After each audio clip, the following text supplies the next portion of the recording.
Don't worry, you're just in time.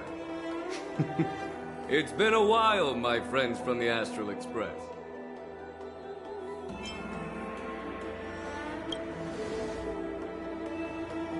Oh. Well, it's an honor to be in your dreams, my friend.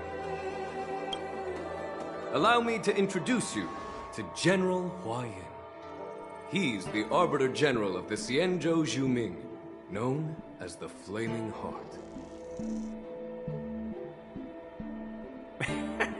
No need to be so formal.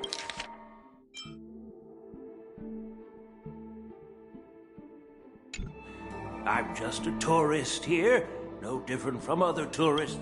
Elder Huayan is not only one of the Arbiter Generals, but also the Furnace Master of the Artisanship Commission. Besides his martial skills, he excels in forging various weapons. Be it Arbiter General or Furnace Master, these are merely titles given to me long ago. I've retired several times already, but with the current change in circumstances, the Marshal has called me back to duty. Well, in the end, I'm to blame. Living such a long life naturally brings its share. It's an honor to meet you, General Huayan.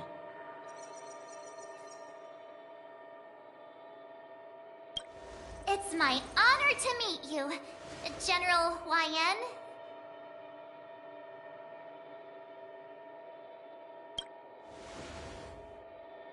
No need to be all formal. Today I'm just a guest on the Luofu. The same as... So, these three are the ones you mentioned, bring you in? The heroes who helped you with the ambrosial art? Indeed. There's Dan Heng, March 7th, and her. Without their help, I'm afraid the Luofu might not have easily overcome this crisis. So, the Imbibitor Lune's reincarnation has returned to the Luofu and will attend the war dance. I'd love to have a drink with you should the chance present itself.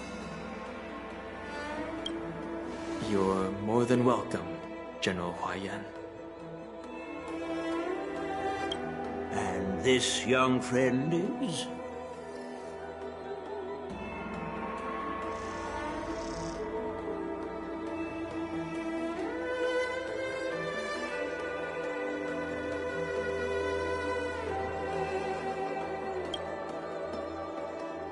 Yanqing, my apprentice. He remains by my side as my retainer due to his youth, which I hope will season him with experience. He will stand for the Luofu's Cloud Knights in the upcoming war dance, ready to take on all kinds of challenges.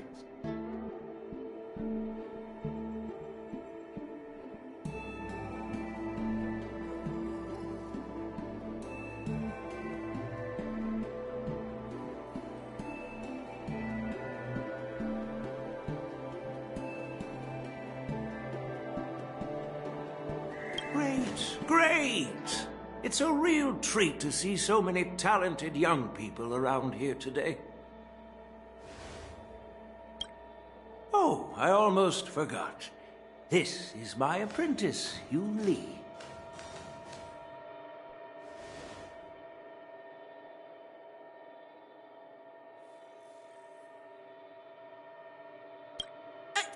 It's you!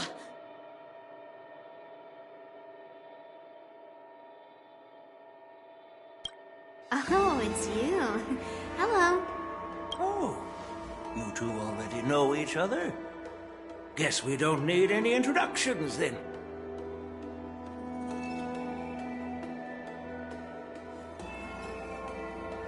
What a coincidence!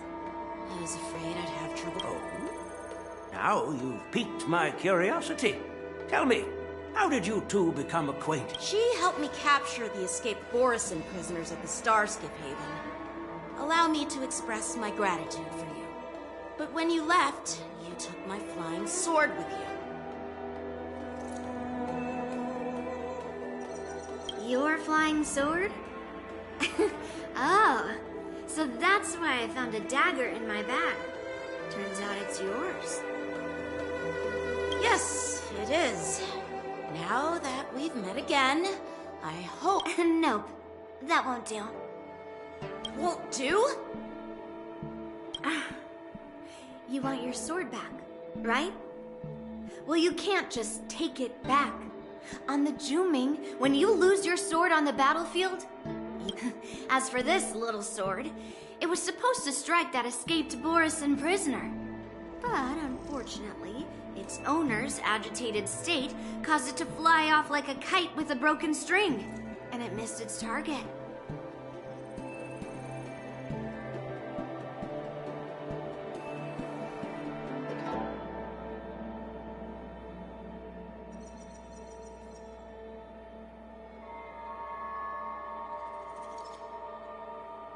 By the way, if I hadn't caught it and helped it hit its mark, that Borisin prisoner would have gotten away. Hold on a sec, Yunli. You took my sword without even asking, and now you're refusing to give it back? So much for Luofu's swordmasters. What did you just say? If you just stepped up and took your sword back from me fair and square, I would have totally respected you. But nope, you tried to play it down, expecting me to just hand it back to you like it's nothing. With all due respect, you don't honor your sword, so you don't deserve it. Hasn't anyone told you that taking without asking is stealing? If you want to settle this with swords, fine. Let's have a one-on-one duel right now.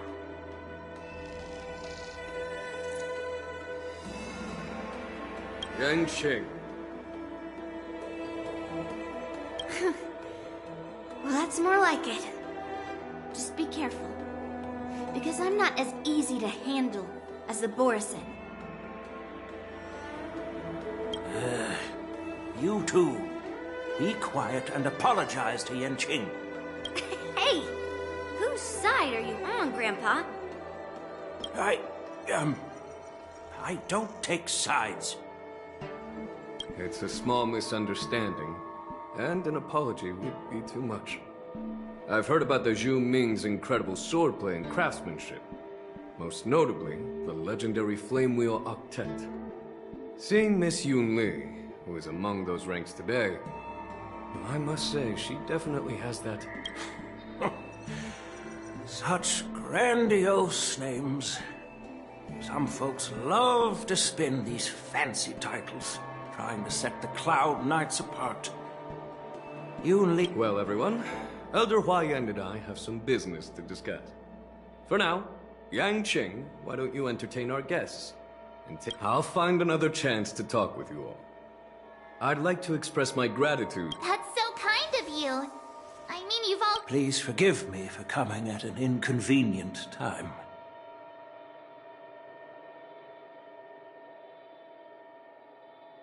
You needn't apologize, General Huayan. All right, Yunli. Take this opportunity to clear things up with Yanqing. Yeah. It's better to make friends than enemies. But I won't be heading to the inn just yet. I want to visit Lingsha.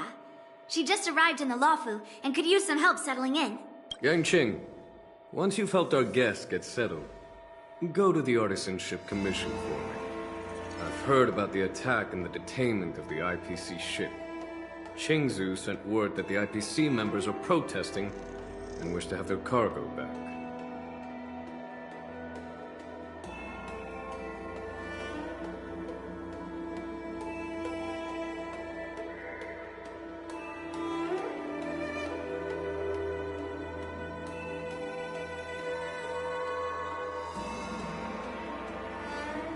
See if you can calm them down.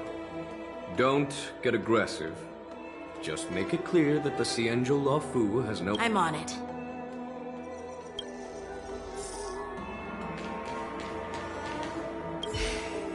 I'm sorry for Yanqing's rudeness.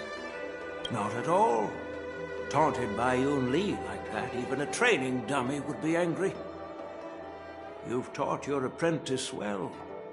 If it were me in my younger days, I'm afraid I'd have drawn my sword and fought. Yanqing can understand your concerns. On the other hand, Yun Li is still a naive girl who's only interested in swordplay. Honestly, I brought... This trip is totally worth it. Compared to the Juming, the Luofu is so much livelier.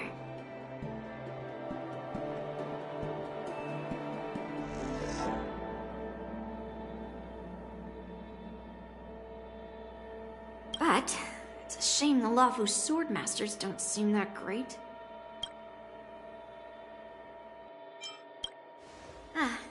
That's how outsiders refer to my peers in the Juming Cloud Knights and the Artisanship Commission.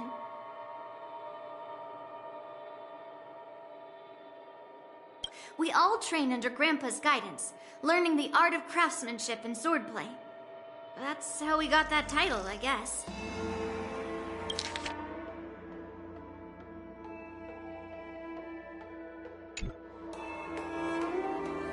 Just don't mention it in front of Grandpa. He always says that empty titles bring pointless challenges and conflicts. We Juming swordmasters pride ourselves on the success of the group over the individual. Glad to meet you too. Are you here to participate in the war dance?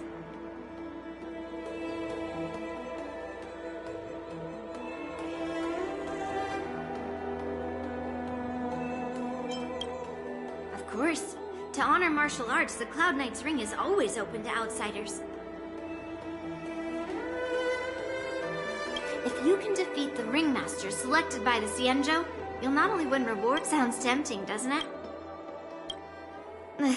I have some things to do.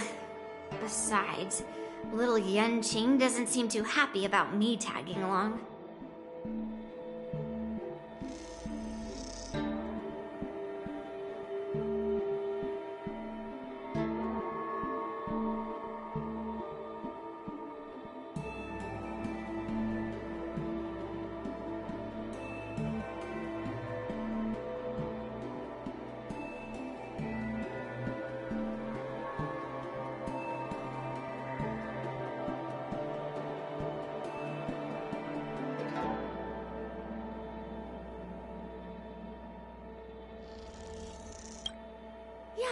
You're right. I took it with my skills. So I guess you can say I'm a robber or something. How dare he imply I'm a thief? Totally different.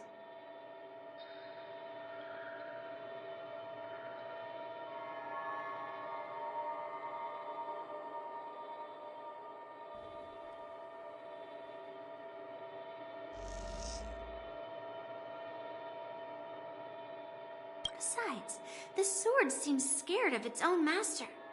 I'd like to ask him, you claim to cherish your sword as your life, yet you don't even recognize the state it's in right now? I didn't intend to keep his sword. I was planning to take this chance to return it to him. But now, I've changed my mind.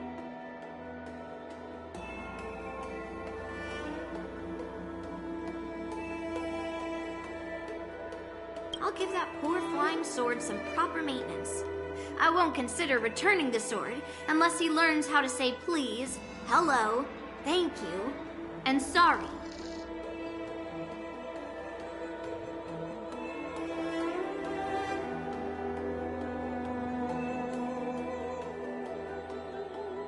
So he can forget about it.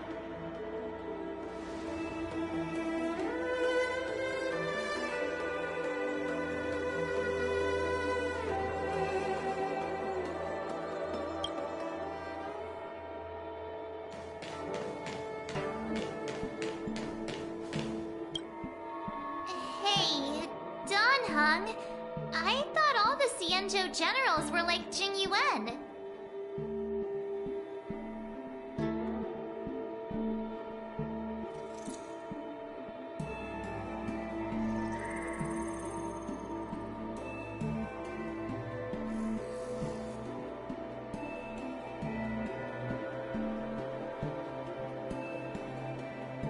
But that General Huaiyan, he looks so thin and scraggy. As if even a light breeze would knock him over. Is that old man really an Arbiter, General?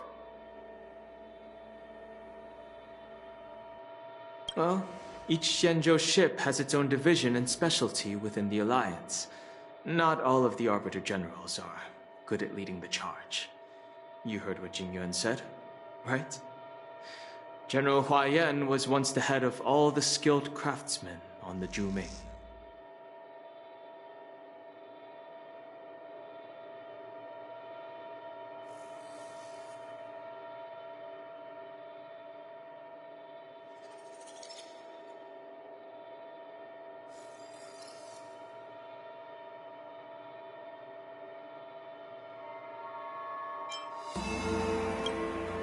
Yeah, you've noticed that too? It's really weird. Do the Xianzhou people age? I rarely see any old people on the Xianzhou ship, and when I do, they're usually travelers.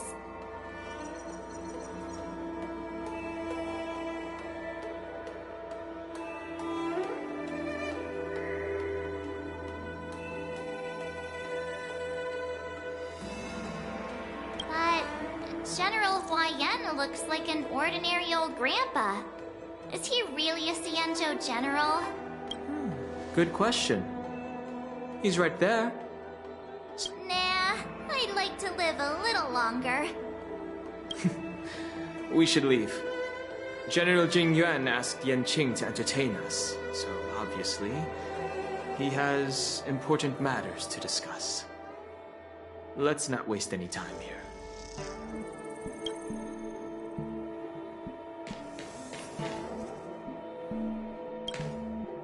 This is the report Qingzu just sent me. Let me take a look.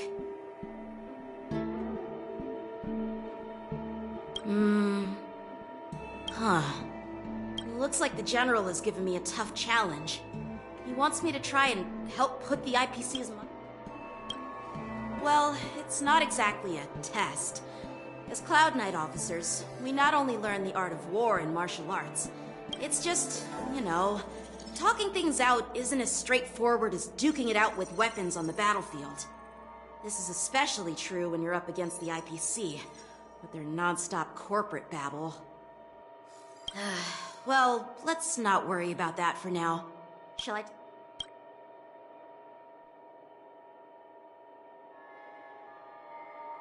It is the Lawfu's honor to have you in attendance at the war dance.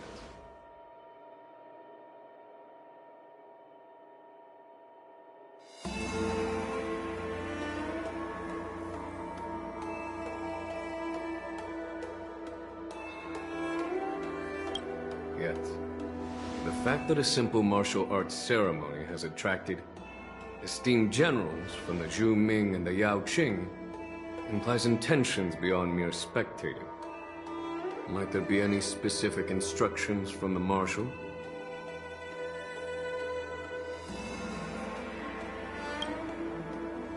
You're overthinking it, Jing Yuan.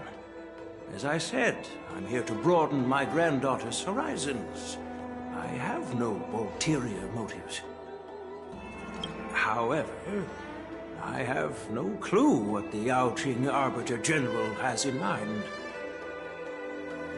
Do you remember when you accepted this position? I told you that an Arbiter General's battlefield goes beyond the physical one. You'll need to lead and manage everything on the Xianzhou. The title of Arbiter General holds a weight far greater than its literal meaning. So many years have passed, and you've done well. However, longevity for the Xianzhou people can be a curse. Living too long means that every mistake you made will lurk in the shadows. And one day, and eventually, the Marshal knows everything that has happened on the Lawfu. As for the Merlin's Claw of the Yao Qing, she has come specifically for you.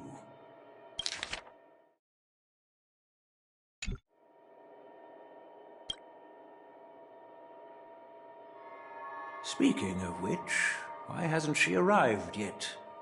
They say the Merlin's claw strikes like lightning. Being late isn't her style. That's not true, General Huayan. She's been here a while, but I'm sure you've heard of her unbridled nature.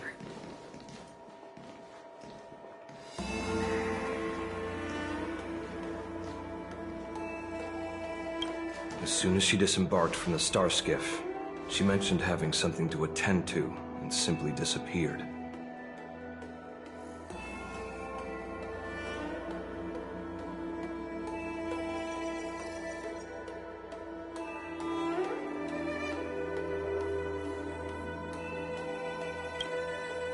You must be the messengers from the Xianzhou Yaoqing, I assume. We are Jiaoqiu and Moza, retainers of the Merlin's Claw. It's an honor to meet you in person, Arbiter Generals.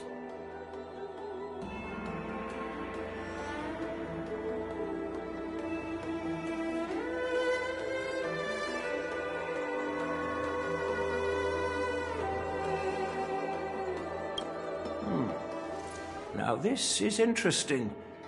A guest who doesn't come to visit but sends a message instead. What does she mean? Tell me. Master heard about a spectacular view in Scale Gorge Waterscape. I believe she went there to enjoy it. A spectacular view? Ha! Did you hear that, Jingyuan? This person is being sarcastic.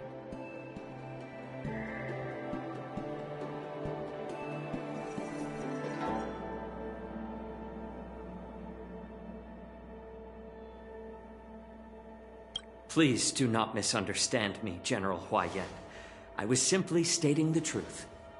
Master thought it would be inappropriate to keep you waiting, so she sent us here.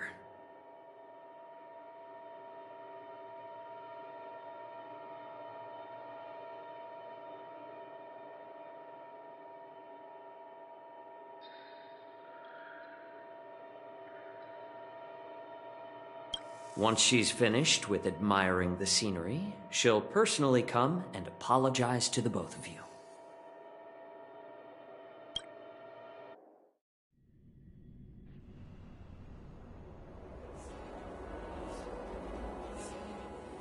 Drat. I forgot to ask Yun Li to return my sword.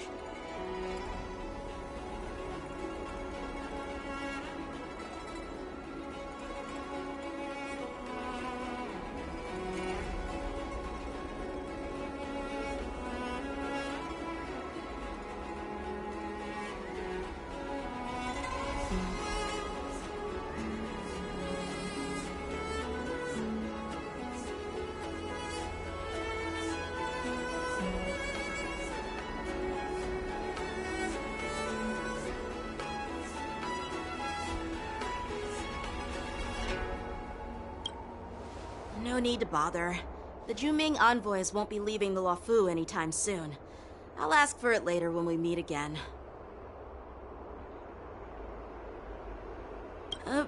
By the way, I don't know if it's just me, but the general seemed a little reserved.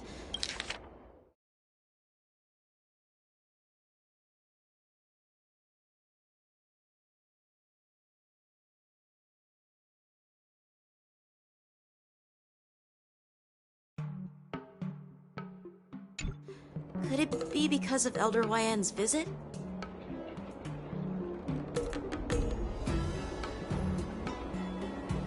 Reserved? Really? Maybe I'm just overthinking things. No, you're not. When I entered the Palace of Astrum, I realized that the messenger from the Xianzhou Juming was actually the Arbiter General himself. So, the messenger from the Xianzhou Yaoqing must be the Merlin's Claw herself, I presume.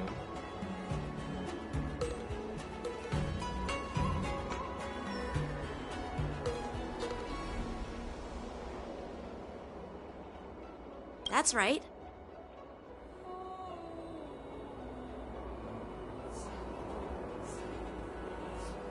Well, that's that's what makes this entire thing so unusual.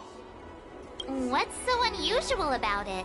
They simply received an invitation from Jing Yuan, just like the crew, right? The war dance is just a small festival.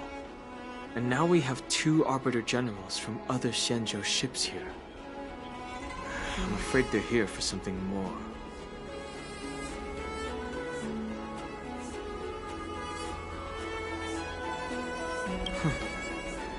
Maybe they've come to hold Jingyuan accountable for the Ambrosial Arbor crisis?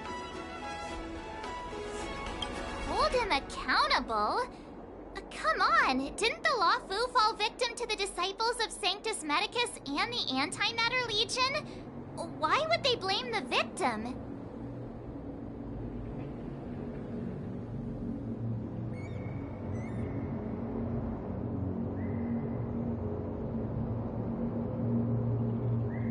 Dan Shu's rebellion and Ventilia's scheming are merely one side of the story to the other Arbiter Generals of the Alliance. Only a single piece of incontrovertible evidence remains, creating an endless source of potential complications.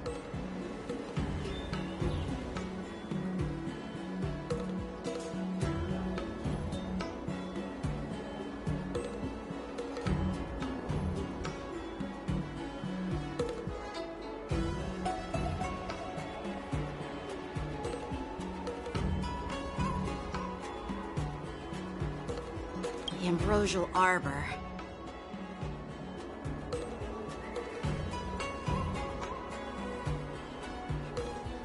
Yes. It's undeniable that the plague mark, which was subdued by the Xianzhou Lo Fu, has resurfaced. But was it really a conspiracy instigated by the Antimatter Legion?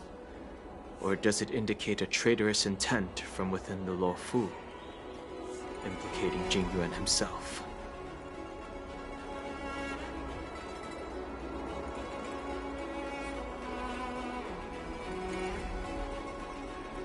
Once the spark of suspicion is kindled, it proves hard to extinguish. The General must have had that in mind when he invited us to attend the war dance.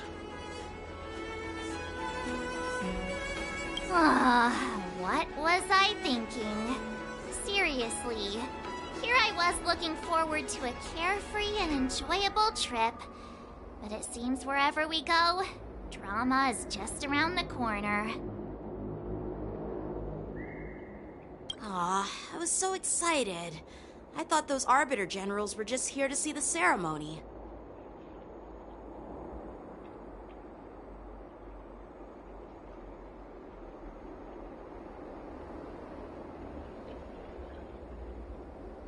By the way, I heard that an alchemist from the Juming diplomatic ship has arrived, and rumors say that she's to be the new Cauldron Master of the Alchemy Commission on the Lo Fu. An alchemist from the Juming serving as the Cauldron Master on the Lo Fu? While it's not unheard of, the timing itself... Thanks to your words, Mr. Dan Heng.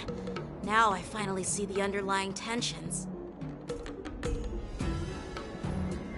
The General is under tremendous pressure right now.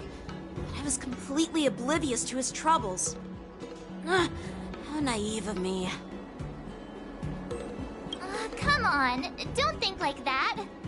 Leave the adult matters to the adults. Even if you wanted to do something for the General, it's not like you can do anything.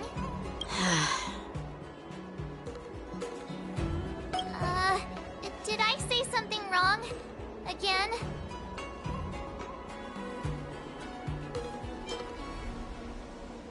Miss March is right.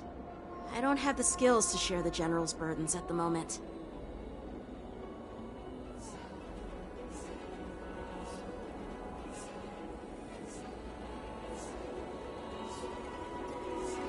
Still, I'll do my best to follow his instructions. Let's go, once I've taken you to your accommodations. He looks like he has a lot on his mind. We can't just let him go alone. Why don't we accompany you to the Artisanship Commission? This is too much trouble. While I appreciate your kindness, dealing with the IPC's workers could be tricky. I'm afraid this will cause... No worries! We're pretty experienced in dealing with the IPC. You've heard of the 10 Stone Hearts? We've dealt with quite a few of them, right?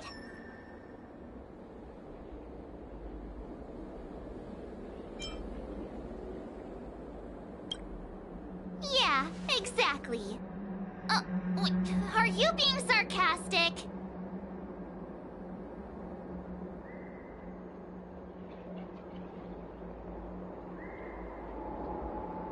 Well, since you're willing to help, I won't decline your kindness. Let's head to the Artisanship Commission and meet them.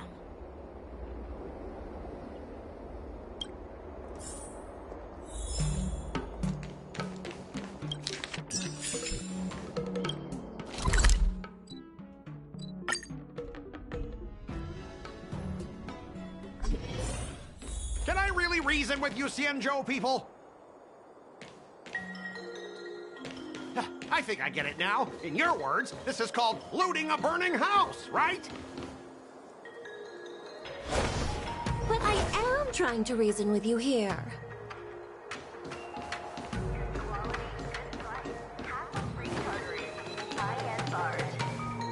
That toxic voice sounds familiar. Haven't I heard it before in Aurum Alley? You know what? This isn't my first time dealing with the Skyfaring Commission. I can handle your unreasonable ways.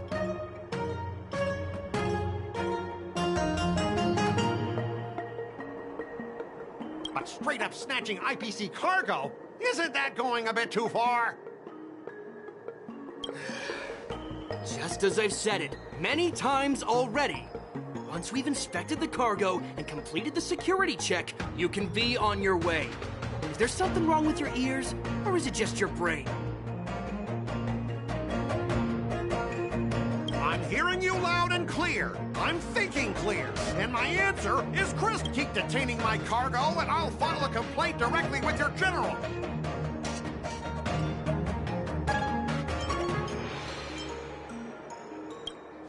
You jerk! Who are you calling a dog? Wait. Why are you here?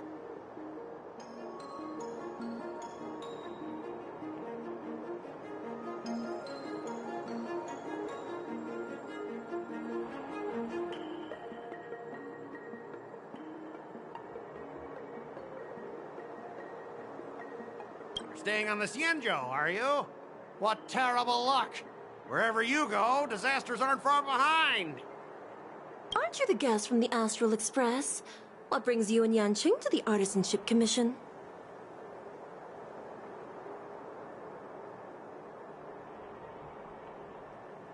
They're in trouble? No, it's me! I'm the one in trouble! Looks like you've met this IPC worker before. I'm not sure if that's a good or a bad thing.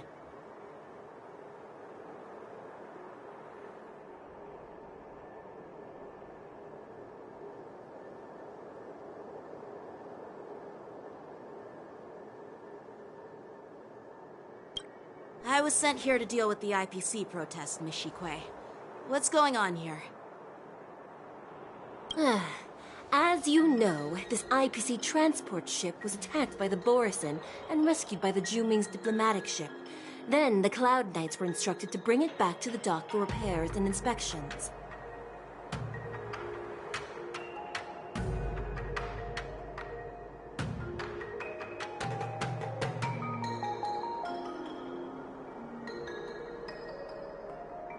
And this is Mr. Scott, the person in charge of this transport ship.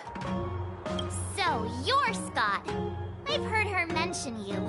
Weren't you kicked off the Lafu before? Why did you come back? Like I wanted to come back. I thought I'd just dock at the harbor for repairs and leave this forsaken place for good. Little did I know, as soon as the ship entered the harbor, a bunch of Cloud Knights showed up and snatched all our cargo from the hold.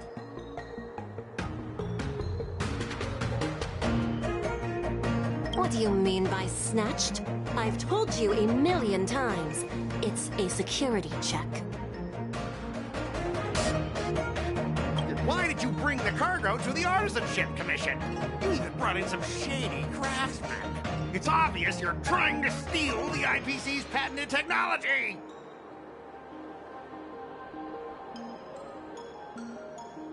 Listen here.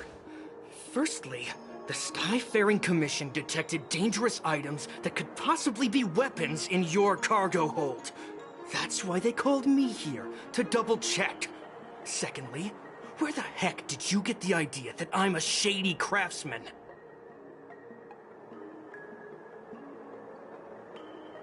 Even if there are dangerous items, what do they have to do with you? It's not even being shipped to the Lawfu. We'll just fix the ship and be on our way. We won't unload our cargo here.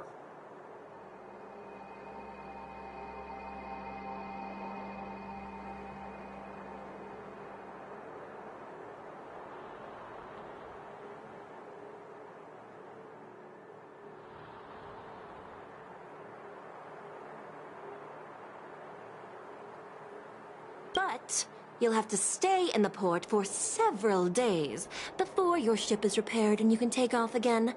How can we just leave unchecked items sitting here? I understand, but we don't need to disassemble the cargo if it's just a security check, right? In most cases, we don't. However, our scans discovered that the cargo doesn't only contain machinery, but also some substance that resembles biological tissue. Biological tissue? Does this crate contain living things? I'm afraid we'll need to wait for the Alchemy Commission for further confirmation. In any case, according to our regulations, we need to unseal one of the crates for further examination. But this IPC specialist has been hindering us on the grounds of patent secrecy.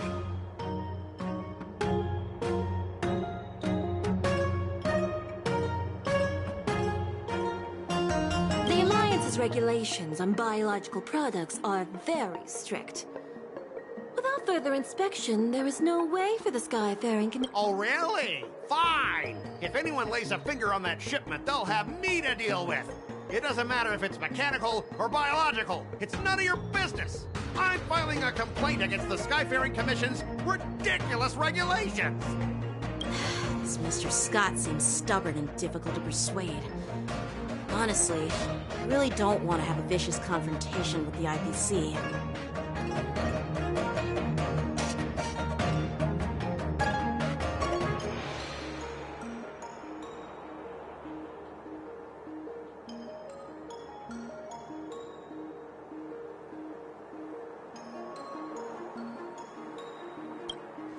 I heard how you helped Aramali. The IPC representative back then was Mr. Scott, right? Since you've dealt with him before, it looks like I'll have to rely on you again.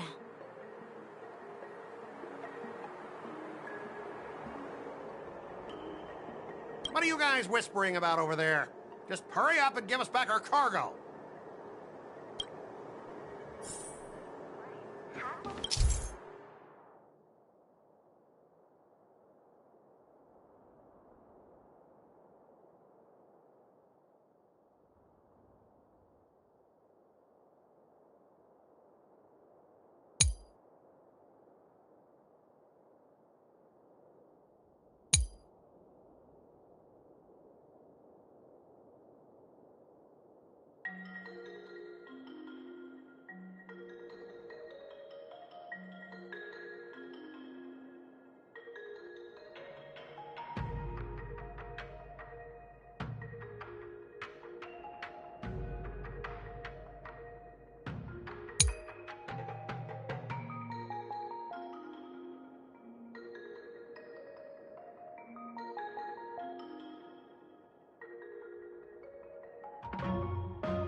As I recall, this guy won't listen to reason and can only be persuaded with intimidation. But he does seem to follow rules to some extent. Let's use that against him.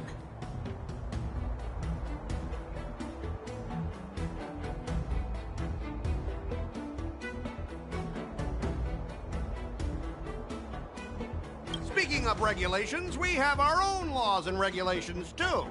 According to Article 4 of the Cienjo Alliance IPC Trade Consensus, the Alliance and IPC shall never infringe on each other's intellectual property rights.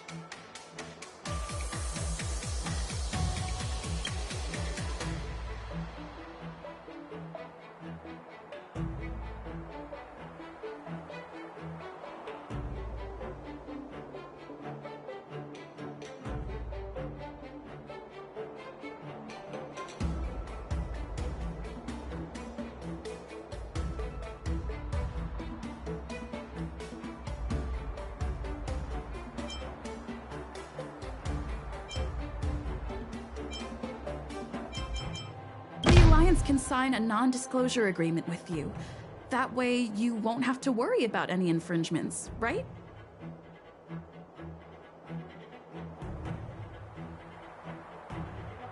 We can sign a mutually acceptable non-disclosure agreement in accordance with the IPC's rules. Well, that makes sense, but how can we trust you to honor the terms? Even if we set aside the secrecy of intellectual property, these prototypes built by the Intelligentsia Guild are incredibly valuable, beyond your wildest imagination. If anything goes wrong, you won't be able to pay for it even with your lives.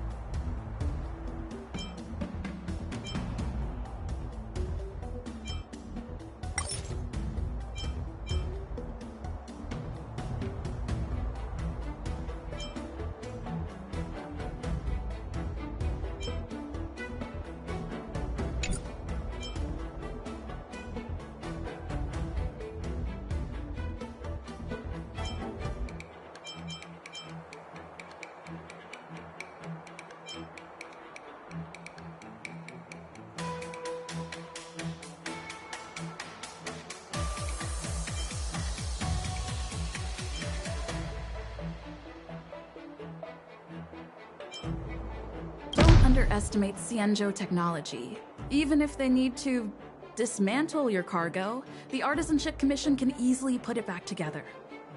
Yeah, go ahead and brag about their skills. After all, you're just a negotiator they hired.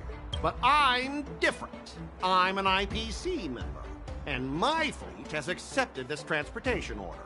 Naturally, I need to be responsible for the integrity. Besides, the cargo on this transport vessel belongs to the Intelligentsia Guild.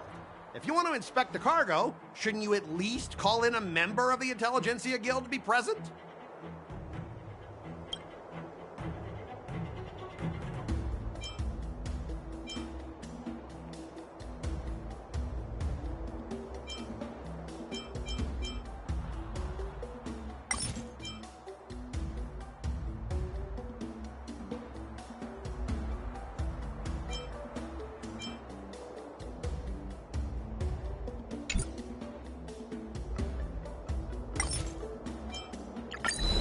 All right, we understand your position, but rules are rules, and we can't bend them now.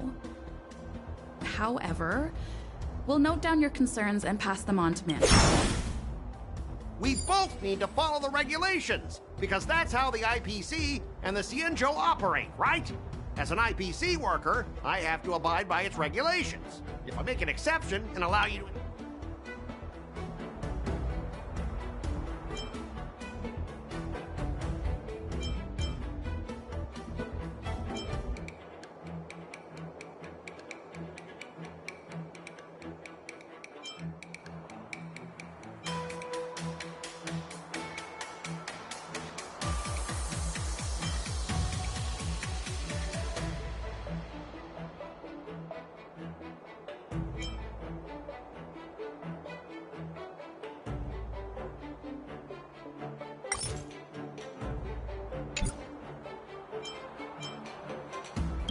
understand that you're trying to stick to the IPC regulations, and that's commendable, Mr. Scott. But what you fail to see is that this argument is tarnishing the IPC's reputation on the Xianzhou. If this conflict with the Skyfaring Commission escalates, it won't just make things difficult for your business, but it'll also have an impact on your career down the line. Of course, I never wanted conflict with the Xianzhou. Like I said, all I wanted was to retrieve the cargo and be done with it, but they just refused to let us go.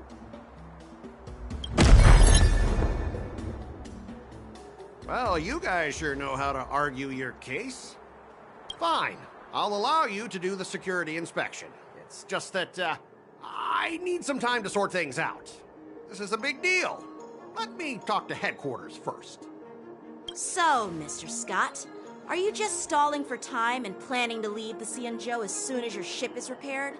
To avoid this... Well, IPC staff are free to come and go, as long as they don't break any laws. Yeah, you've got some insight there. Who are you again?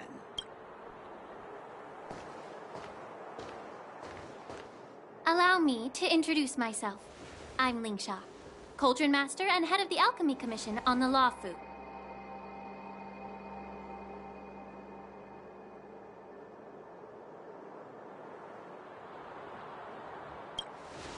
Could she be?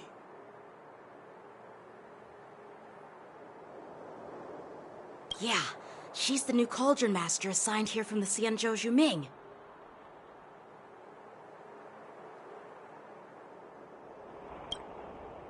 I received a report from the Artisanship Commission about cargo containing samples of unknown organisms. It said they needed help from the Alchemy Commission. I had nothing better to do, so I came myself. It's fine, Mr. Scott. If you really don't want your cargo to be inspected, it doesn't... It doesn't matter? How can you say that? Why are you being so nice all of a sudden? Well, since you're not going to check it, I'll take this crate and be on my way. Is that okay? Yeah, sure. Why should I object? Not only this sample, but all the goods on the transport ship are yours to keep. Like I said, we won't inspect them.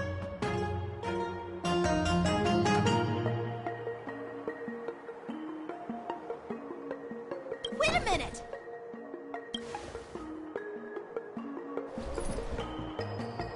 Well, that's more like it.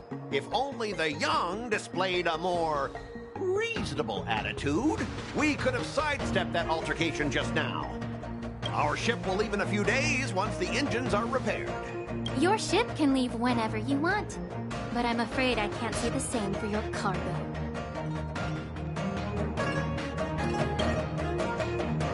According to the import and export regulation signed between the Xianzhou and IPC, all biological shipments can only leave the port when they have confirmed to be of no threat, or when all biological activity expires.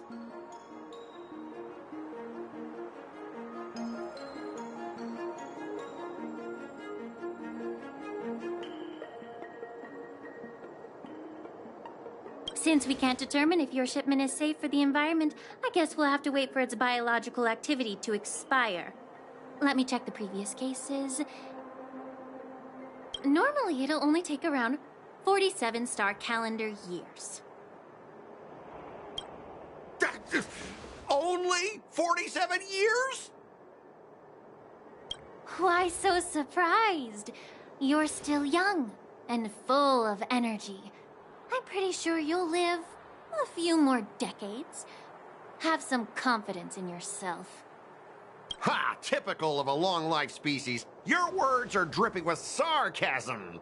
While you may not care about time, I do. I'll be demanding double compensation from the sky. Sure thing, Mr. Scott. You seem pretty confident that your career and life will last long enough to witness this victory unfold.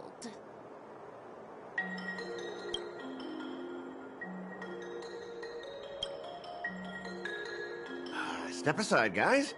Let them do the inspection. But, Mr... Come on, we're are already in enough trouble. Just let them do the security inspection. And if needed, I can always grovel before the Intelligentsia Guild later. I'm just using my head for what it's apparently good for, right?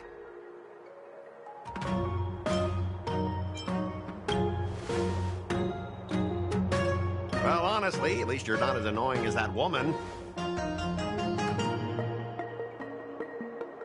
Just get on with the inspection. Don't act all chummy with me now that you've got your way. This lady is really something else. Is this the IPC product? Listen up. Any damages caused by inspections will be filed with the IPC!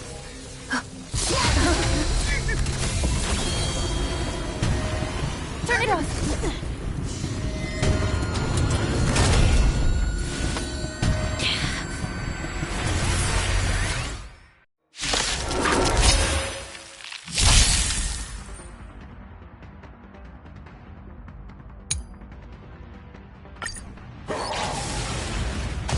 How unexpected. That was a surprise. Measure of truth and falsehood. Fiends or devils, I'll crush them all! Answer me.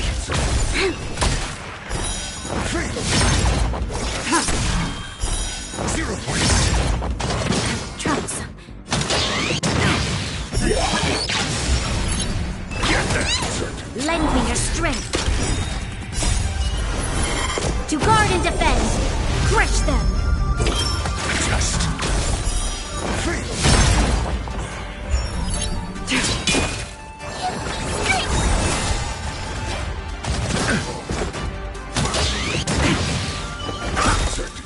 Knowledge, the measure of truth and falsehood.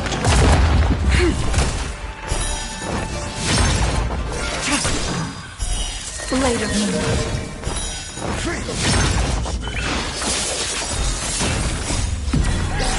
In lunar flame. Get them!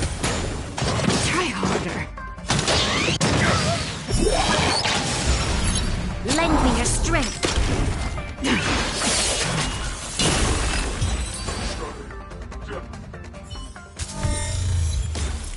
Were you seriously planning to leave this stuff unchecked at the dock for days? I had no idea about it! You must have accidentally triggered the... I don't think trying to shift the blame is a wise... But seriously, I don't know why that thing suddenly started moving! I swear... Enough. Miss Shikwe, please escort our IPC guest to the Skyfaring Commission.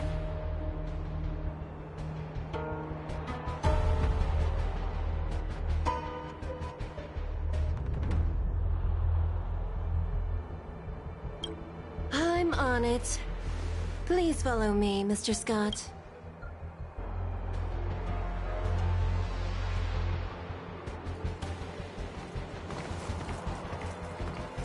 Our preliminary inspection shows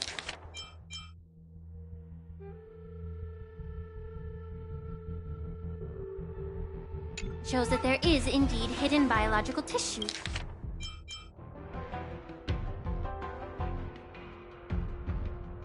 Is inside, just like the craftsman feared. Can't even tell if it's ingenium or biological in nature.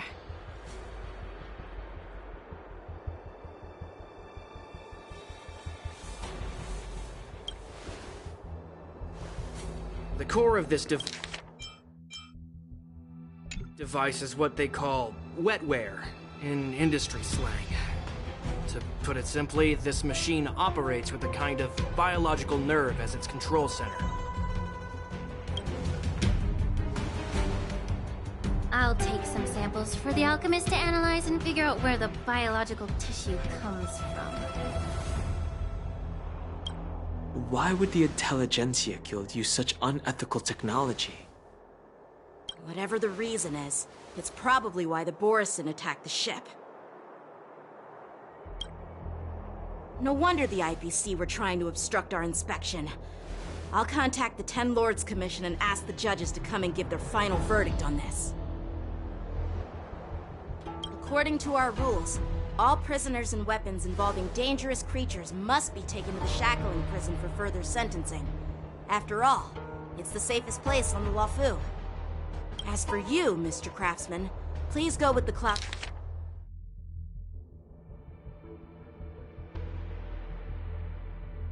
Knights and explain the situation to the judge.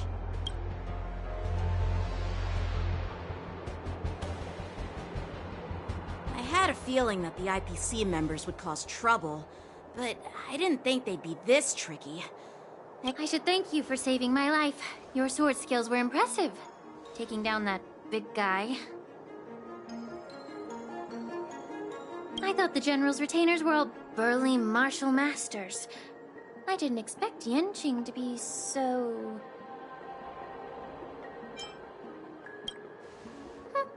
Can't argue with that. As for you, you must be the guests from the Astral Express, right? Saving the Luofu from that crisis. It's so impressive.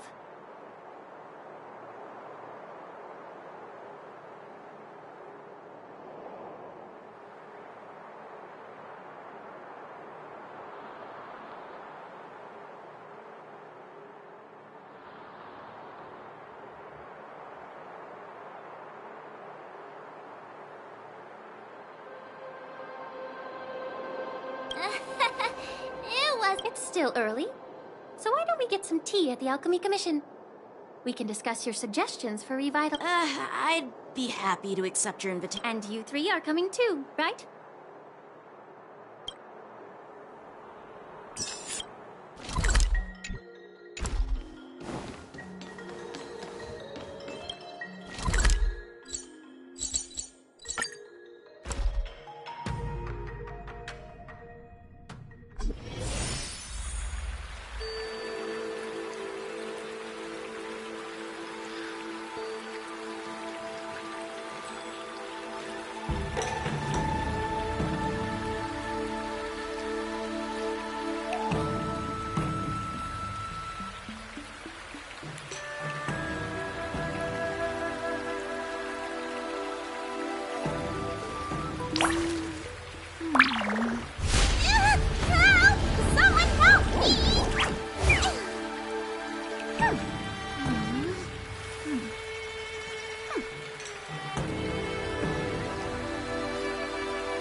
I'm on duty. Let's catch up later. Cut it out. I'm carrying out my... Stop hanging around here and find something better to do. Once I'm done enough to Kuei and Wakwa, and let's grab a meal at Orphan Goodbye. I'm here to pay my respects.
Someone help me!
All these years, and the view of the Alchemy Commission hasn't changed a bit.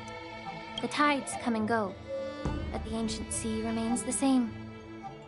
For us Vidyadhara, there's nothing. You're a Luofu native, Miss Lingsha? Yes, I grew up here, listening to the sound of waves while researching prescriptions with my mentors and peers at the Alchemy Commission.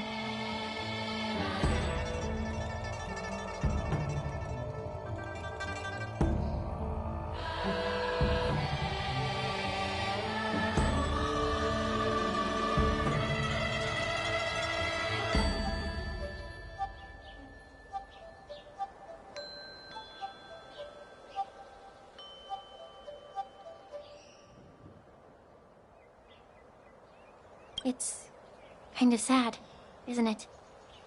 Everything changes, but somehow remains familiar.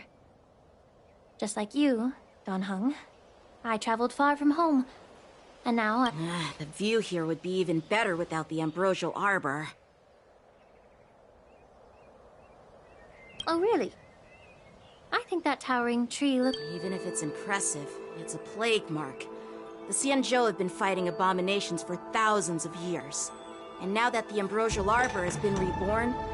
Well, once a seed is planted, no matter how long it takes, in my humble opinion, the rebirth of the ambrosial arbor and the resurgence of the disciples of Sanctus Medicus.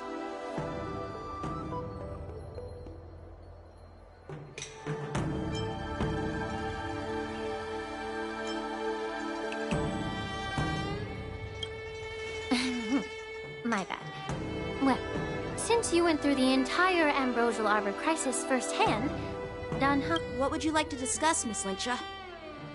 I was lucky enough to be chosen by the Alliance to come in. Honestly, the Alchemy Commission is riddled with problems and has reached a point where fixing it seems impossible.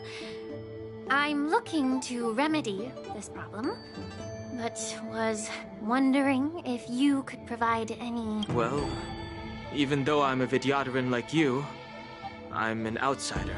Just like the Vidyadhara and the Alchemy Commission on the Luofu have always been intricately connected. If you cannot distance yourself from these ties, Miss Lingsha, changing the situation within the Alchemy Commission may be... I may not know about politics, but I do know that the disciples of Sanctus Medicus have been operating within the Alchemy Commission for years. If you're determined to root them out, maybe you should discuss it with the General. I see. Thank you for your... While the Lux Arrow from the Rainbow possesses unparalleled power to sever the ambrosial arbor, it can't, just like how the Cloud Knights can eliminate the remnants of the disciples of Sanctus Medicus, but are unable to calm the hearts and minds of the people within the Alchemy Commission. Our Xianzhou forebears knew this well, and that's why they entrusted the duty of guarding the roots of the arbor to the Vidyadhara. However, the Vidyadhara are still only mortal beings.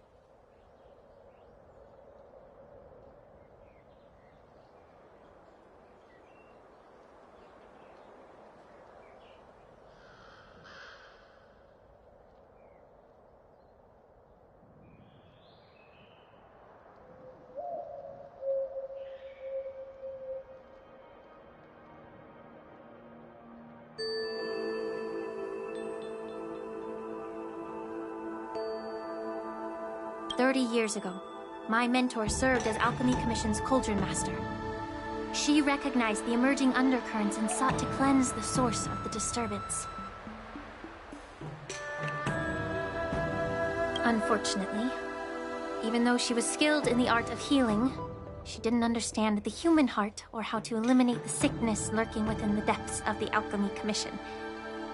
In the end, she was framed and exiled to the Juming. I was also implicated and had... And And guess who arbitrated the case and handed down the sentence? None other than General Jing Yuan himself. What?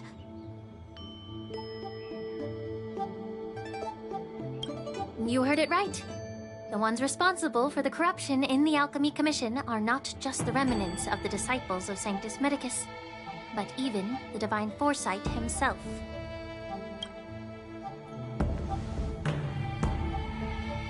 Alas, why is your face turning pale, Yanqing? Don't worry about it.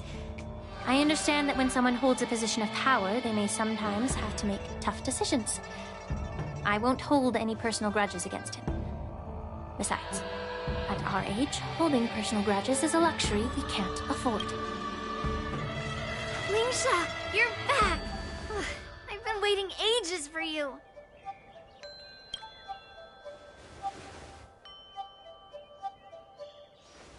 Yunli! Why aren't you with your grandpa? What brings you to the Alchemy Commission?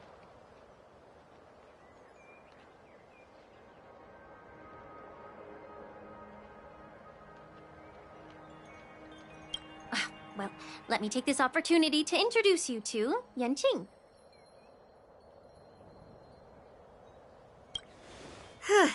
What a small world. You stole my sword! Give it back!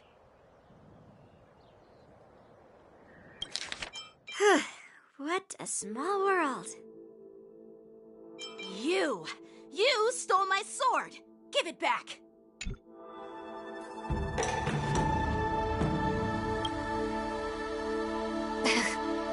I see. Let's skip the introduction part then. Why do I keep bumping into you? Are you stalking me or something?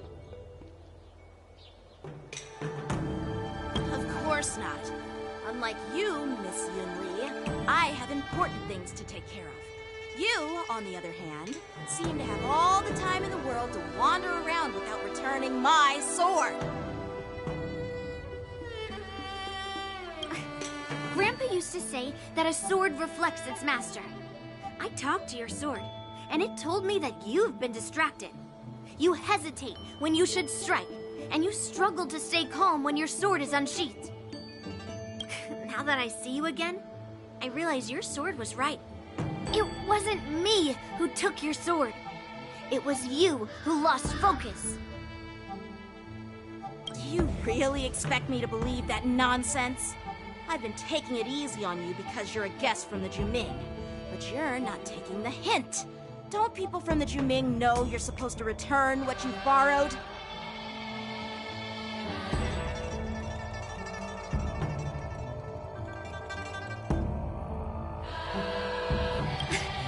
Just look at this flying sword. Even if I gave it back to you now, it'd just be taken away again in a few hours. You know the Cloud Knight saying, a Cloud Knight must never let slip their weapon. Yes? Well, sure, I can give it back to you now, but on the battlefield, that's a whole different story. Fine! You don't have to give it back, because I'll take it back myself!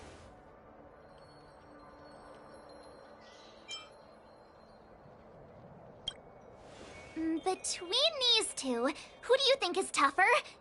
Don't get me wrong, I'm just curious.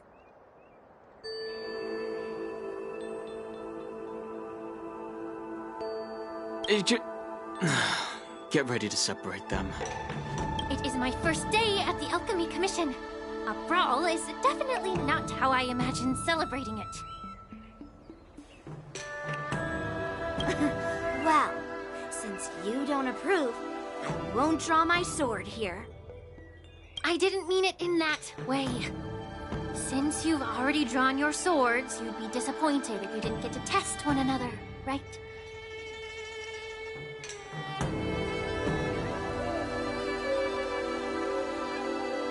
I've received reports that the delves near the Alchemy Commission are still infested with abominations. Seems like my predecessors left quite a mess. So, if you two want to determine who's better, why not focus on Clearing out some abominations?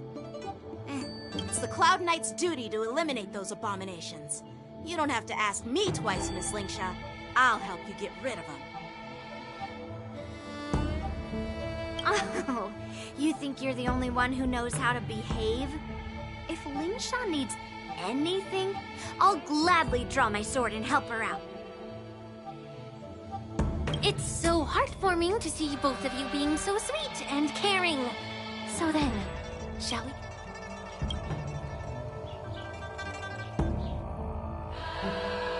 Ever since the disciples of Sanctus Medicus were eradicated, their experimental abominations have been festering here. If you want a contest, I'll be the referee. The one who can... Lingsha, as always, you're still an expert in making unpaid work sound so noble and grand. It's for your own good, little Yunli. While you desire to compete against each other, I don't want to see either of you getting hurt. That's really thoughtful of you, Cauldron Master. So, are you both ready?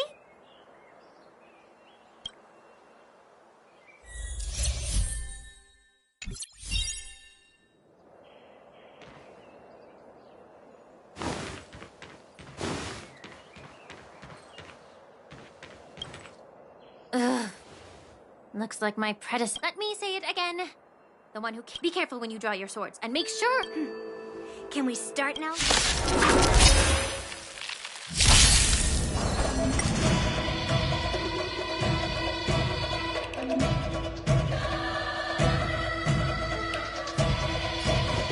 Strike with heart!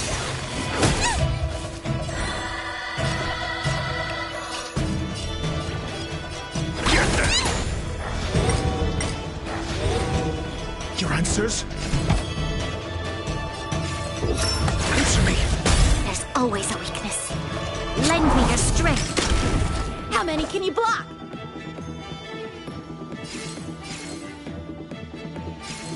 Bladed fire! I didn't expect someone who can't even hold on to his sword to actually have some You've got style with those moves, but you're not striking where it counts. It's such a shame to see you misuse your sword like that. I'm gonna hold everyone back again! Captain! Fiends or devil! I'll crush them all! To guard and defend!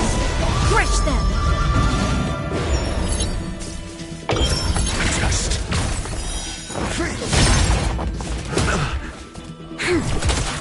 Strike with heart! Swords descend!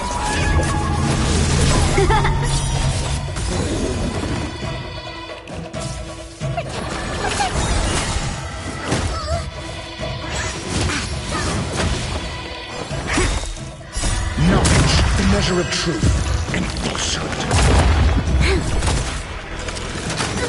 Bladed flight! 0 points.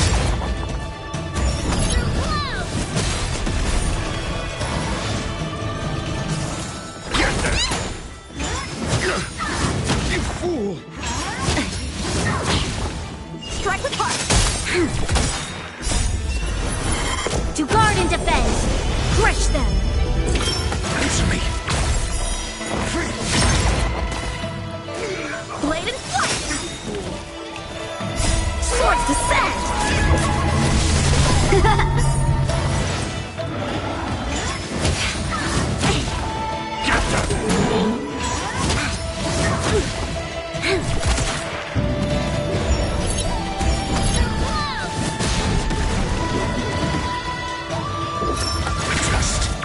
Strike with heart!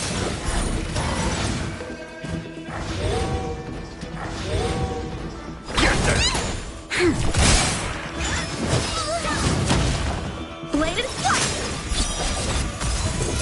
Answer me.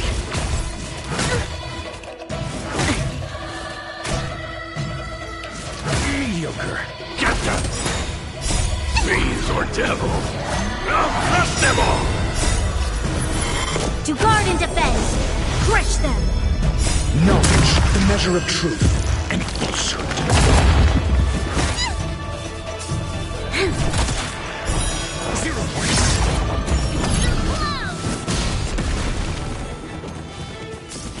Strike with heart! Swords descend! Just.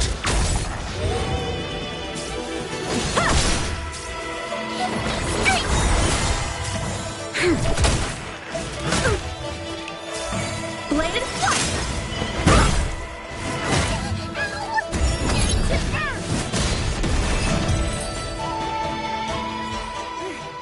See?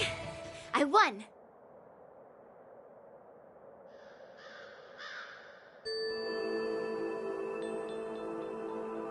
Your technique was all over the place, and you relied too much on speed. Is this really all the Cloud Knights of the Lawfu can muster?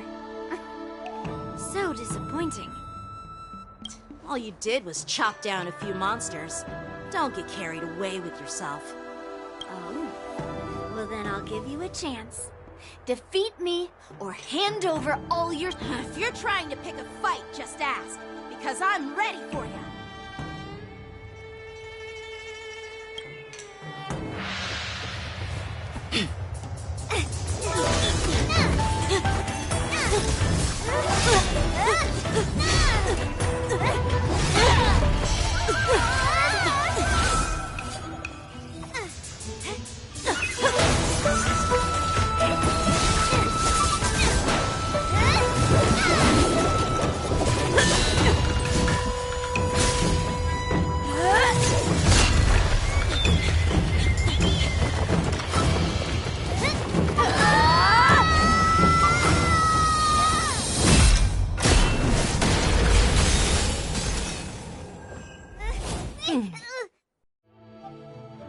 Well fought, my young friends.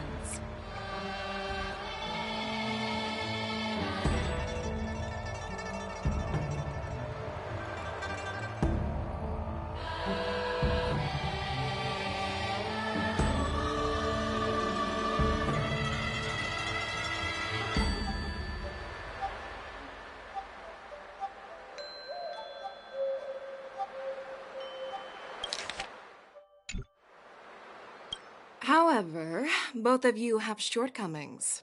One of you focuses on dodging and weaving, while the other relies on brute strength, trying to take down targets with a single strike. Who are you? Me? I'm just a patient seeking medicine from the Alchemy Commission. A passerby, if you will. I thought I'd see my fill of impressive fights during the war dance. Yet here I am, able to witness a remarkable fight at the Alchemy Commission, of all places. Well, the Lawfu is never short of surprising. However, I have a small suggestion for you. Why don't you settle this dispute fair and square in the war dances ring? That way, you can resolve your differences with a proper duel and put your grudges behind you. Grudges? No, not at all. Yuli and I, we were just sparring. Sparring? You summoned your flying swords, and she swung her sword with full strength. No grudges between you. I don't believe it.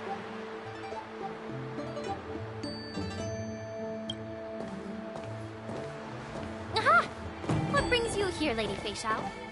Have you finished your health consultation with the Dragon Lady? Fei Xiao? Grandpa always talks about you. Could it be Merlin's claw of the Xianzhou Yao Qing?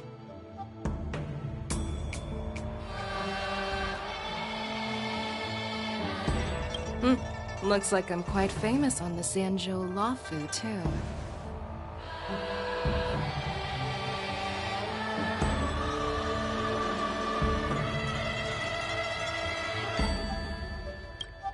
Of course.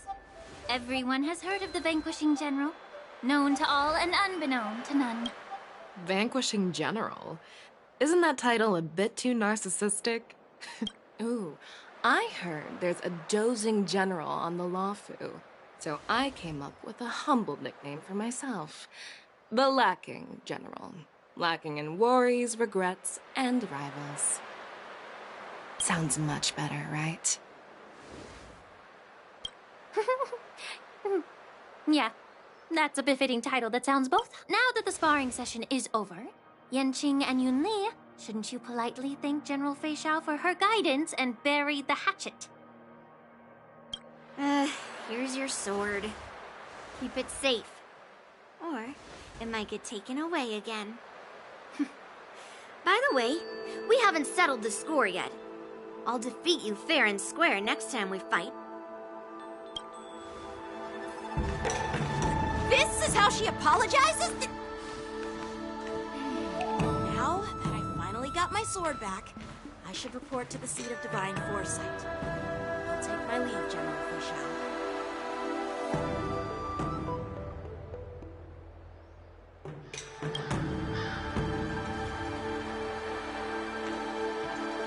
Oh, by the way, Miss Linksha, if you've got some free time, I'd like to invite you to the seat of divine foresight for a chat with General Jing Yuan.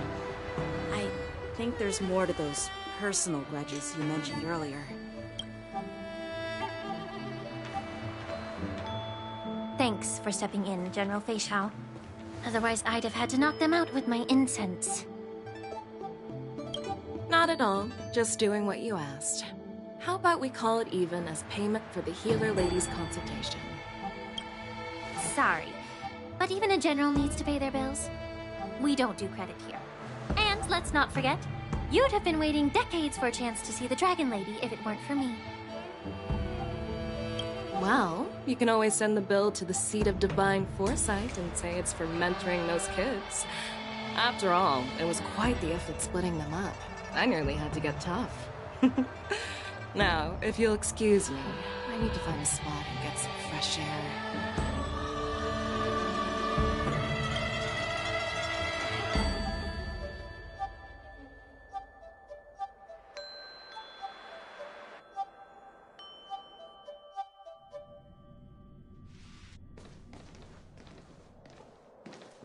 Back already?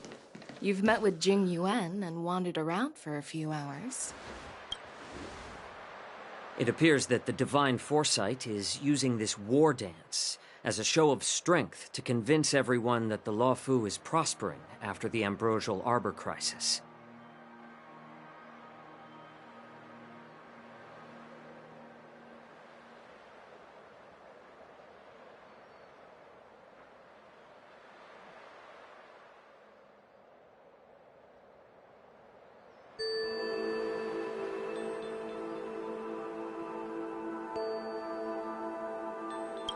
But I know you're going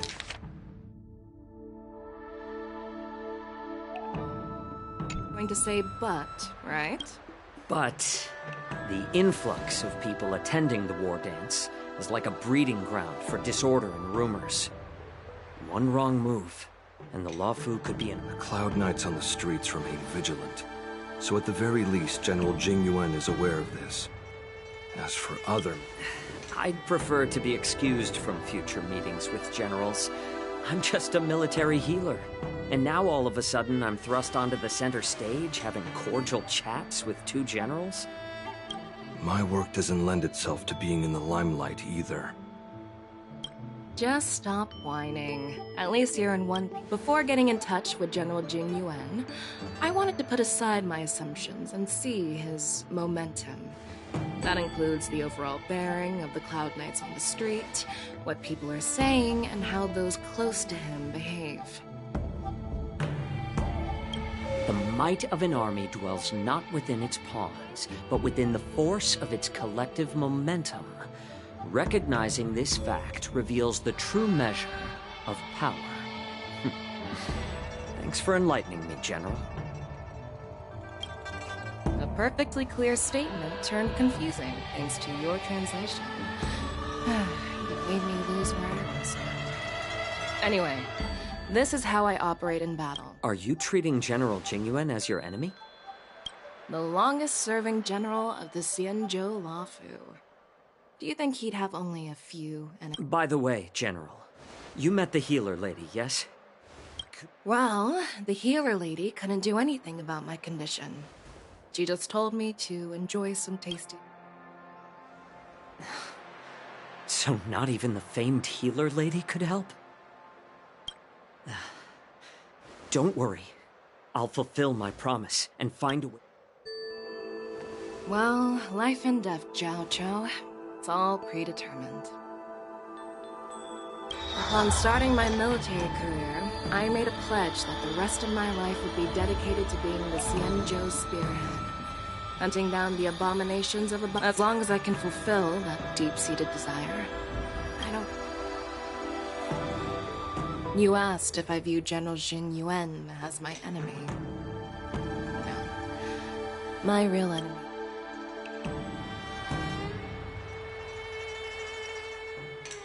Enjoy some tasty food.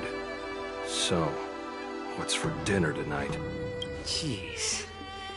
You really know how to read the room, don't you? You guys figure it out for yourselves.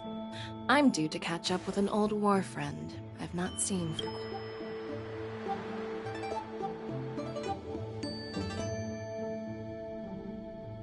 Hey! Was that the Yaoqing general who just dropped in out of nowhere? Oh, she's so awesome!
When Yoon Lee swung that massive sword, she just casually blocked her attack with ease.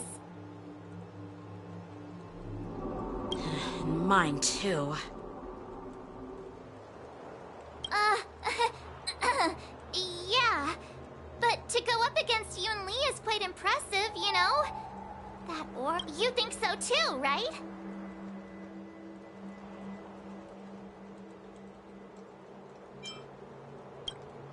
I agree. General Fei Xiao is indeed impressive.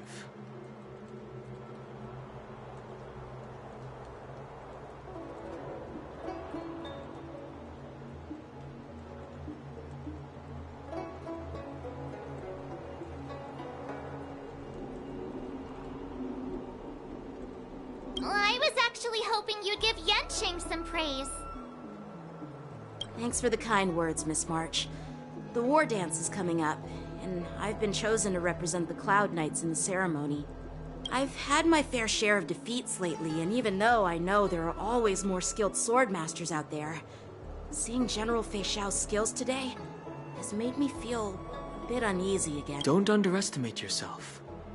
After all, generals won't fight in the ring during the war dance. Just remember the state of mind you had when you single-handedly took on me and Blade, putting life and death aside. With that mindset, you can prevail against most challengers.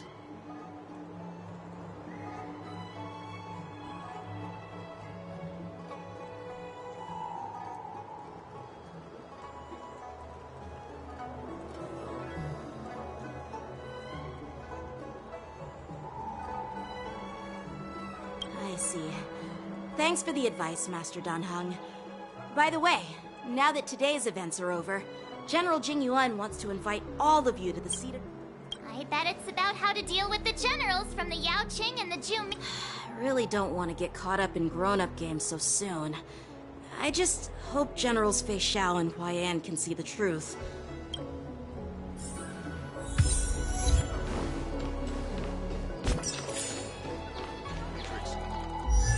Starship service.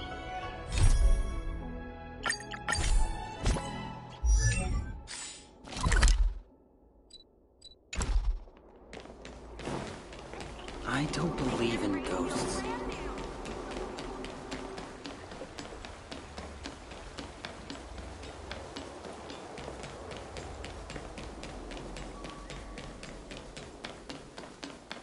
Would you like me to relay your message?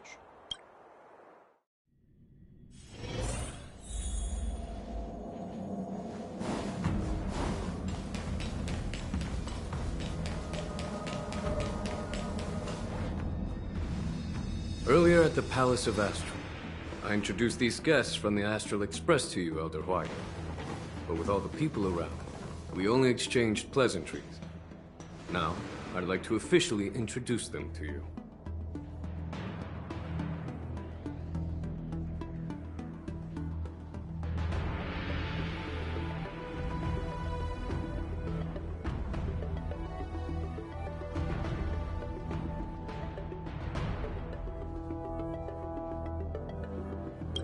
These three braved great dangers, accompanying me to perilous places, defeating the chief culprit Vantilia, and uncovering the conspiracies of the disciples of Sanctus Medicus.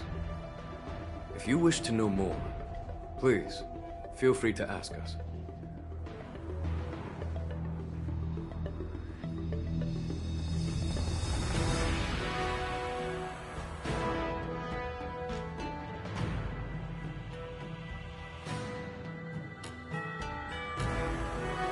Well, I skimmed through the reports about the Arbor's rebirth from the Master Diviner Hu Xuan.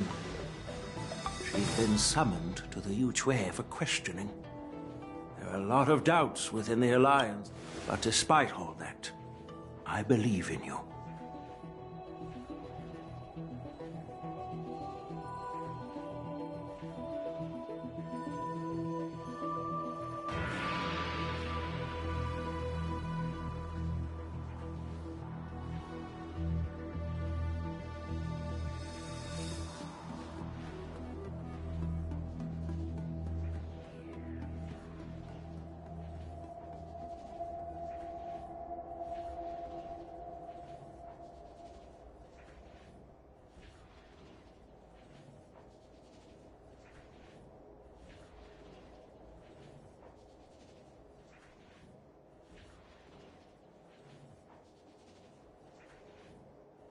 Since you joined the ranks, you have repeatedly achieved remarkable feats.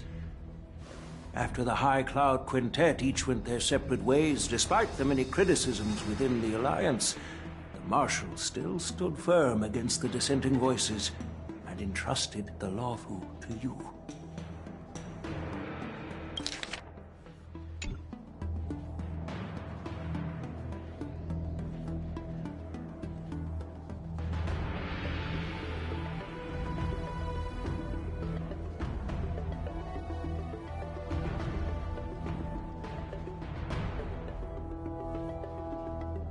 Over the years, you've served the Alliance with loyalty and wisdom.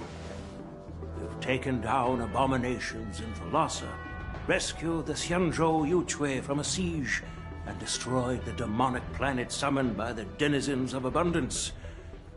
I still remember those battles vividly.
There are fools who doubt your loyalty. They're happy to see the divine foresight fail because it gives them some kind of sick satisfaction. They haven't achieved anything of their own, so they feed off the failures of others.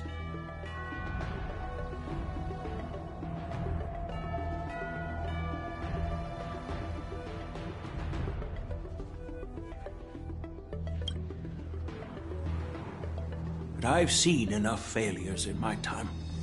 And I want to believe that your loyalty has never wavered. So, General Fei Xiao of the Yaoqing is the only one investigating the Ambrosial Arbor crisis on behalf of the Alliance?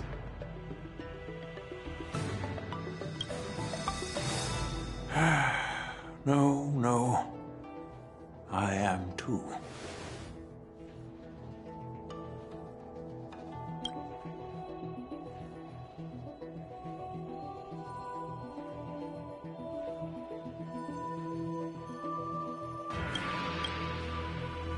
This old man's words always catch me off guard.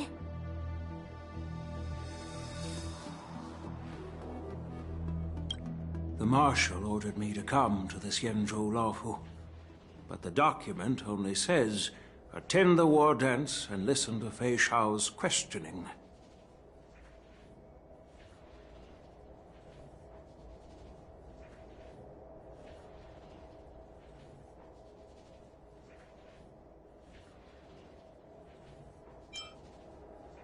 No need for that. You're all important witnesses. The Marshal is well aware of Jing Yuan's purpose in holding the ceremony, and understands the situation he is facing. Thanks for your kindness and sincerity, Elder Huayan. But is it appropriate to tell everyone here about the Marshal's orders? By introducing the Express's witnesses to me alone, aren't you aiming to discern the intentions behind both my actions and Fei Xiao's? And whether there's any discord between us? Well, since I'm being open and honest with you, I encourage you young folk to do the same. As for the Ambrosial Arbor crisis, all I need to do is listen.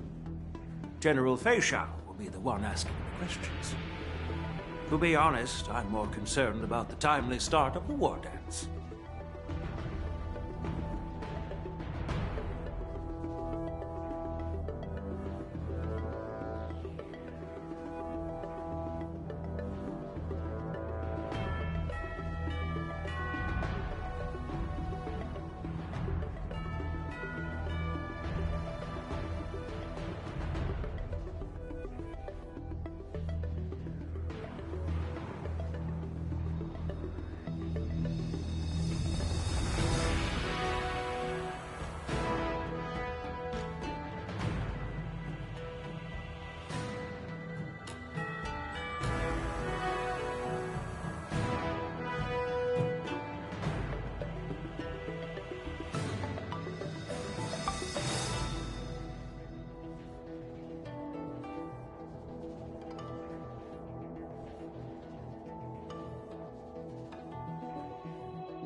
Oh, by the way, I've prepared a gift for the war dance.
your courage. I can do this! Get them! Just 0 points. You'll pay for this.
Show your courage.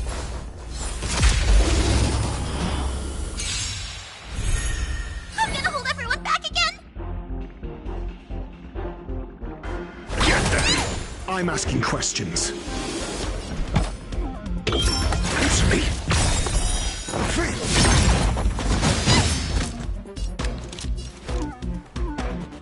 SAS. Knowledge, the measure of truth and falsehood. Lend me your strength.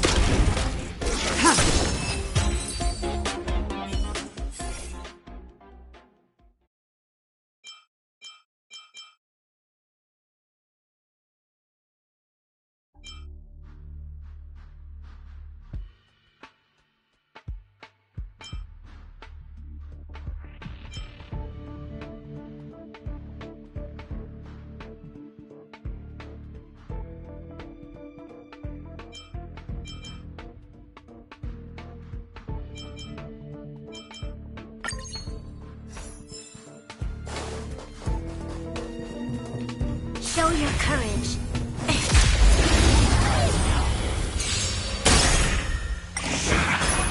Get them! Fiends or devils! I'll crush them all! To guard and defend. Crush them. In lunar flame. Lend me your strength. Just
Show your courage.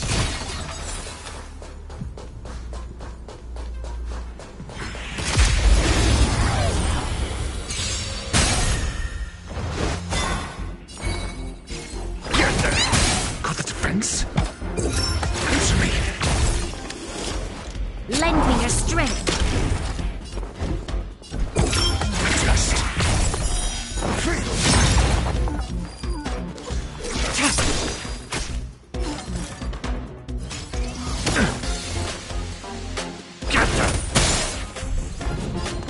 Knowledge, the measure of truth and falsehood. Answer me.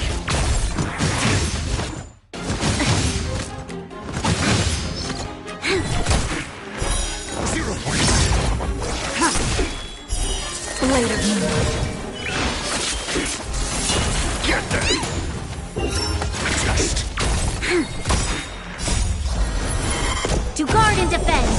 Crush them!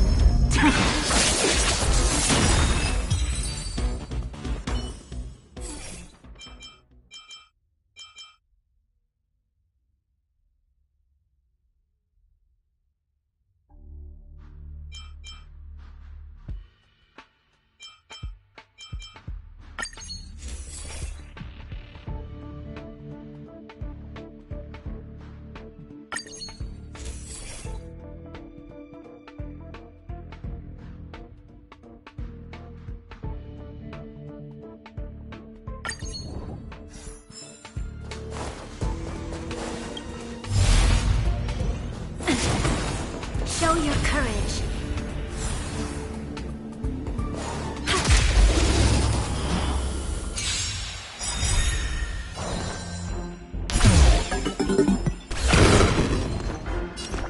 Get them. Answer me.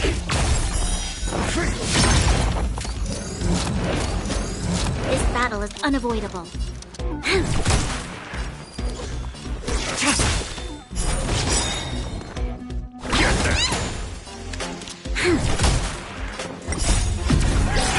In lunar flame. Blade of Moon. Knowledge, the measure of truth and falsehood. Fiends or devil, I'll crush them all!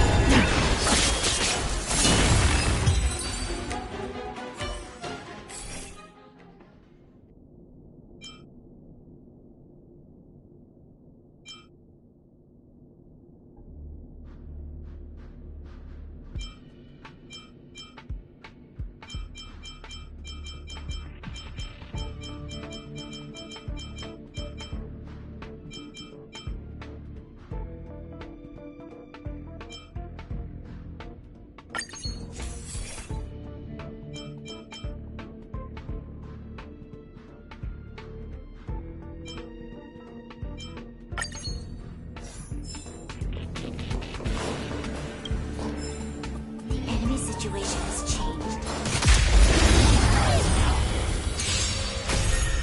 I can do this! Forward! Get them! Pick on some of your own sort. Just. 0 points. Lend me your strength. To guard and defend. Crush them.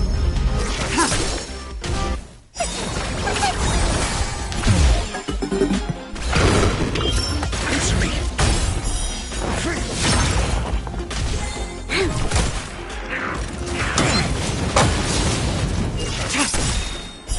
Blade of Moon. In lunar flame.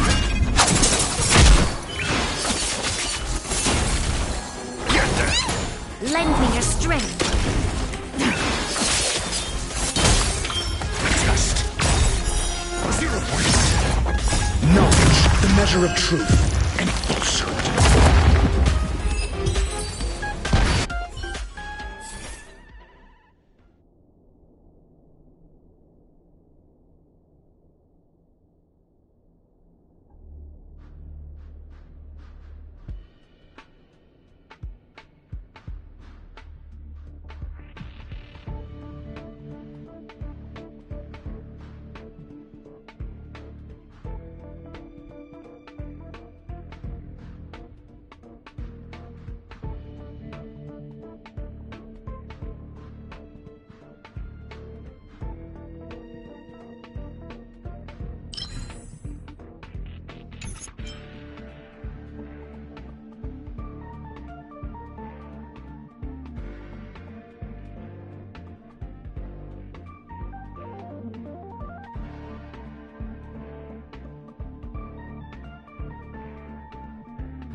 Show your courage.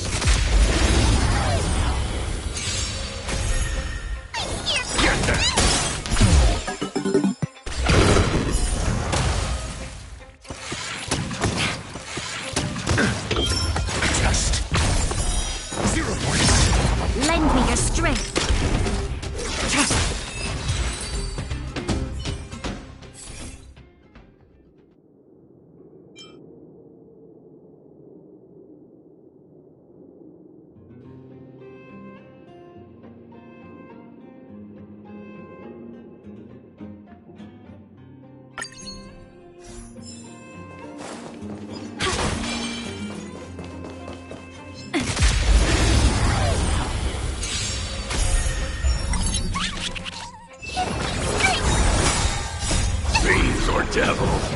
I'll crush them all!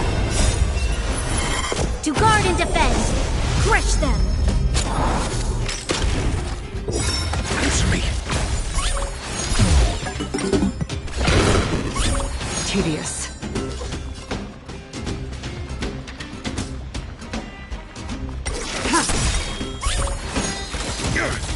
I'm gonna hold everyone back again! Prince.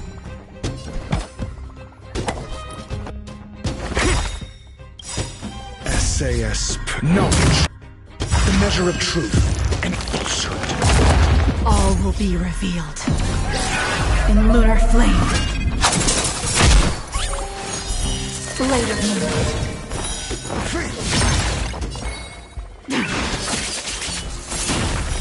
0 points.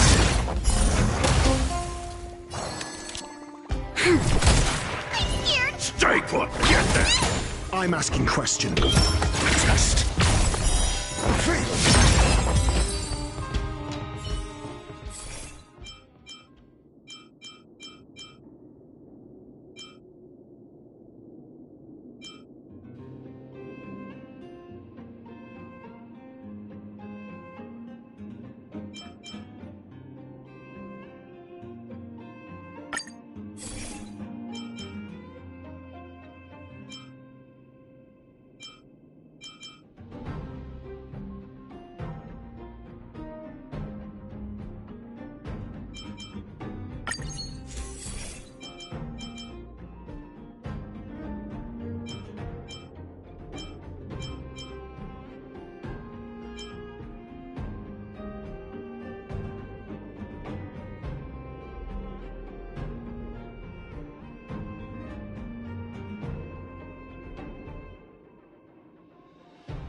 Show your courage.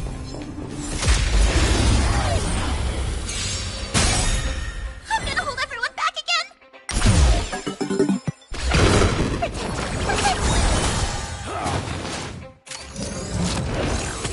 Mediocre. Answer me.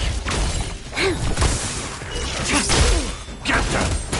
Lend me your strength. Blade of moonlight.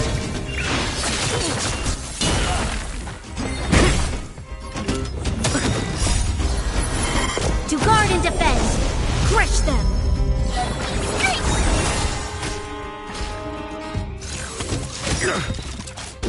Knowledge, the measure of truth and falsehood.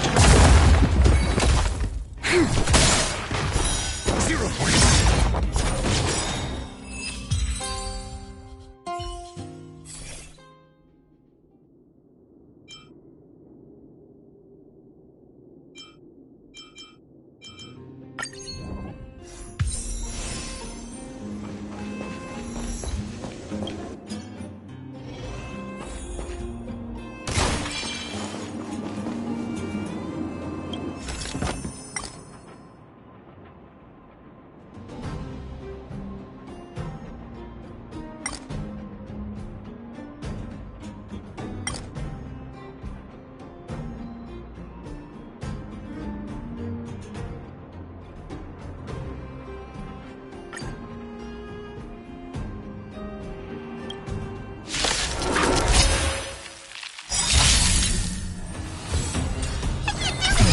Forward!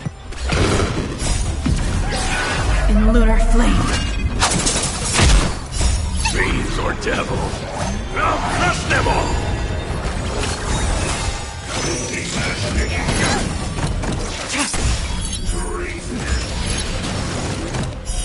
Blade of moonlight.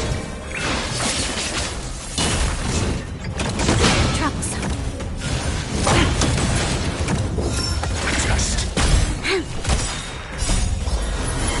To guard and defend! Crush them!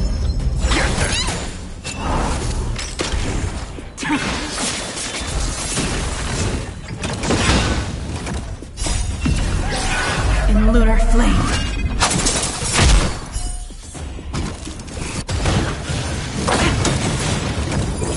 Answer me.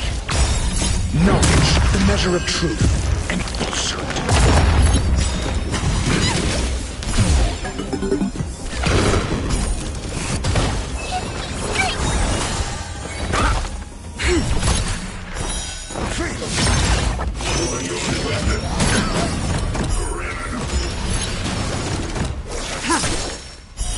Later. 0 points.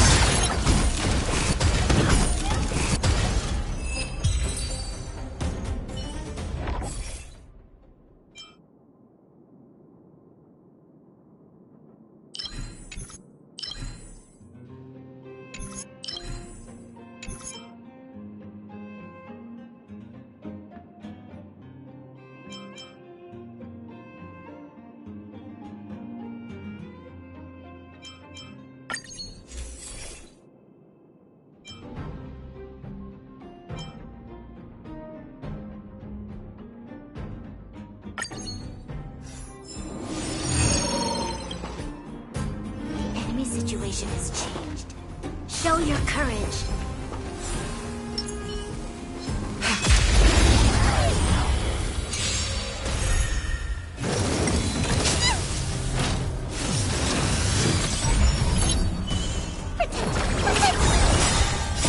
Fiends or devil, I'll crush them all!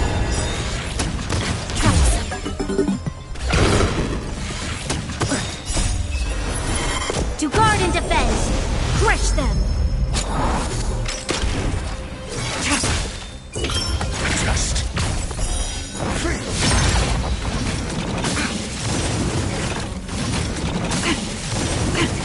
Get them! Later. In lunar flame.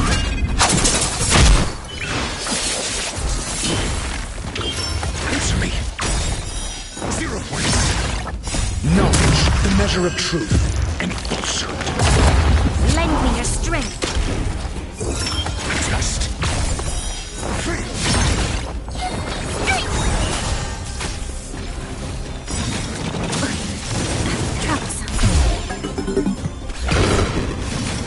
Try harder. 0 points. Answer me. Lend me your strength. To guard and defend. Crush them. Just. 0 points. Get them.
your courage.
Show your courage.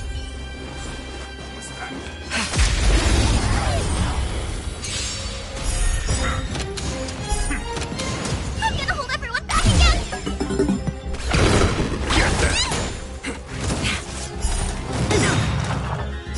Knowledge, the measure of truth, and falsehood.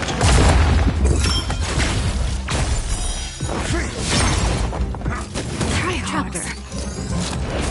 Lend me your strength. Answer me. In lunar flame. Blade of moon.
know your courage.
situation has changed.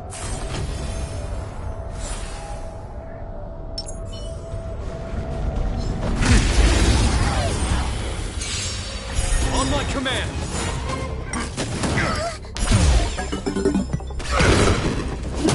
Stay focused!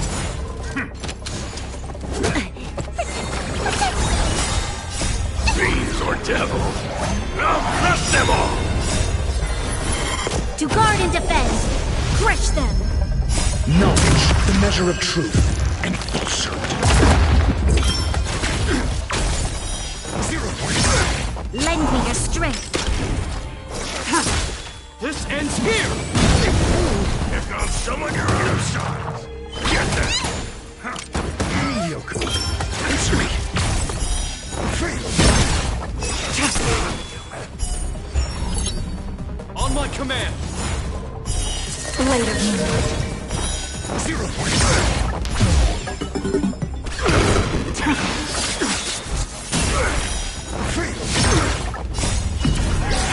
In lunar flame. Stay focused! In the name of preservation! Here comes someone Knowledge, the measure of truth, and falsehood.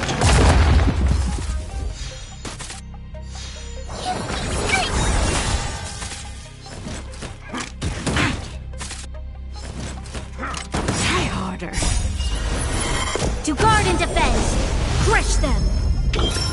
Just 0 point. Lend me your strength.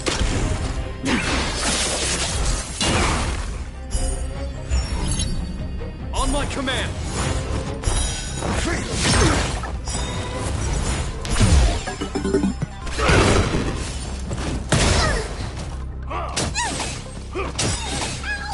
Fiends or devil, I'll crush them all! 0 point.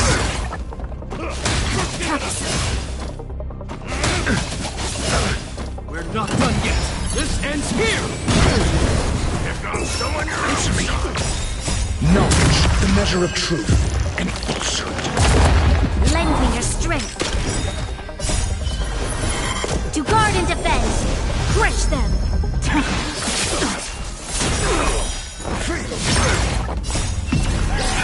In lunar flame. 0 point.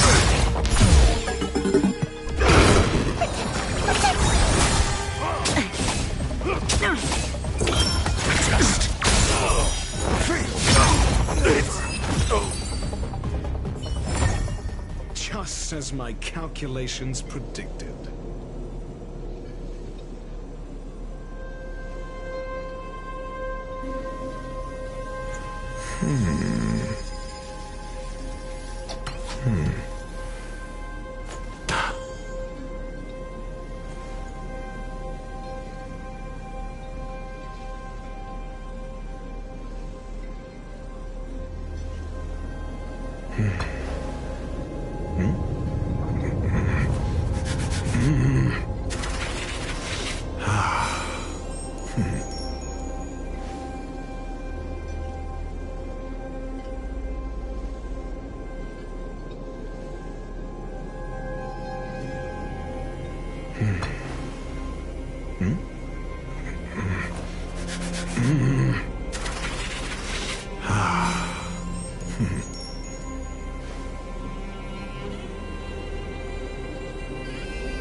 Knowledge, the measure of truth and falsehood.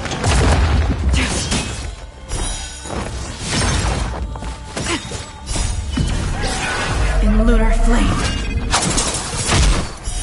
Blade of moon. 0 point.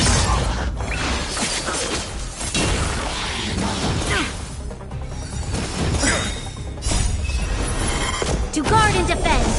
Crush them. Fiends or devil. I'll crush them all! Just. Free.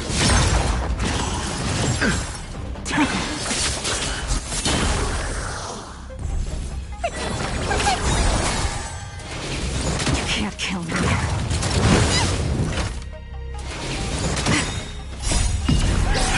In lunar flame. Answer me. Knowledge, the measure of truth and falsehood. Blade of moon. 0 point. Get there!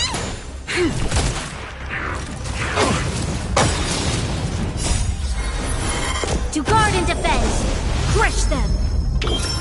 Just. Free. 0 point.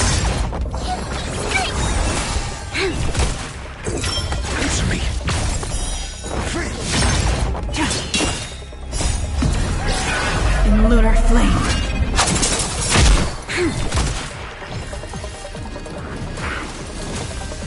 Get them! Just. 0 point. Knowledge, the measure of truth and falsehood.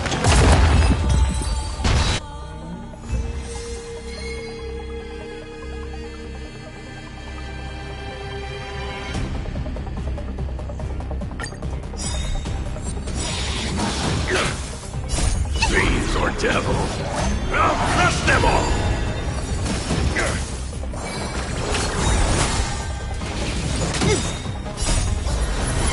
To guard and defend. Crush them. Answer me.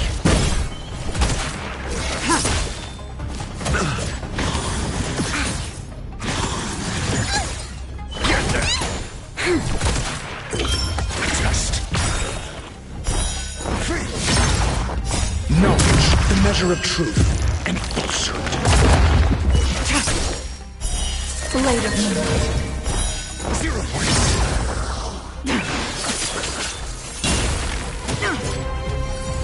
Try harder. Answer me. Free.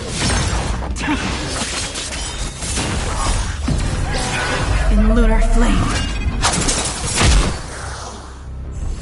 Get them! Fiends or devil. I'll crush them all! To guard and defend. Crush them.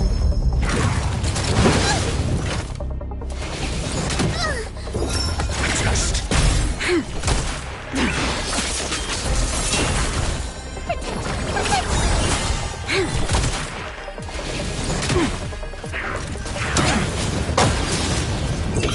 Answer me. 0 point. Knowledge, the measure of truth and falsehood. Get them!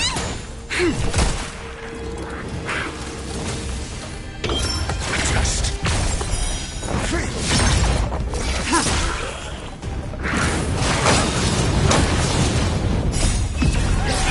In lunar flame. Blade of moon. 0 point. Free. Lend me your strength. To guard and defend. Crush them.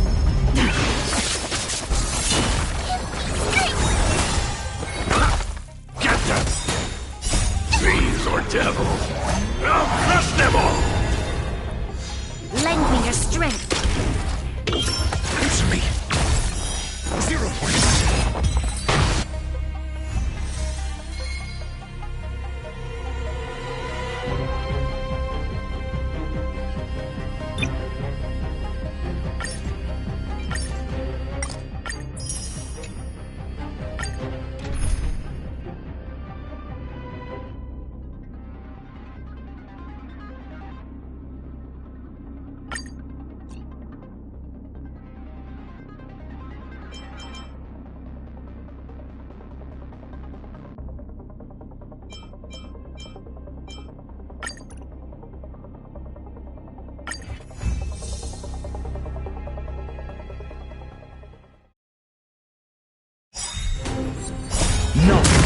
measure of truth and falsehood. Destined for oblivion. Again. Just I weep for the departed. It too shall fall. 0 points.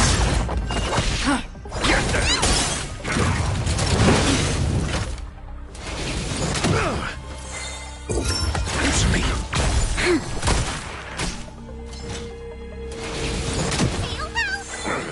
Still waters of oblivion. Lend me your strength.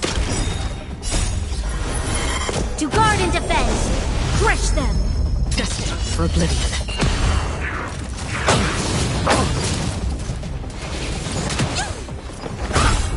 Still waters of oblivion. I weep for the departed. It too shall fall.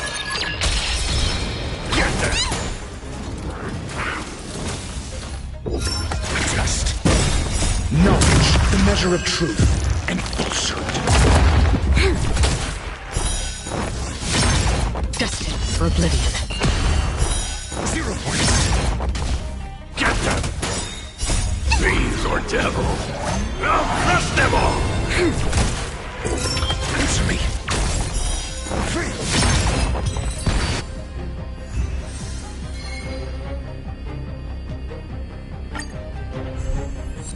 Still waters of oblivion. Again. Troublesome. Just 0 points.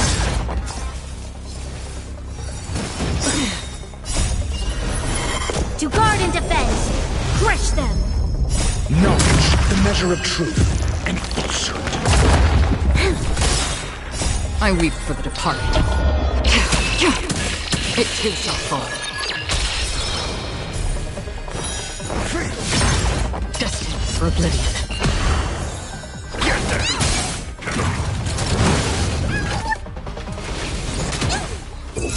Answer me. 0 points.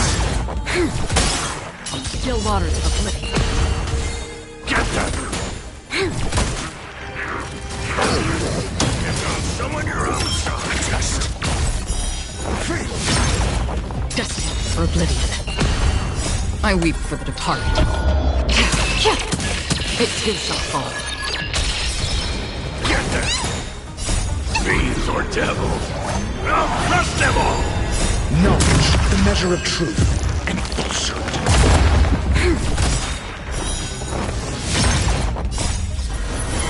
To guard and defend.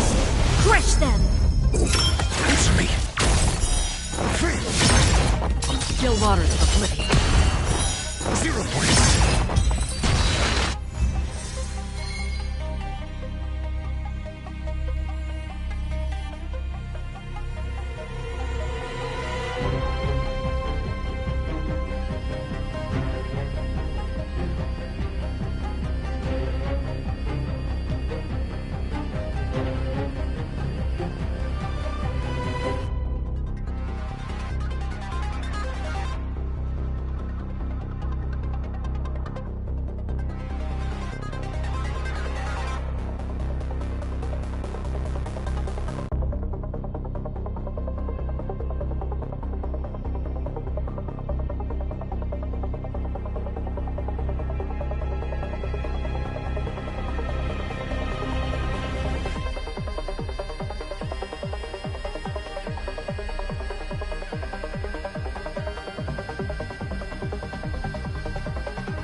Yes, it's this case right here.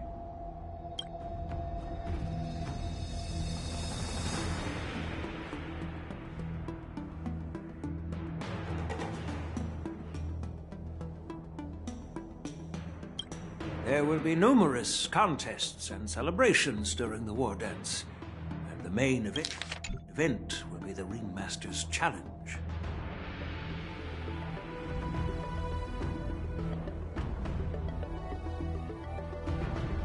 The host will dispatch a skilled warrior to take on challengers from all over the cosmos, showcasing the excellent martial arts of the Xianzhou Lawfu. When you mentioned that the Astral Express would be attending the ceremony. You humor me, Elder Huayan.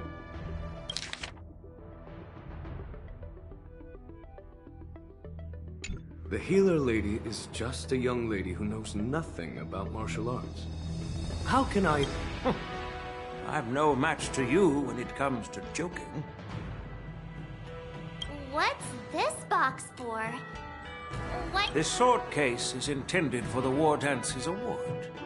It's empty now, but in a few days... I don't mean to boast about our skills, but this sword represents the pinnacle of the Zhuming's craftsmanship. It has a legendary history, full of heroic tales from foreign lands. Tales that are too detailed to be summarized. I've been wondering who would be worthy of such a sword. And then it hit me. I can award it to the champion. Moreover, I hear that Yanqing is an excellent swordmaster, and that he will be representing the Thank you for your generosity, Elder Huayan. If you want to give me a sword, just say the word, Grandpa. No need to beat around the bush. You've got confidence, my girl, but I don't think you can best Yanqing. I know you're all about swords, Miss Yunli. It's just a shame that it's the sword that ultimately chooses its rightful master.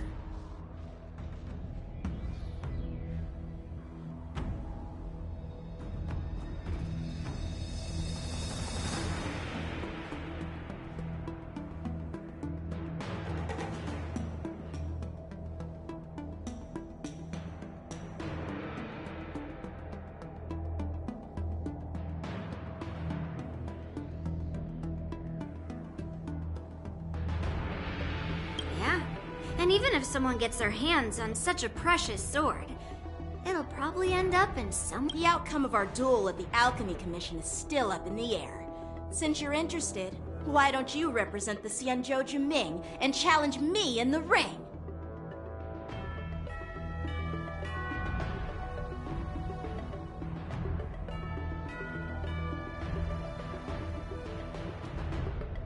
That's exactly what I had in mind. Nobody knows who's gonna come out on top. It could be me, it could be someone else. It'll probably be me. But whatever happens, it won't be him.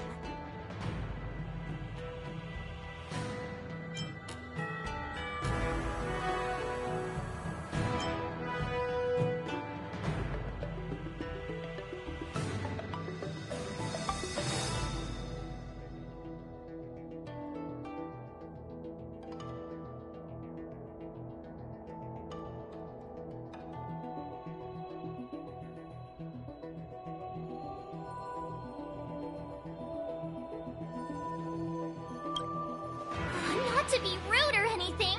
We've been watching their drama. I'm dying to find out who beats who.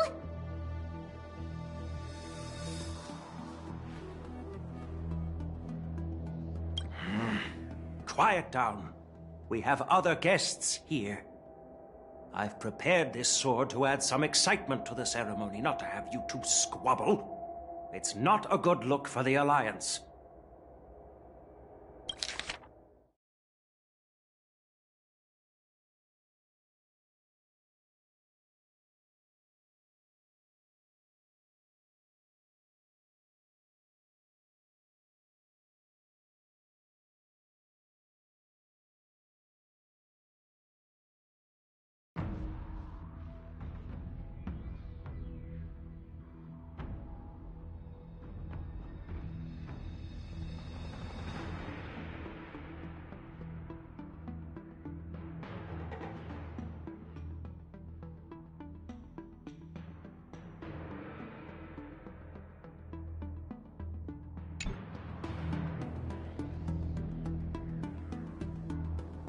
While you both seem confident that you'll win, you need to remember there can only be one winner and one loser in the ring, which could lead to hard feelings.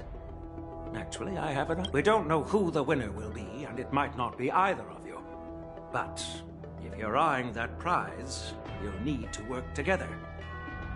I want you to take on an apprentice who will take part in the war dance and win at least one match. How does that make sense?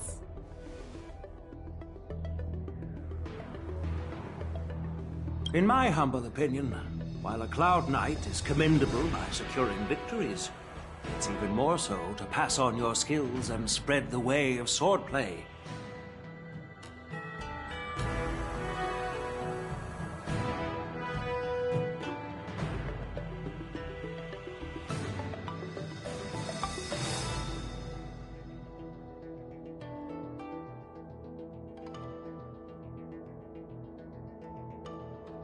I'd be greatly pleased if this apprentice could represent the Express in the war dance by displaying their Cloud Knight flair and prowess. Well, Elder Huayan's idea is quite interesting.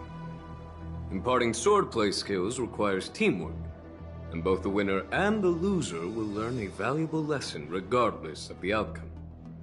The question is, whom should the two of them? Huh? Who? Wait, me? I noticed just now that Miss March seemed quite interested in the outcome of your sword fight. So I thought, why not teach her the art of swordplay?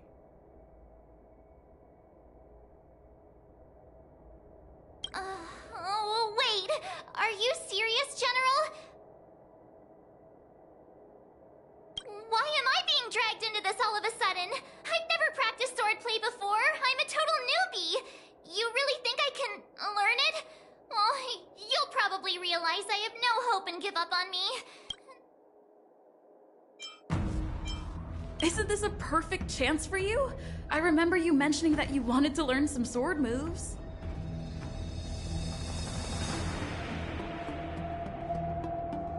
Yeah, I did say that.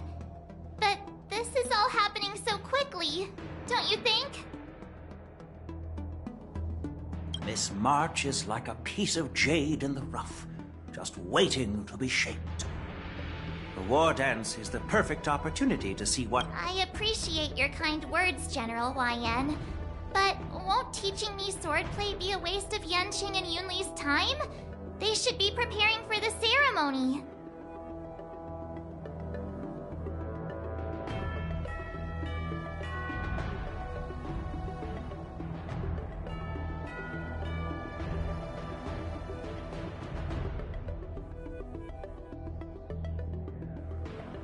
Oh, plus, I heard that each swordmaster has their own special moves. What if they let something slip while teaching me? If everyone knows each other's tactics, won't that mean everyone's stuck in a stalemate and unable to end their fights during the war dance?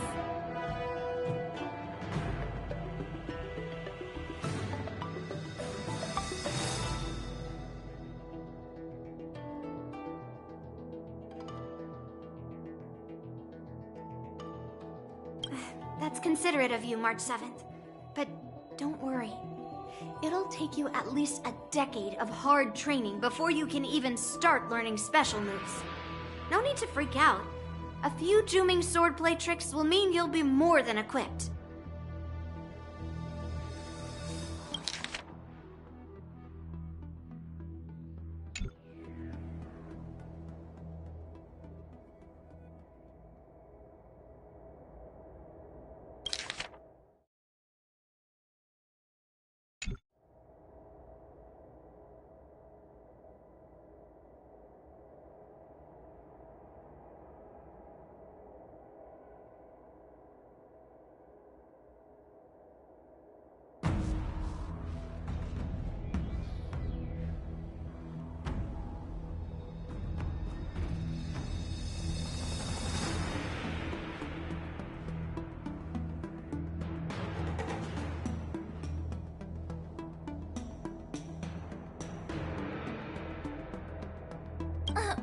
Really?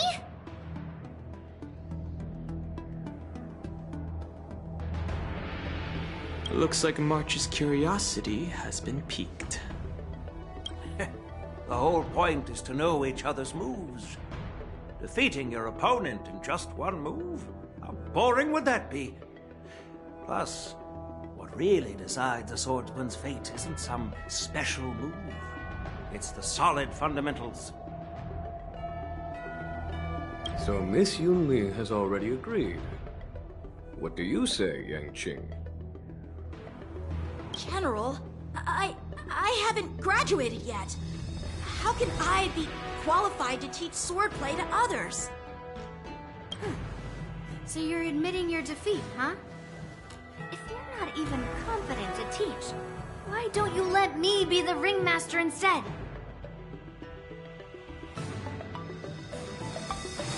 Yang Qing, teaching an apprentice is also a way of honing your own skills and gaining insights. You've been an apprentice for years. It's about time you looked at swordplay from another perspective.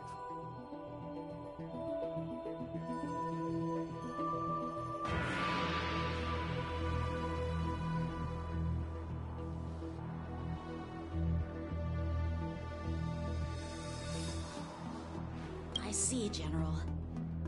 Then count me in. Now that Yang Qing has agreed too, it all comes down to Miss March giving her nod. It's up to you to make the final decision, March.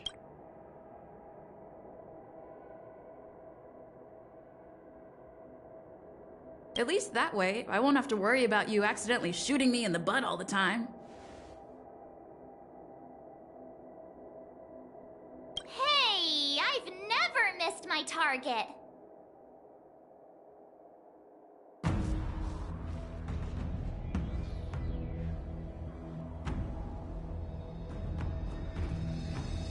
Then I'm on board.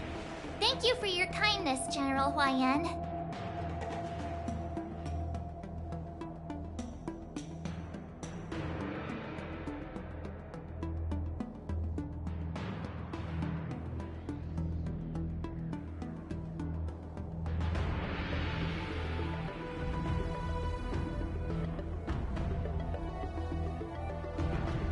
Great! Starting tomorrow, Yanqing and Yunli will teach you the basics of the Cloud Knights. Yunli and I will head out and purchase some sword practice equipment for Miss March. Think of it as a little initiation gift. You're too kind. Wait, you're giving me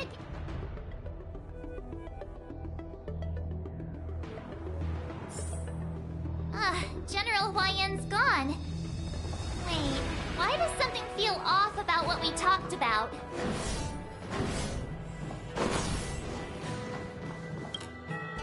I think we strayed off topic. How did things even get to this point?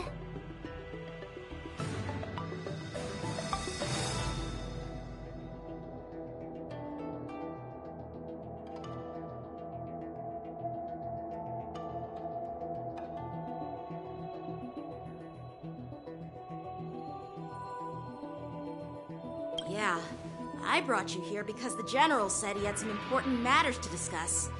But how in the world did Yunli and I suddenly become Miss March's swordplay mentors?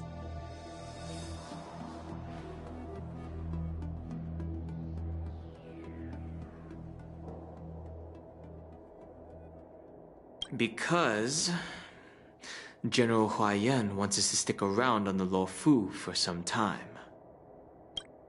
But from his point of view,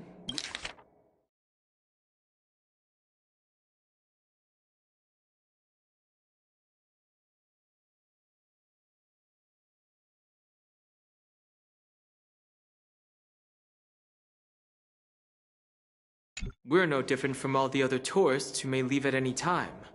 Since the crew's actions were mentioned in the Luofu's operations log that was given to the Alliance, he probably wants to see firsthand if we're as capable as the report claims, or if we're just some made-up excuse to save face. And he wants to see it for himself during the war dance, which is why he even dragged Yunli into this. What began as a simple contest between two sword masters has now evolved into you two collaborating to mentor March.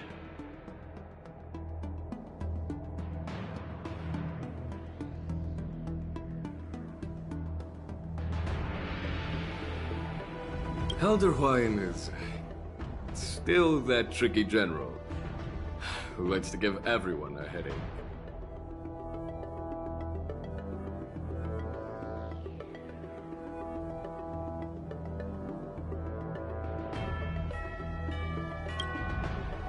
My apologies. Truth be told, I invited all of you to the ceremony because I wished for you to act as my witnesses. I apologize for not disclosing this information earlier. In the coming weeks, I'll also invite all of you to a meeting with General Fei Xiao, where you may need to answer her questions and clear up any doubts she might have.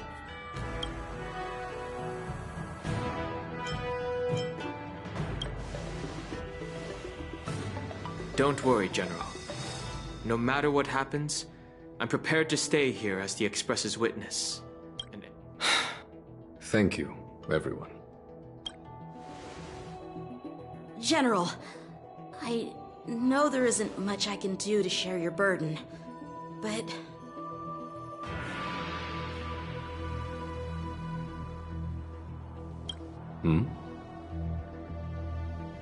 As the Lawfu Ringmaster, I won't let anyone defeat me in the war dance.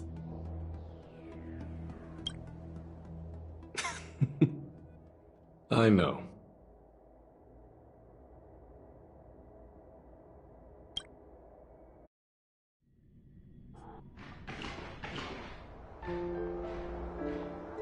The illustrious Merlin's Claw waiting for me? And for so long, too? It's quite an honor. It's been a while, General Fei Xiao. It's been 30 years since we last saw each other. Right, Yukong?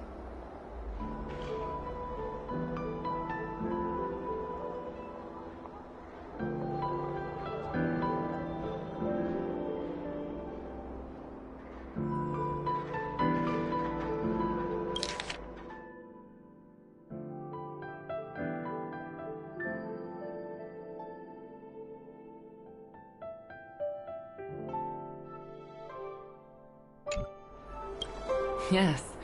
Back then, you were the vanguard of the Yao Qing's Verdant Knights. And I was a pilot of the Lawfu's Rainbow Fall Fleet. Who would have thought that upon meeting again, you'd be a general, and I'd have given up flying? Really? Well, I wouldn't say I haven't seen you in 30 years. After all, your great victories are announced through the Yellow Bell resonance system every day. So I'm well aware of your great feats. How's your health holding up?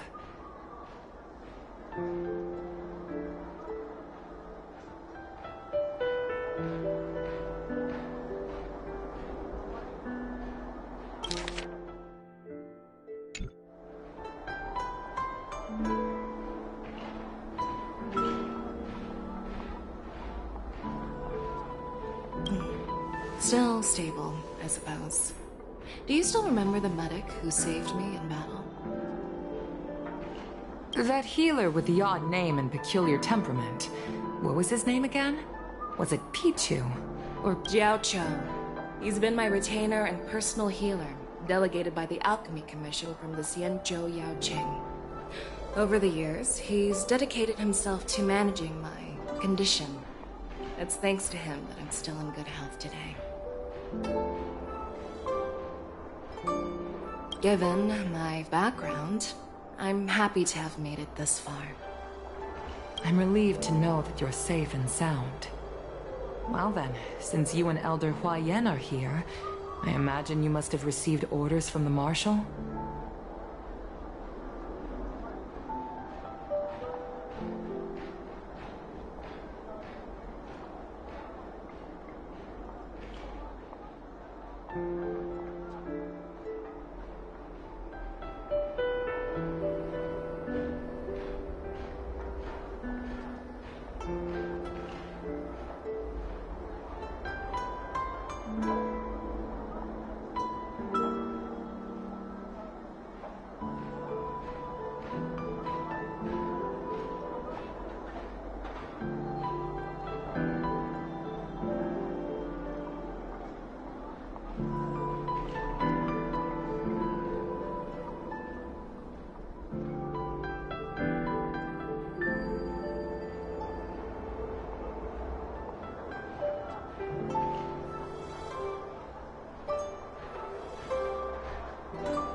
As your friend, may I ask how the Alliance intends to punish the General of the Lawfu?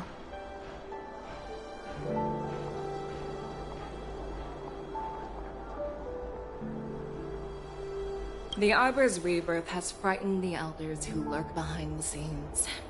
They fear the resurgence of abominations, much like what happened 30 years ago.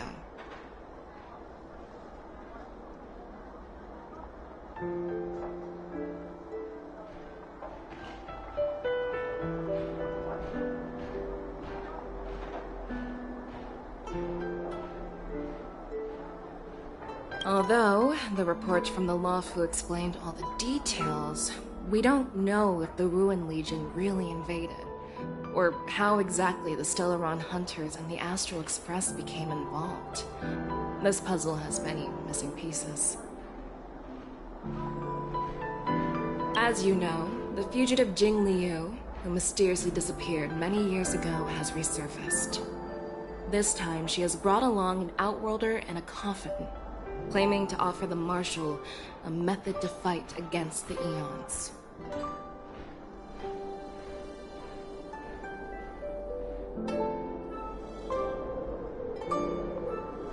The Lawfu Preceptor has also leveled accusations against Jing Yuan for neglecting the Alliance's principles. She asserts that Jing Yuan enabled the exiled Imbibitor Lunae to re-enter the Lawfu, thereby unlocking the lunarescent depths within Scale Gorge Waterscape, which in turn disrupted the Vidyadhara's dutiful watch over the Ambrosial Arbor.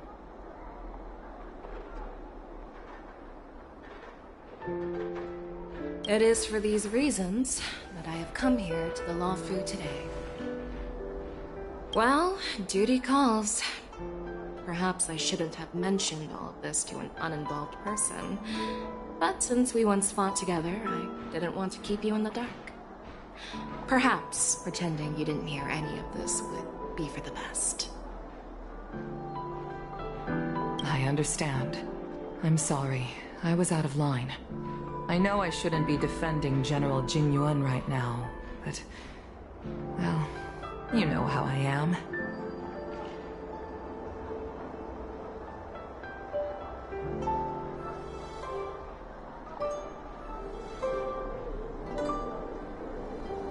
The Lawfu has enjoyed centuries of stability since the end of the sedition of Imbibitor Lunae, much of which can be attributed to General Jing Yuan's masterful strategizing.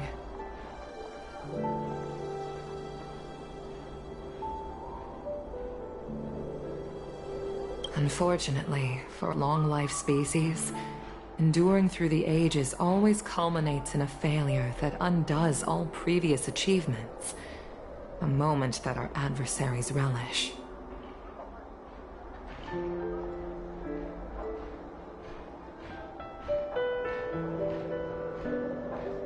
That's true. And that's why I'm also here for another purpose. To visit Hule.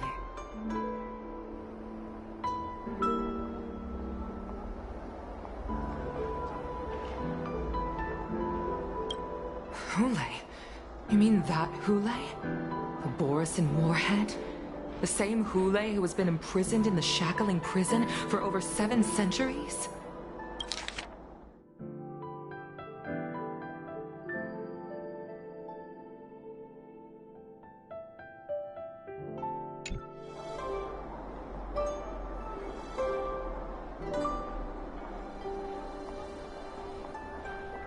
The nemesis of the Foxians who will never be forgiven and shall be imprisoned until the end of the cosmos. I can't quite remember the exact wording, but yes. Usually, only emissaries from the Xianzhou Yaoqing Skyfaring Commission visit him once every century. Why do you have to visit him now, of all times?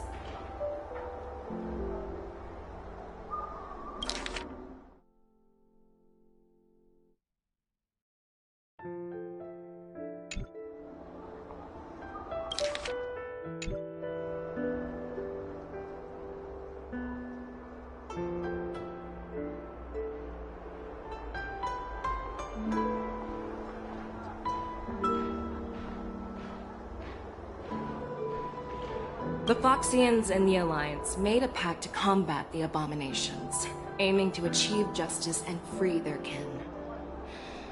That werewolf monster is to be forever imprisoned in the dark recesses of the Shackling prison, facing unending retribution.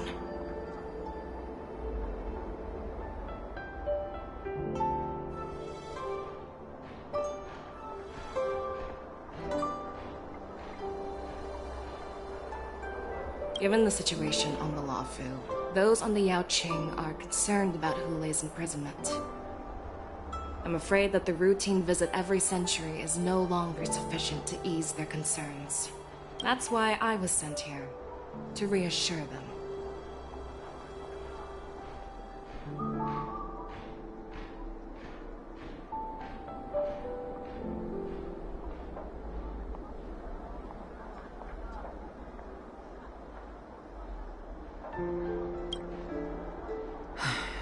It's all bad news.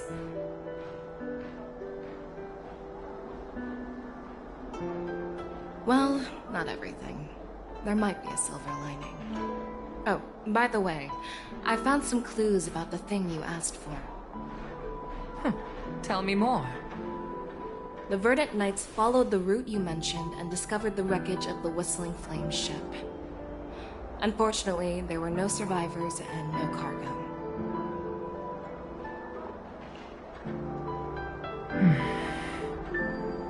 However, someone had already been on the scene before we arrived. Our people? Or someone from the IPC? No, neither. Yukong, have you heard of a person named Ron May?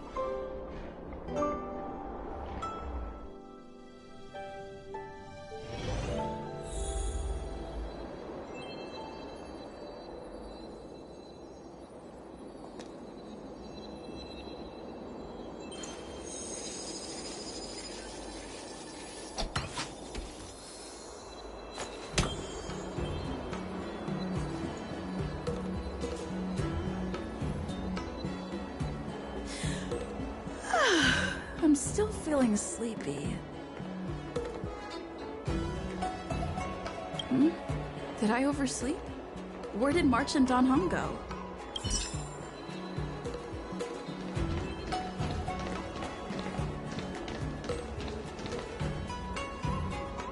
There you are!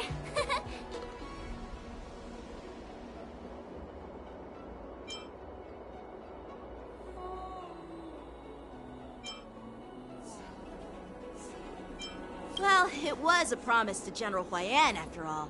I woke up especially early, so I can start teaching Miss March swordplay.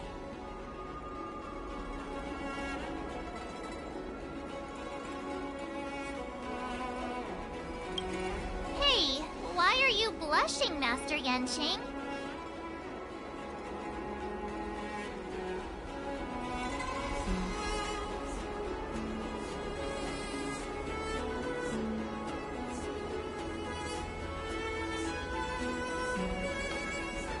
This is, the first time someone has called me Master.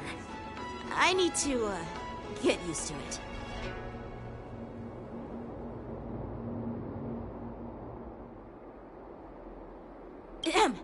Let me make it clear. Swordplay training is about improving your body, mind, and strength. It's not a casual game you can master overnight. I promised General Huayan that I'd teach you Cloud Knight swordplay, so you can participate in the war dance and defeat at least one opponent. I'll do my best, but if you break your master's rules...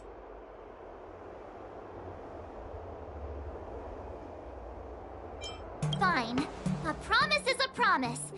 Since I promised to study hard, I'll do my best starting today. Great! That's the spirit. March is in your hands now, Yanqing. Don't be too easy on her. Don Hung, do you even have a heart? Did you lose it somewhere? By the way, where's Yun Li? I've found a quiet spot in the back garden of the Palace of Astrum for our first lesson together.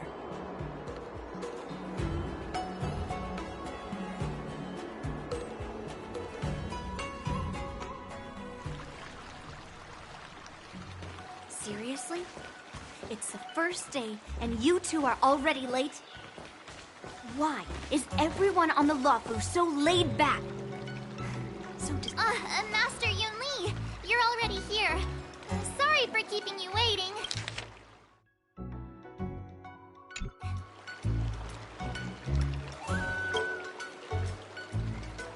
Oh, wait.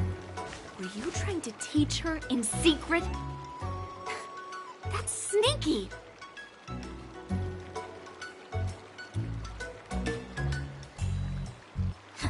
I'm just showing you what Luofu etiquette is all about.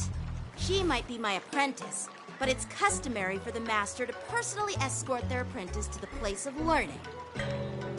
As the host, I'll be teaching Miss March the essence of Luofu's swordplay, after which she'll emerge victorious in the war dance ring. You won't be complaining about Luofu's swordplay then. Stand aside, rookie. Let me show you how we Ju-Ming swordmasters treat their apprentices.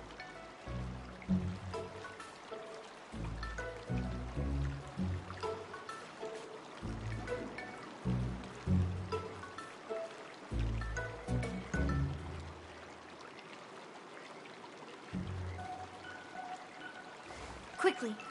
Over here, Miss March. This is a reverse mentorship gift from me to you. I hope you put it to good use. What's this? Xianzhou clothing? It's so beautiful! Sword practice requires precise movements. This outfit is tailored to fit perfectly and allows for smooth movements. I even added some small accessories. I put a lot of thought into it. You're awesome, Master Yunli! See? See? How can you compete with me? I'll teach March 7th the essence of Ju-Ming swordplay so she can win the contest with my sword skills.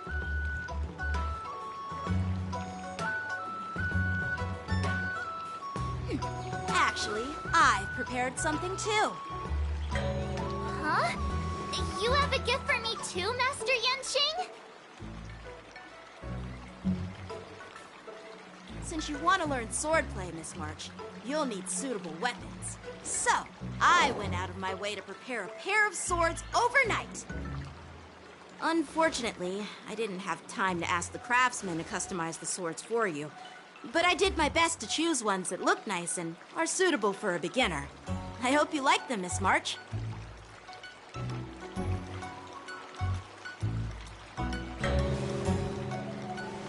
Thank you, Master Yanqing! Bet you didn't see that one coming, did you, Yunli?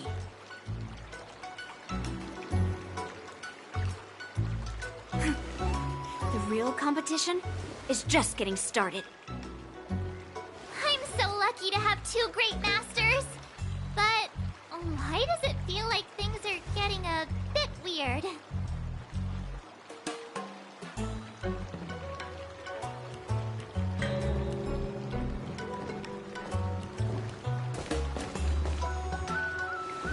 So what do you think, masters? Does this outfit suit me?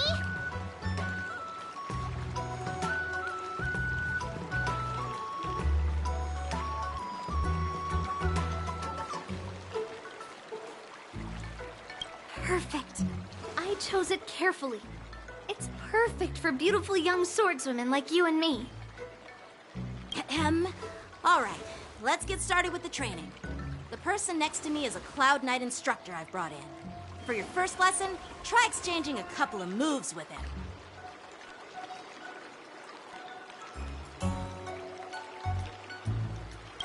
Wait. We're having actual combat training for the first lesson? Isn't that a bit too intense? Well, I heard you have some experience with archery and martial arts. The first thing we're going to do is see just how strong your fundamentals are.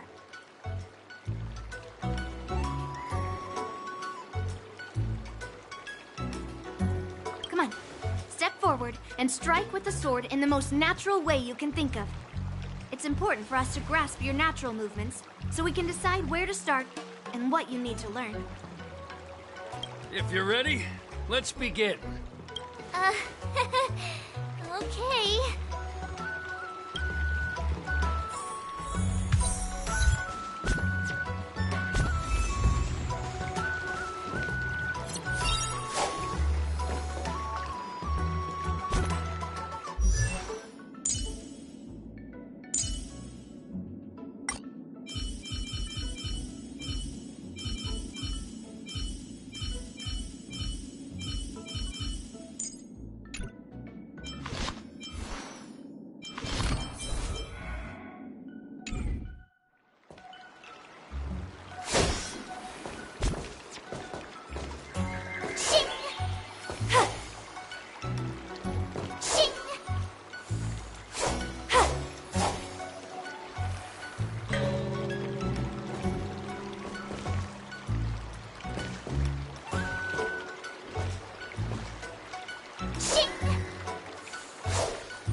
Well, I heard you have... Come on.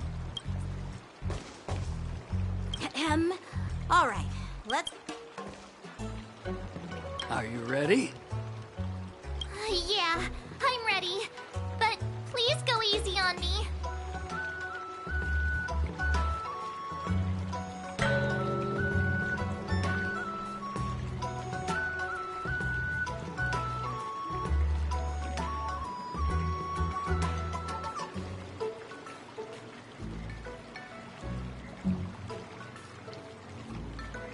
Then I apologize in advance, Miss March.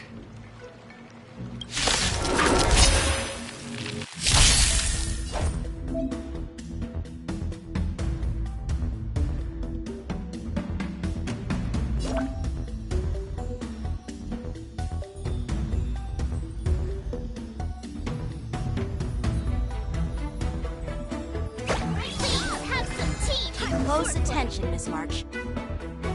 Lawful swordplay is all about being swift and agile in your movements. Strike with heart! Yes, you! Ignore him. Strength is everything. Like this? Well done! Master, have some tea! So, how many of my moves can you block?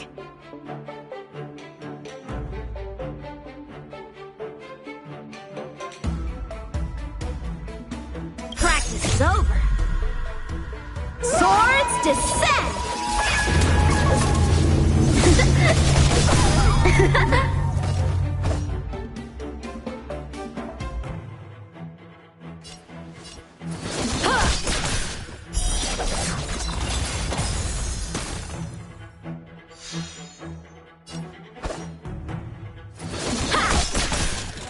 I'm starting to get the hang of it. Strike with heart! You'll make for good practice. Better not underestimate me. That's how a true master does it. With a true heart and focused mind, here I come.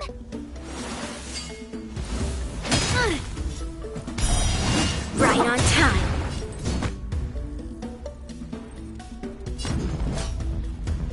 Pulverizing sword strike!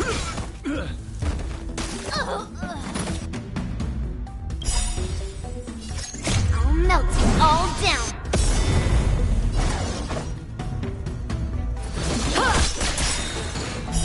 Clouds severing mountains! Yes, you! I could take 10 of you!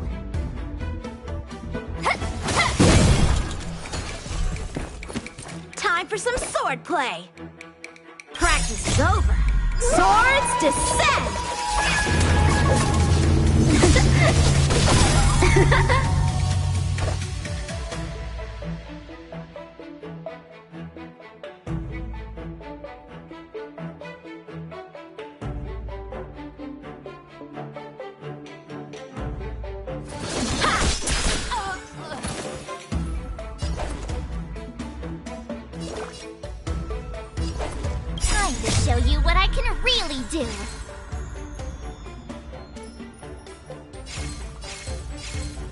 Azure Dragon, White Tiger, eating less carbs. Watch this! What are you mumbling about? Isn't this a sword technique? Shouldn't I be saying something cool? Pardon my manners.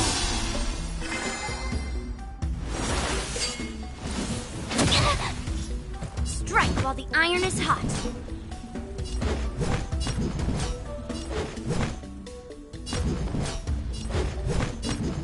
Rock-shattering slash!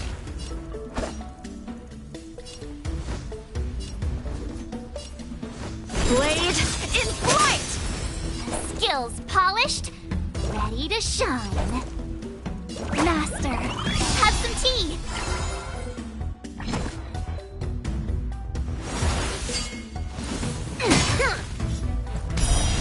Right on time.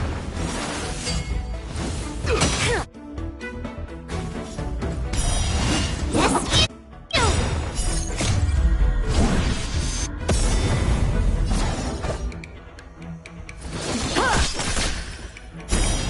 Clouds, it cleaves a path!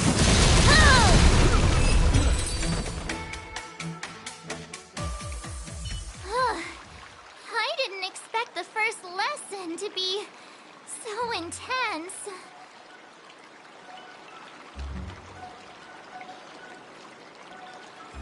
Miss March has quick hands and a flexible body. She's a perfect fit for practicing Lawfu swordplay.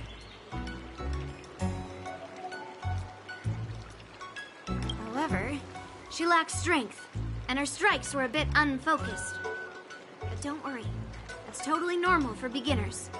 Once she starts practicing Juming swordplay, she'll make Given the situation, I believe Miss March should start by working on...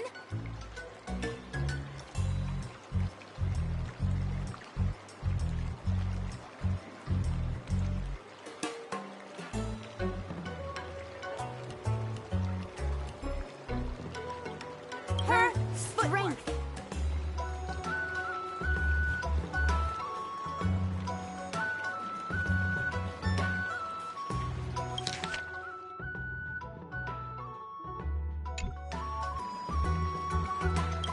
Seriously, do you actually know anything about swordplay, or what?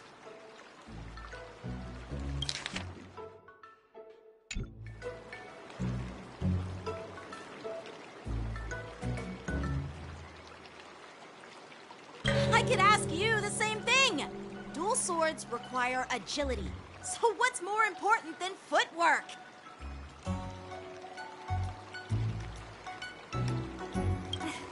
Instead of focusing on her strengths, we should address her weaknesses.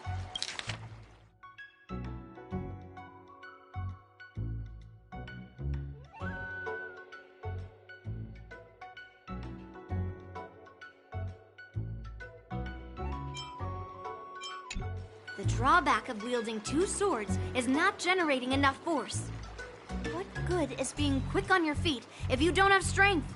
It's not like we're dancing here. Skilled swordmasters know how to play to their strengths and work on their weaknesses. Start with what you're good at, then tackle your weaknesses. That's the right way to learn. You're quite the theorist, huh? Theorist? You claim to be able to talk to swords. So what does that make you? A lunatic?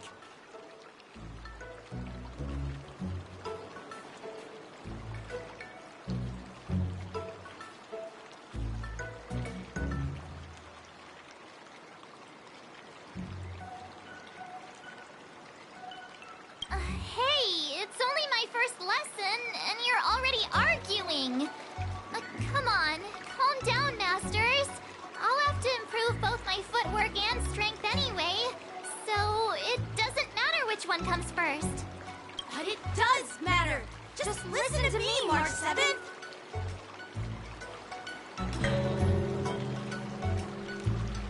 Aww.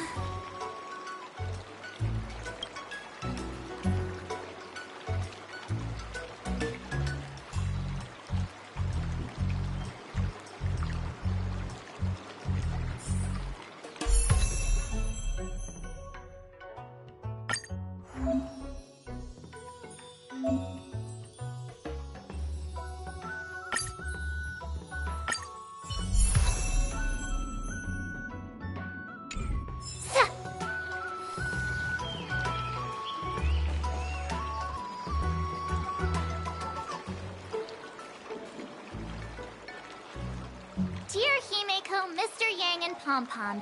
We're all good here on the Xianzhou Lafu, so no need to worry. By the way, how's your trip going?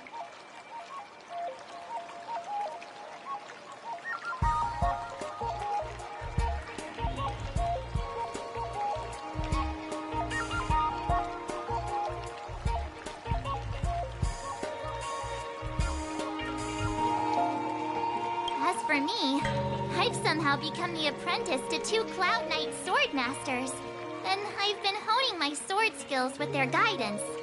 One of them is Yanqing, the boy we've all met before. The other is Yun Li, the granddaughter of General Hua Yan from the Xianzhou Juming.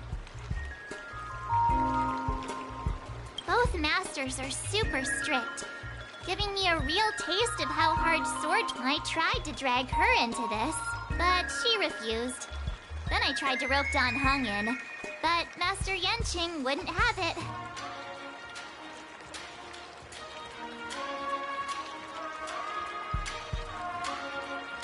Still, I didn't let the difficulty get to me. In just a few weeks, my sword skills have improved a lot. Both my masters think I have unique talents in swordplay, and are literally fighting each other to teach me their skills.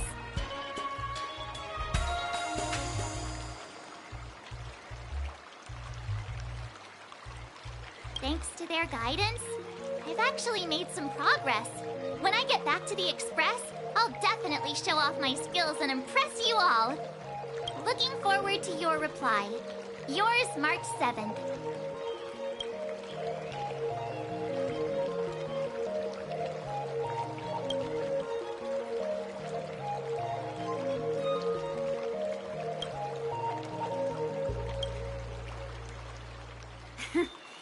Well done. Let's call it a...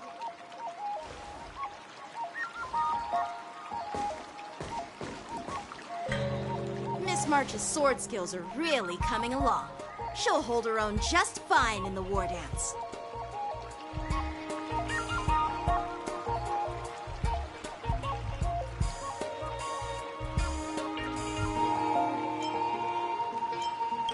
Perhaps I might have a shot at beating both masters in the ring?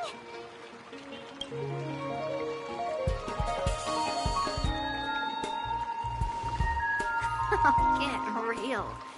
You've only been practicing for a short while. How could that possibly happen?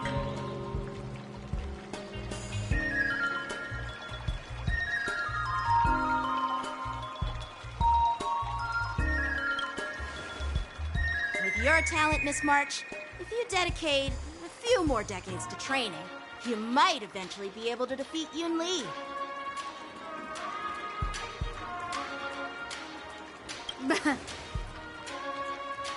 Decades? But I'll be an old lady by then. No. Can you believe it? March 7th has actually become a pretty decent swordmaster in such a short time. Now I understand why Grandpa always had a grin on his face while training me. Are you sure he wasn't laughing at you?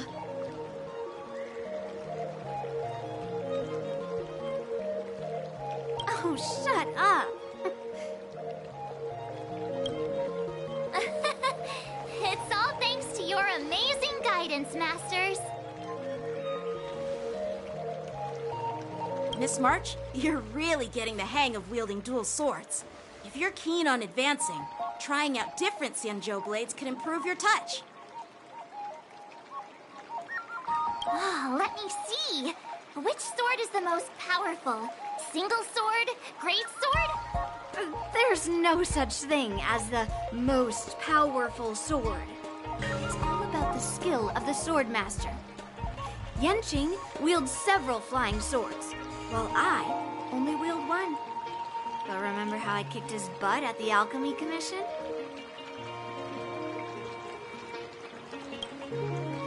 First, you didn't kick my butt. Second, you'll never kick my butt. Third, how about we settle this right now and see who kicks whose butt?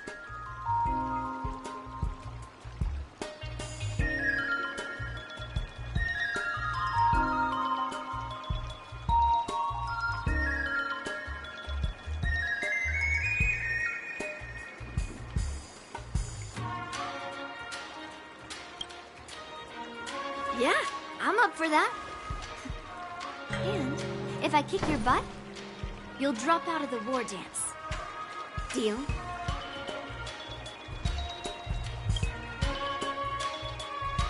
Why are you two arguing again? I thought things had been improving between you lately. There was talk that the leading disciples of the Law Fu and Juming generals were supposed to face off in the war dance, but for some reason, they suddenly teamed up to train an apprentice of their own. Turns out, the rumors are true.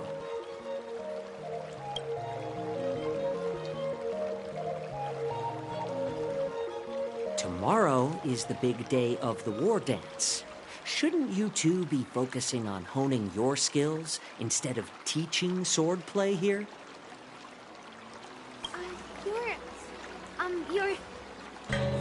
That's right. You're the pink-haired fox from the Yaoqing.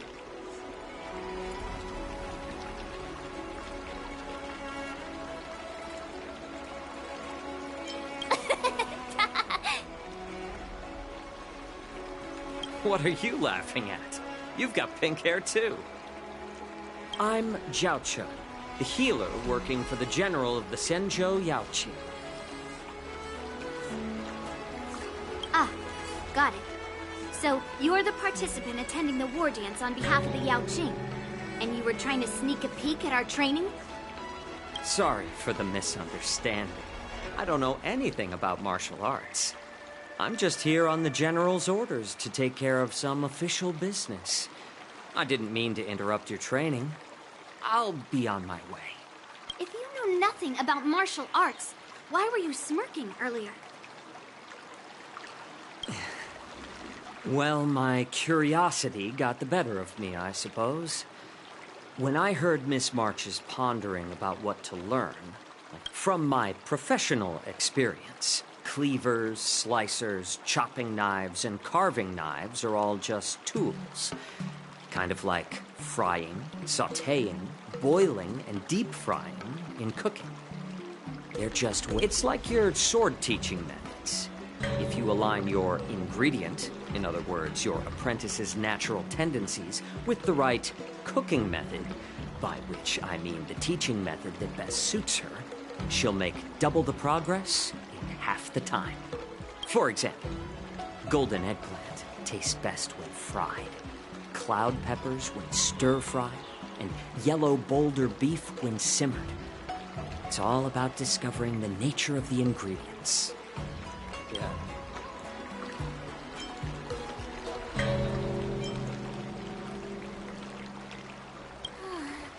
All this talk about food is making me hungry. Aren't you a healer? Why are you talking about food? Well, it's just a metaphor.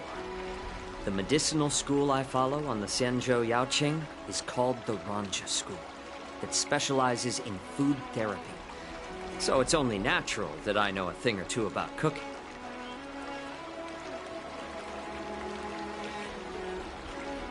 So, you're the general's cook?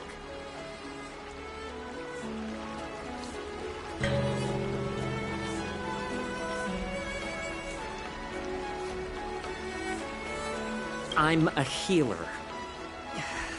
But anyway, a cook who isn't interested in health doesn't make for a good advisor. Fine. Call me a cook if you want.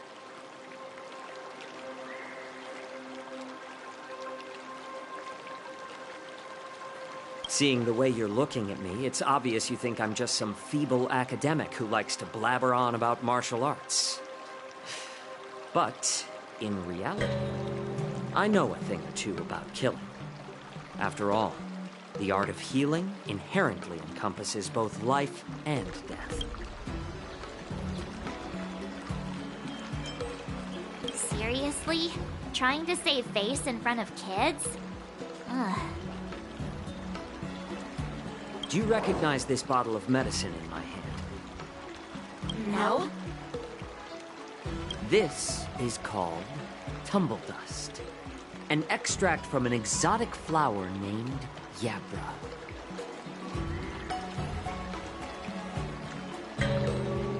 Ugh, is it poison? Well, it depends on how it's used.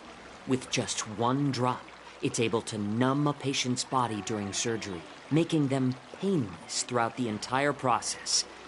However, increase the dose or the potency, and it'll slow the metabolism, making the blood thin and resulting in the loss of all senses. Even long-life species cannot escape its effects. This thing can save lives or take them. It's more powerful than the swords in your hands. That may be so, but still, I prefer settling things with a sword than, you know. Huh. Looks like I did get you all wrong. You're not a feeble scholar, but a sinister and despicable one. Hey, why the insults all of a sudden? I'm just sharing some medical knowledge here, not persuading you to poison anyone. Seems like you get real excited when talking about poison. I can't tell if that's an honorable thing or sinister. Picture this. 2 individuals. The one standing is full of malice. The other lying down is honorable and righteous. How can the one who's lying down label the one standing as sinister? In the throes of combat, where life and death hinge on a singular moment, every idea fades into nothingness. The only thing that matters, surviving the battlefield, reshapes all notions of worth, be it integrity or treachery. In my eyes, their significance is negligible. Perhaps you've underestimated Yunli and me, Mr. Jiaoqiu. We may be young, but we've seen our fair share of war. Well, then you should know that the war dance is nothing more than a contest. So why are you so focused on it? When I was appointed as the ringmaster for the war dance, I asked the general, we Cloud Knights are supposed to charge into the fray and slay enemies. Why do we have to swing swords in a ring just to... And this is how the general replied. To unsheath your sword in a ring is no different than on the battlefield, as your sword reveals the might of all Cloud Knights. The war dance is the perfect chance to showcase martial virtue and forge alliances from all over the cosmos. When we unsheath the sword without drawing blood, we not only display our might, but also the martial virtue of the Cloud Knights.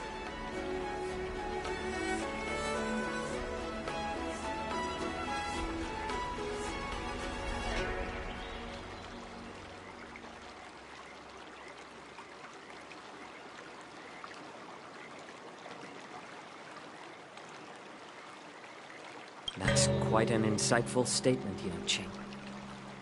Well, my apologies for being so short-sighted. I've been on the Luofu for quite some time, but I haven't had the chance to see the ceremony venue for myself yet. Hearing you speak so highly of it has piqued my curiosity. Would you mind showing me around? You want to see the Sky Splitter ship where the war dance will be held? Let's go! I bet Yunli and Miss March haven't seen it either, right? Well then, I'll give you all a tour.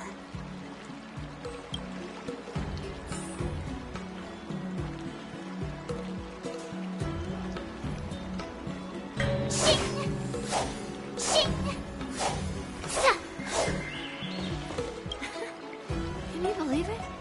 March 7th has actually become a pretty decent swordmaster in such a short time. Now I understand why Grandpa always had a grin on his face while training me.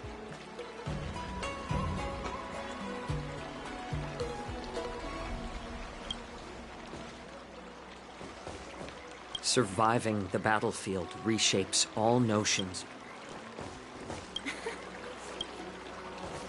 Let's go. I'll give you a tour of the Sky Splitter.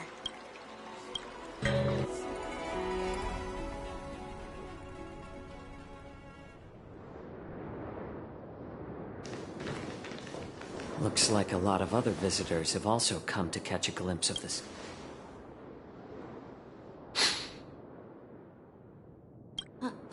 What's up, Mr. Jiao Cho?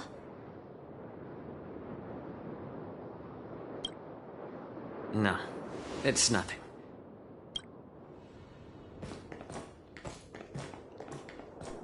Do you see that airship in the distance? That's the Sky Splitter, the venue for the war dance ceremony. It doesn't look all that impressive from this distance. The Sky Splitter is actually a decommissioned Luofu military vessel. People aren't allowed on board until the war dance officially commences.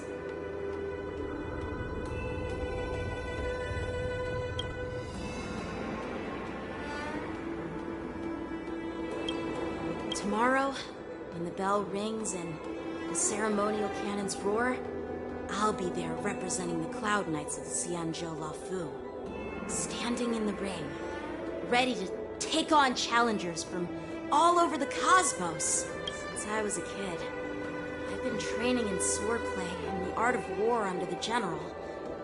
Every day, I'd swing my sword 10,000 times, and then thrust it 10,000 times, repeating the process over and over.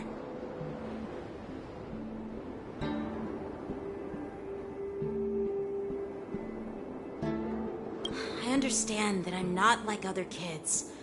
I never envied the toys and freedom they all had. I never found sword practice boring or hard. Even in the thick of battle, facing down savage abominations, I never felt scared.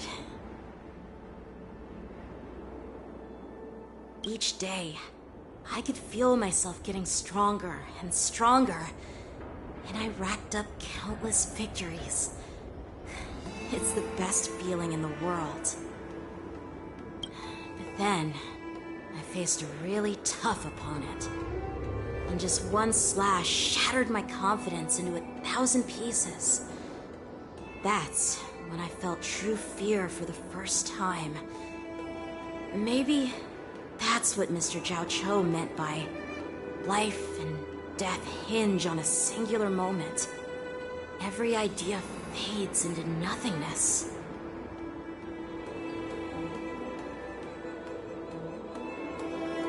After that, I had to pick up the pieces and try to put myself back together.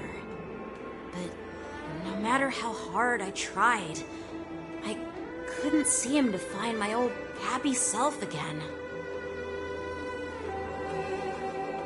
I often ask myself, why do I wield my sword? If defeat is inevitable, why do I continue to fight? Is it to reclaim the joy of victory? To meet the general's expectations? Or to secure my honor among the Cloud Knights? While the general could teach me the art of swordplay, he couldn't teach me why I should keep on going. He said the reason must come from within myself. I've been struggling to find that reason.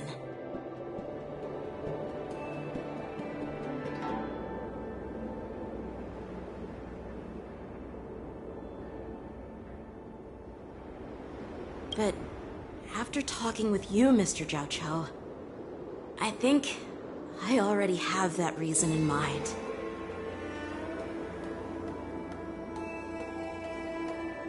As a member of the Cloud Knights and the General's apprentice, I've had a weight on my shoulders. When I wield my sword, it feels like I'm letting go of everything. I love the feeling of giving it my all.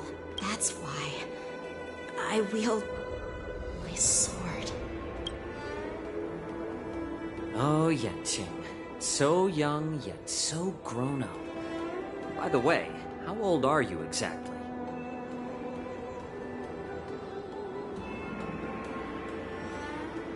Age doesn't really matter. All sword masters will understand how I feel.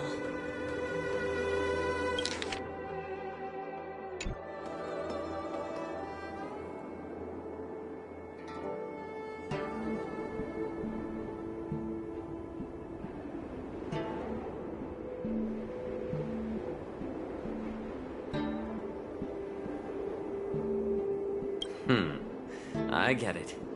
Looks like all the kids on the Luofu live tough lives.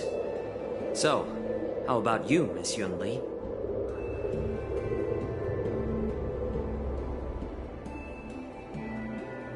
It's not polite to ask a girl her age, no matter which Xianzhou ship you're on. I'm not asking your age. I'm asking if you have a dream like Yanqing has. You don't talk like a cook. You sound more like a TV host or something. Need I repeat myself again? I'm a healer.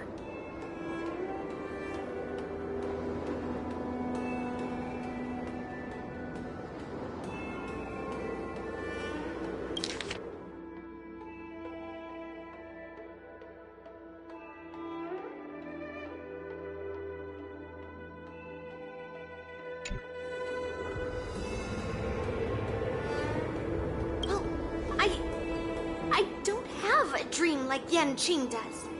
The only reason I'm participating in the Ringmaster's Challenge is because I made a promise to my grandfather. I want to win the precious sword he's contributed to the war dance. Sounds like that mind of yours is just filled with swords.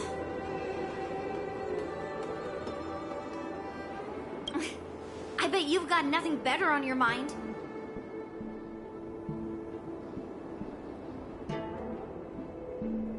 My father was a craftsman on the Xianzhou Juming. Because of his foolishness, many innocent people fell victim to the cursed swords he forged. Since I was a kid, it's been clear to me that not everyone deserves to have a weapon in their hands. Giving them a sword is no different than being cruel to the innocent.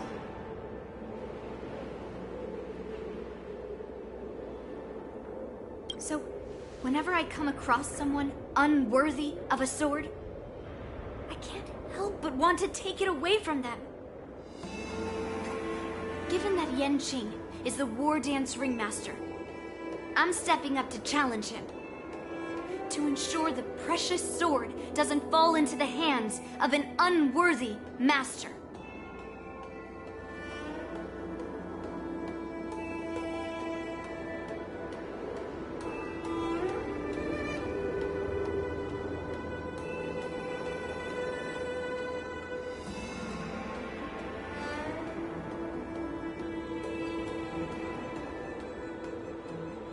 Hey, what do you mean by an unworthy master?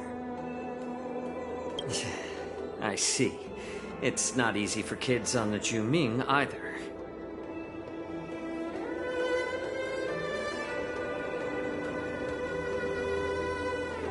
Well, it's better to have a reason for wielding a sword than to be lost and confused. I've saved countless Cloud Knights in my life, and there are plenty of exceptional warriors, just like the two of you. What happened, Mr. Zhao Chou? Oh, nothing. I was just reminded of some old friends and old tales. Judging from my professional perspective as a healer, both of you possess remarkable vitality. Your energies flow like raging fires and mighty gales. The upcoming fight will definitely be impressive.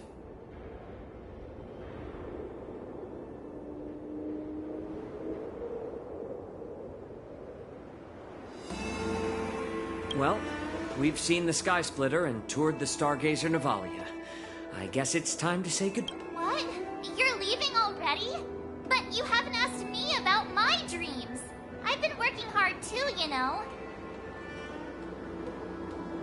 It's getting late, Miss March. Unlike you lot, I'm a grown-up bound by responsibilities and duties. The tasks entrusted to me by the General won't complete themselves.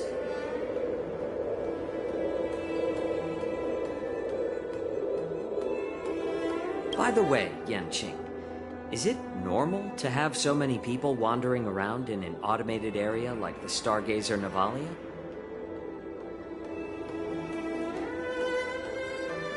Actually, this is a restricted area. But since you're all guests, I made an exception, so you could take a look around.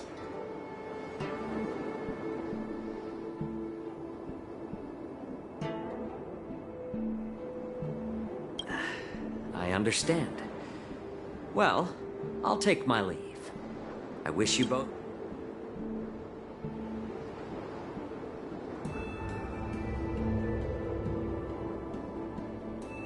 Seriously? I just spent so much time thinking about my dream that he didn't even ask me.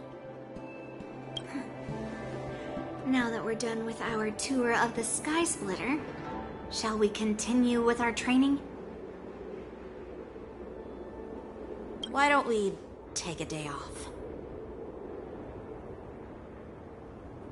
What? You want to secretly practice swordplay by yourself? Dream on.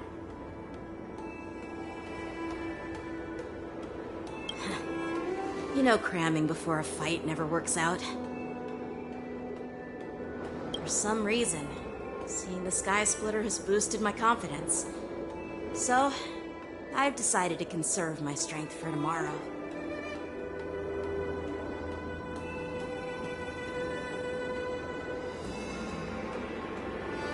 All right. I'll take you out of the Stargazer Navalia.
Just shut up, Red Fang.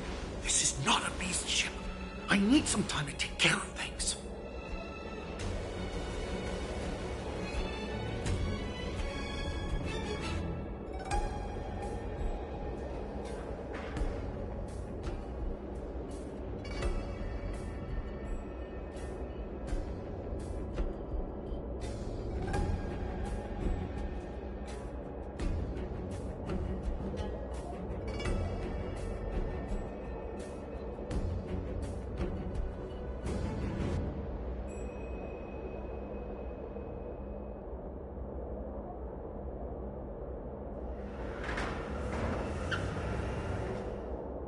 You willingly donned the skin of a lowly beast to join this mission, dedicating yourself to our glorious cause. And now you're telling me you can't handle it? Do you realize how many ships we need?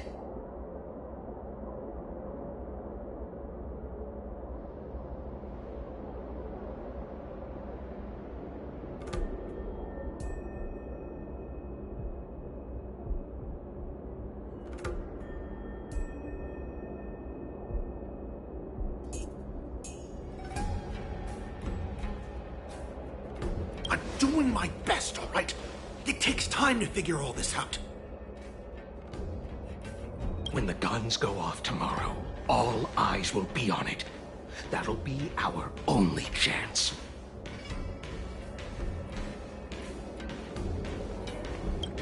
How's that? Who's there?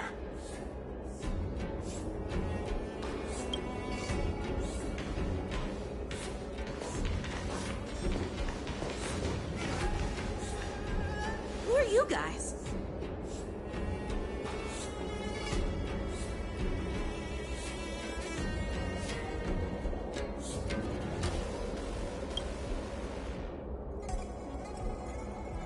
an impromptu inspection. Why are there outsiders loitering in Stargazer Navalia? And a bunch of kids at that.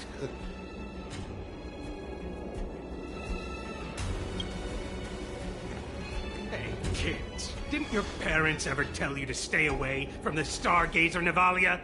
I know it's an automated facility, but it doesn't mean you can just break in and do what you want. First of all, I'm an adult. Second, I didn't just break in. Yeah, we flew here on a star skiff. Like, whoosh!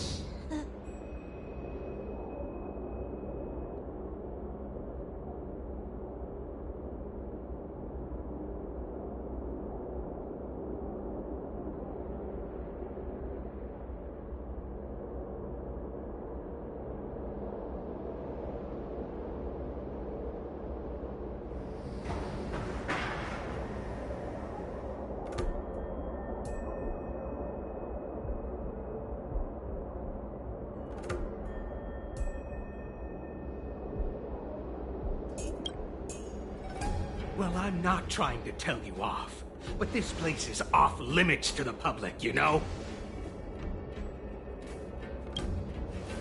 Big sis, let's go.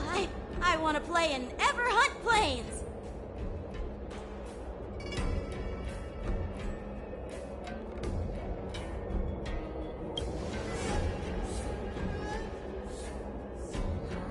Ever hunt planes? Yeah, sure. The big sis will take you there.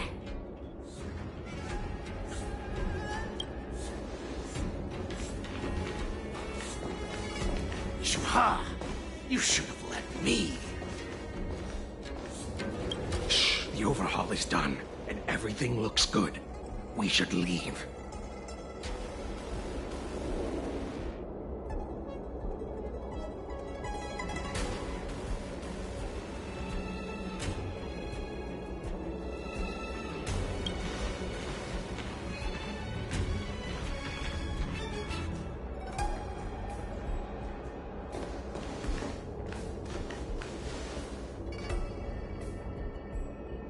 Could you repeat what you just said, Yanqing? What did I say?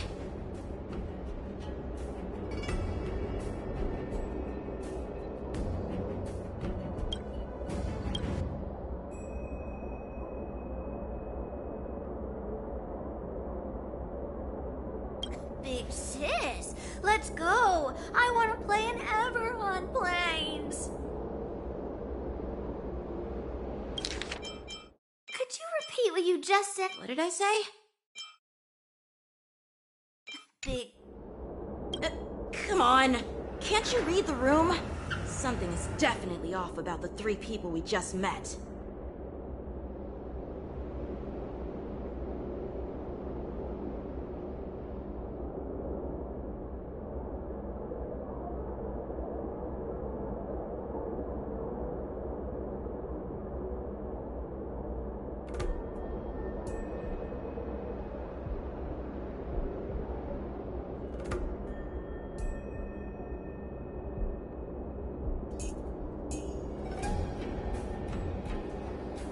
Yeah, anyone could see that. I just wanted to hear you say it again. That pink-haired fox tried to say something.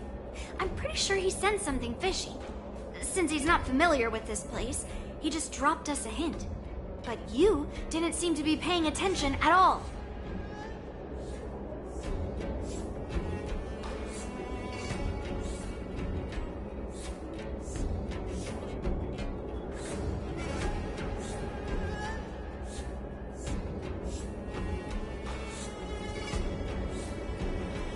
I knew that from the beginning.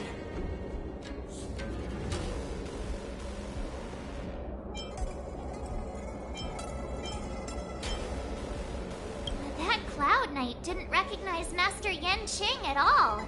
That's really weird. What? Is he famous on the Lafu or something? Not even the Cloud Knights on the Juming, who all know my glorious name, might recognize my face.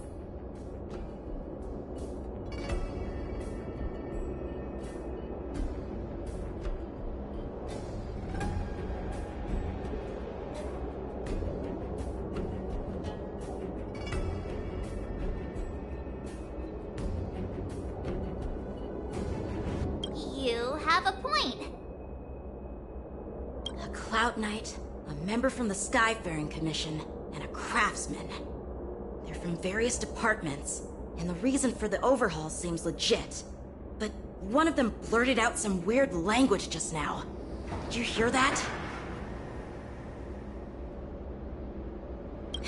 I have a feeling that if we secretly tail them, we'll definitely catch these guys in the act.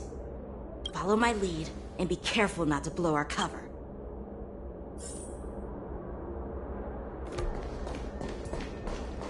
Never mind who they are. Let's just film them. Don't get too close, Miss March. They might spot you.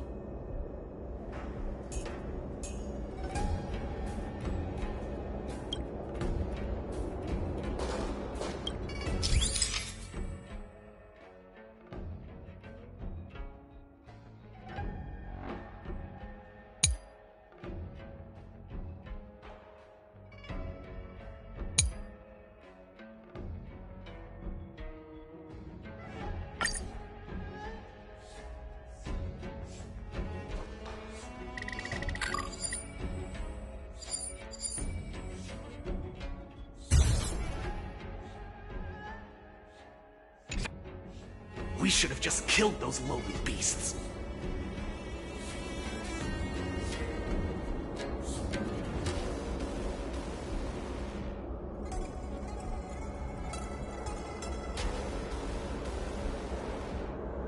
Those little brats won't take up much space. There are boxes all over this place. Just dump them into one and no one will notice.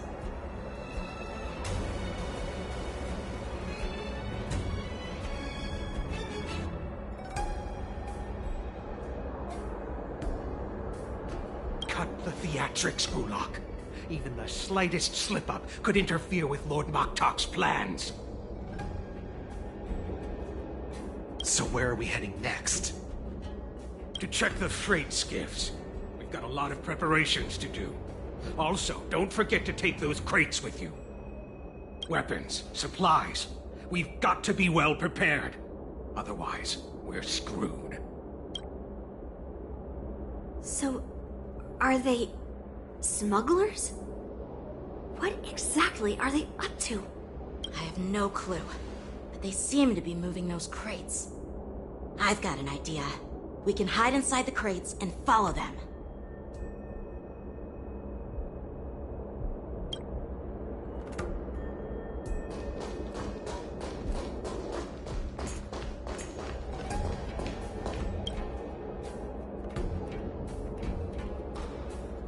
Ugh, so cramped in here. I can hardly breathe.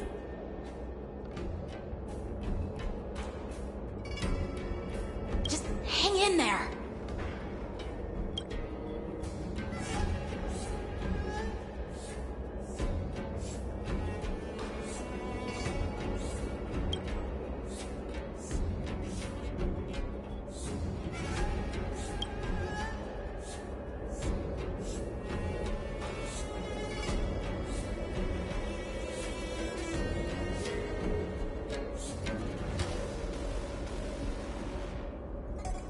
Let's just put the cargo here for now, all right? Then we'll move on to inspect the ships.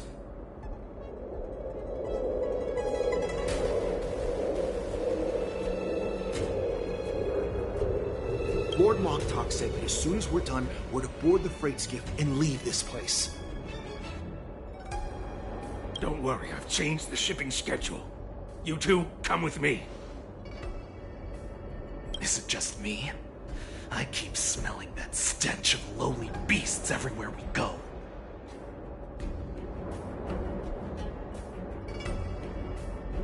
Don't be so paranoid.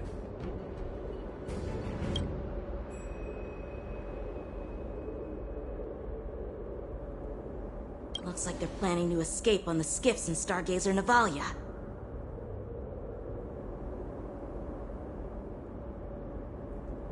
They keep talking about their plans, but where do they come from? And what do they want to do on the Xianzhou? They're definitely up to something bad. Wait, they disappeared. Let's catch up to them.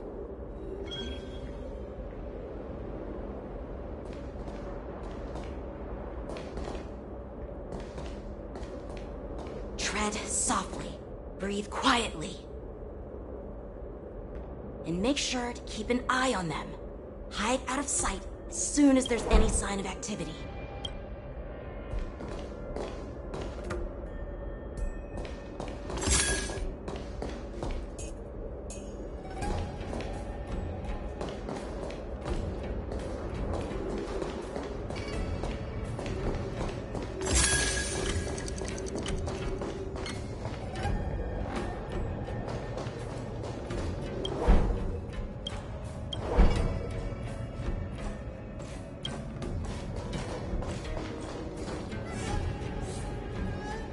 Don't be so paranoid. We're running out of time. Get over here! Shuhai, I'm coming!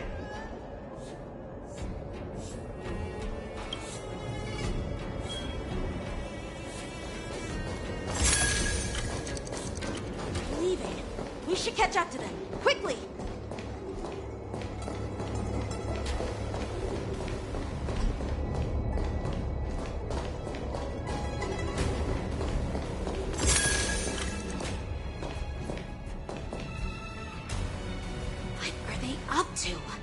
They're all wearing official uniforms, but I'm pretty sure they're not members of the Skyfaring Commission, the Artisanship Commission, or the Cloud Knights. This is way too suspicious.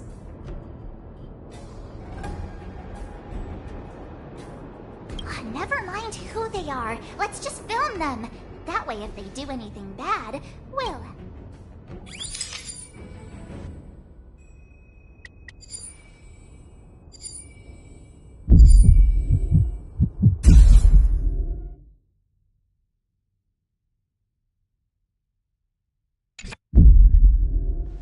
Look at this. A freight star skiff with enough room to fit at least 20 of my men. I'll let the others know and have them prepare more star skiffs.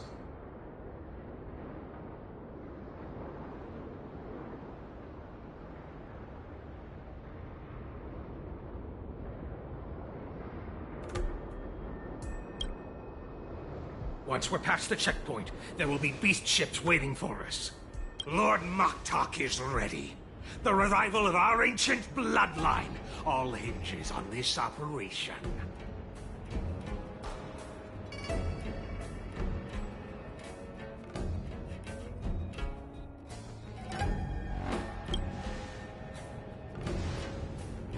What did he just say? Beast ships?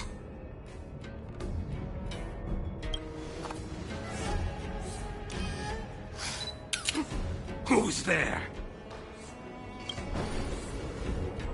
It's those brats! I told you to get rid of them, but you didn't listen, you idiot!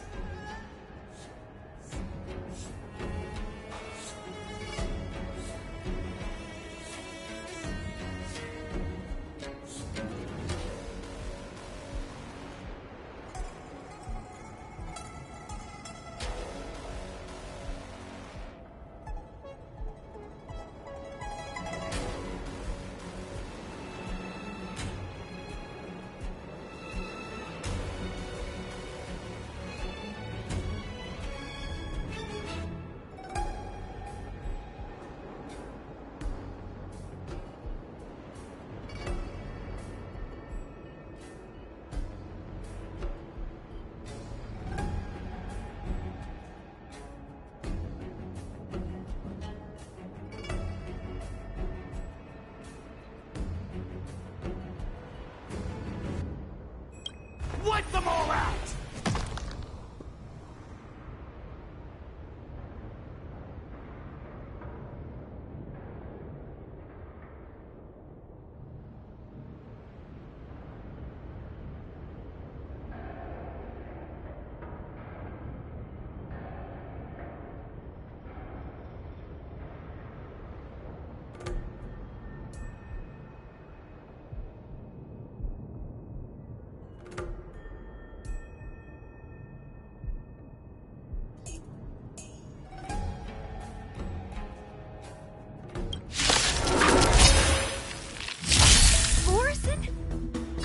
Adusa! Die, you lowly beasts! Pardon my manners.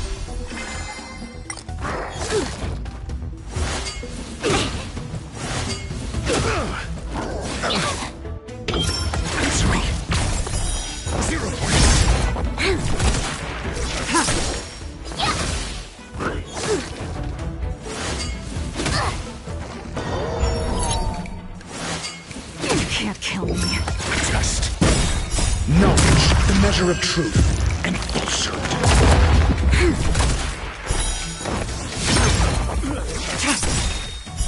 Blade of moon. In lunar flame.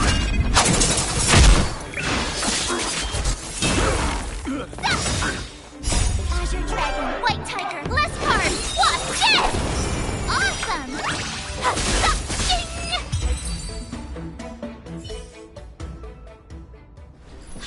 How is this possible? How did these Foxians change their appearances like that?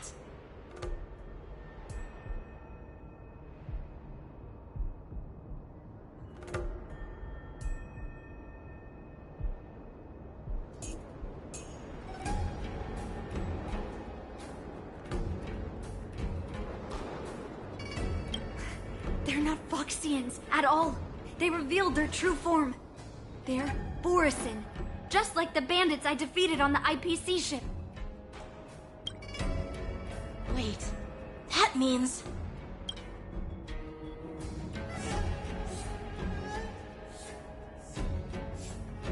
Well, how did the Borisin manage to infiltrate the Cienjo? It's not just a simple disguise of wearing our clothing and shaving their whiskers. They're somehow able to alter their appearance to be indistinguishable from Foxians.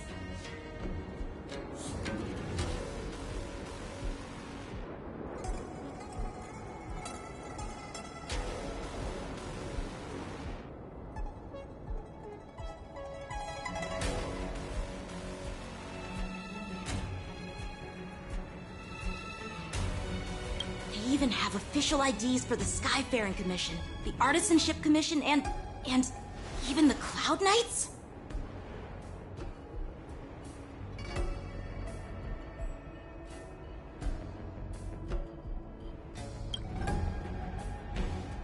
Let me check this fake Cloud Knight's tag. Maybe it'll give us some clues.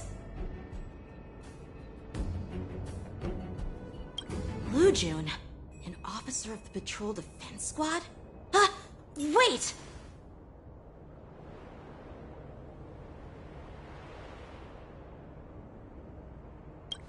What's the matter?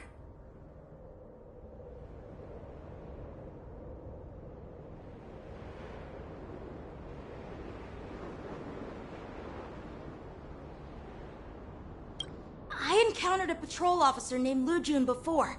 It was a few weeks ago, when we were transporting the Borisin prisoners.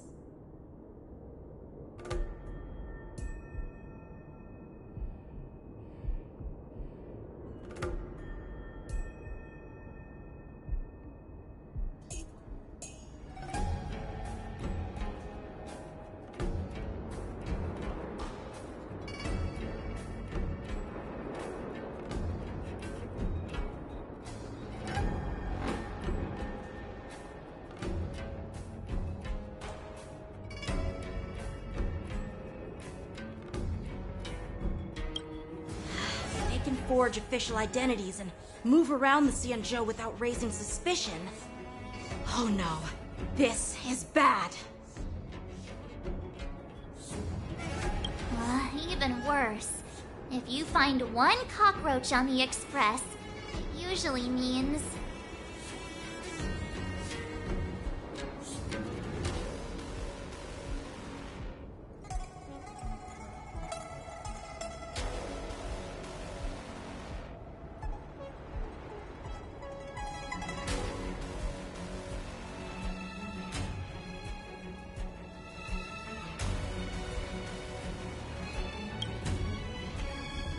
More Borisin hiding on the Cienjo. I bet their plan is much bigger than just stealing information. We've got to report this to the Seat of Divine Foresight.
I am glad to finally meet you in person, guests from the Astral Express. I'm Fei Xiao, the General of the Xianzhou Yao Cheng.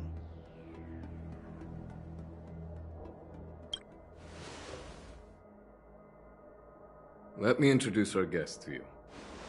The one dressed in green.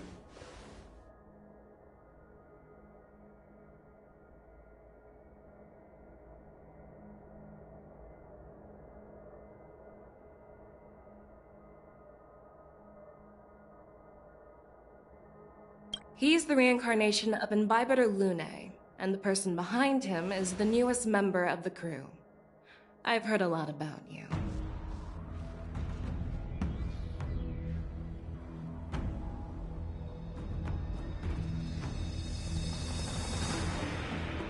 Outside the reports from the Law Fu, the Skyfaring Commission of the Yaoqing has also gathered plenty of information about both of you. I've been eager to meet you face to face for reasons that I'm sure General Jing Yuan has explained, right?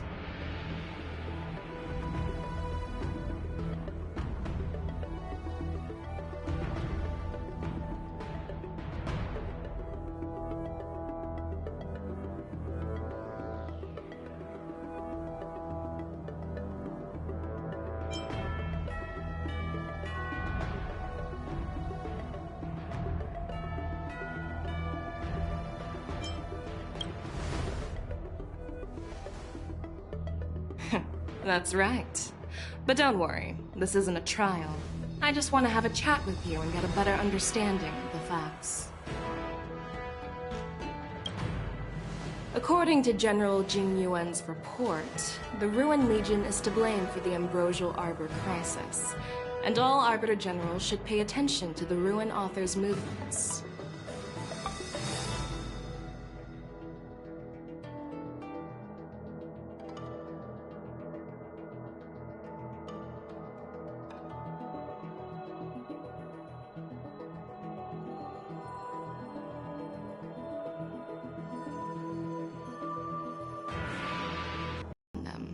But no one expected them to join hands with the remnants of the Abundance.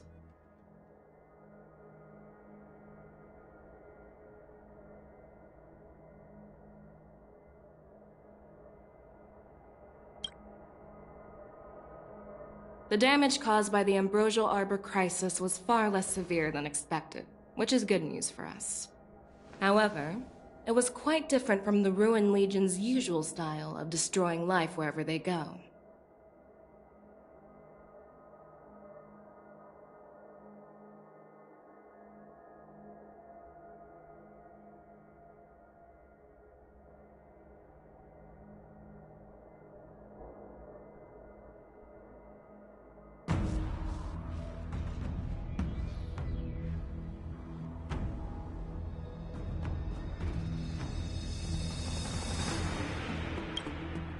While I trust the bravery of the Divine Foresight and the Nameless, I'm curious about some details missing from the report. I'd like to take this chance to have an exchange with both of you. Let me be clear, the questions I'll ask might not reflect my actual thoughts, so please don't take offense if any of my questions seem a bit harsh.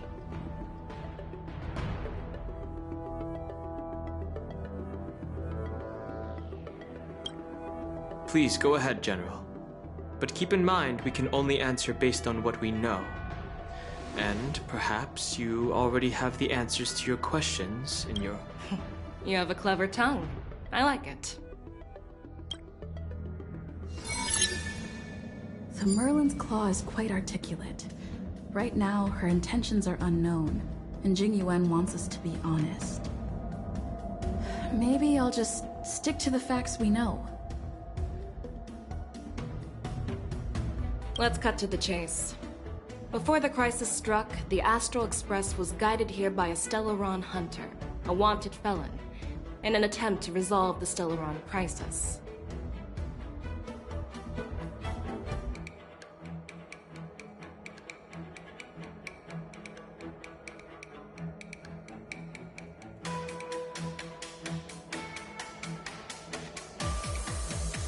However, everyone in the cosmos knows of the Stellaron Hunter's reputation.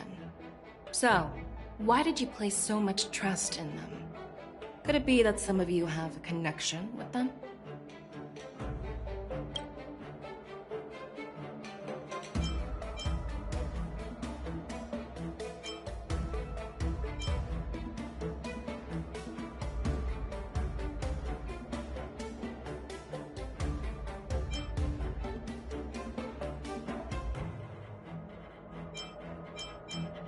From the Law Fu, there are many other worlds suffering from Stellaron corrosion.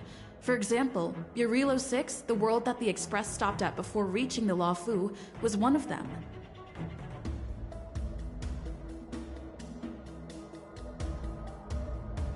To the Express, Stellarons act as roadblocks on the Silver Rail and pose risks to the warping process.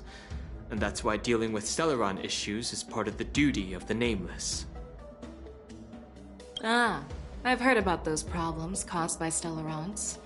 The Express connects various worlds, so it makes sense for you to take care of this. The cosmos is a mess, and the Trailblazers are just doing their best to fix it. I understand.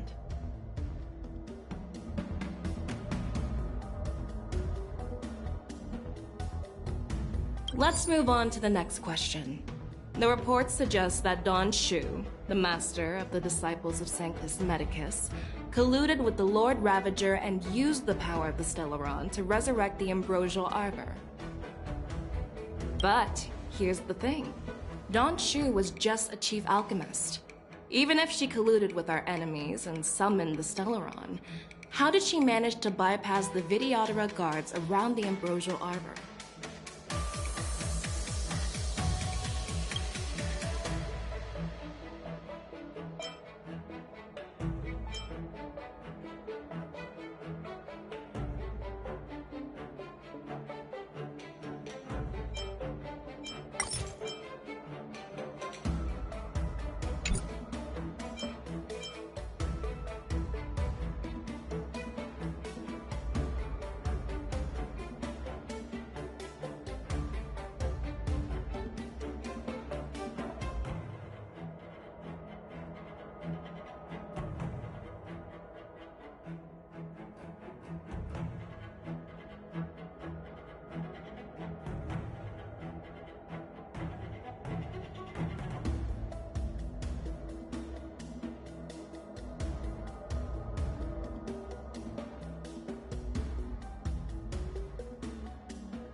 If the Luofu hadn't exiled Dan Heng, leaving the Videodora with no leader, they wouldn't have fallen into chaos, and there wouldn't have been the opportunity to bring the Stellaron to the roots of the Arbor unnoticed.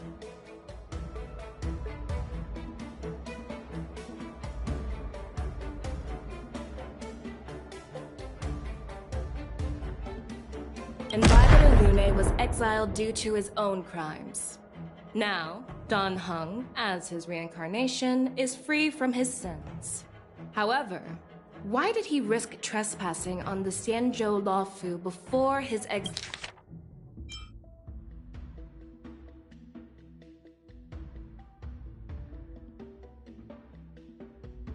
exile was lifted? I was concerned about the safety of my companions, so I acted brazenly.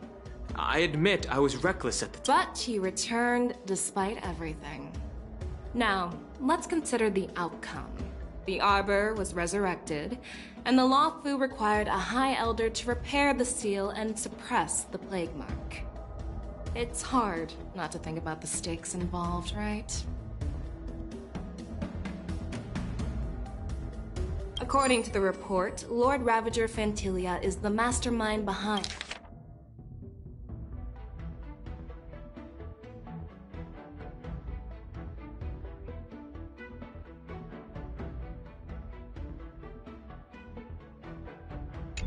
the entire conspiracy.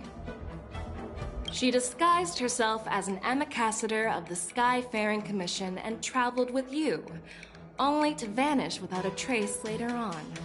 It seems too convenient to label her as a scapegoat.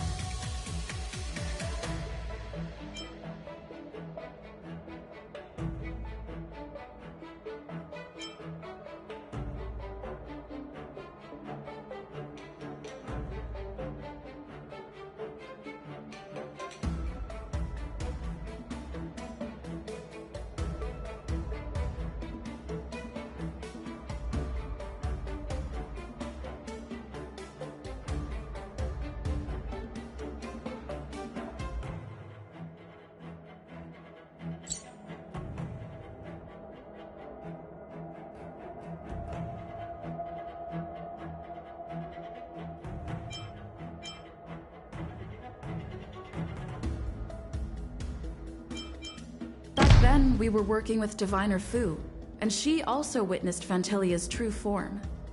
You're not going to doubt one of your own people, are you?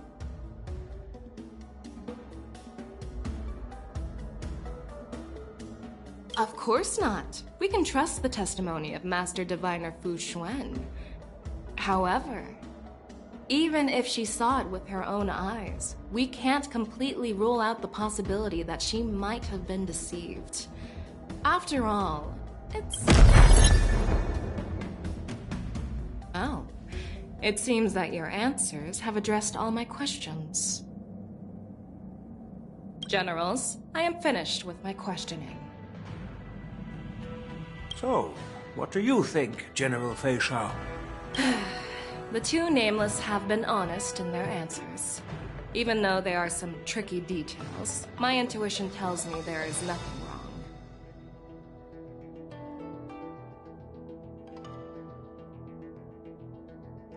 However, the 3 questions I posed earlier were not just for the Nameless, but for you too, General Jing Yuan.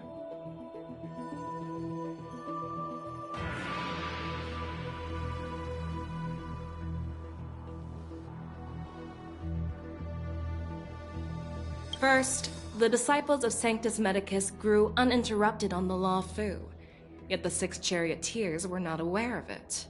That was a dereliction of duty.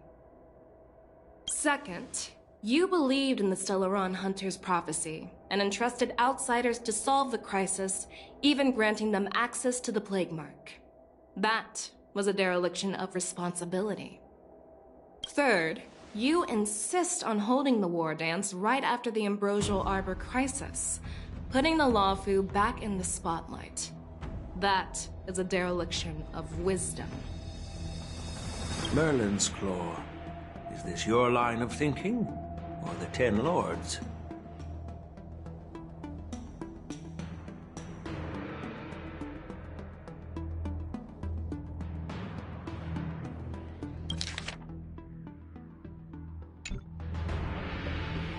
From the moment I walked in, I made it clear that the questions I'd ask might not reflect my actual thoughts.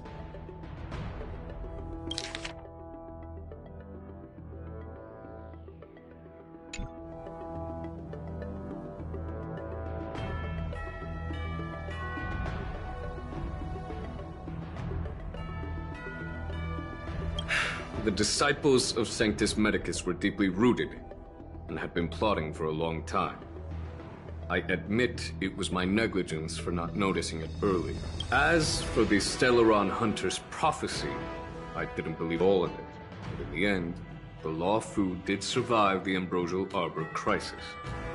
So, I think it's safe to say that Elio's prophecy about the future holds some merit.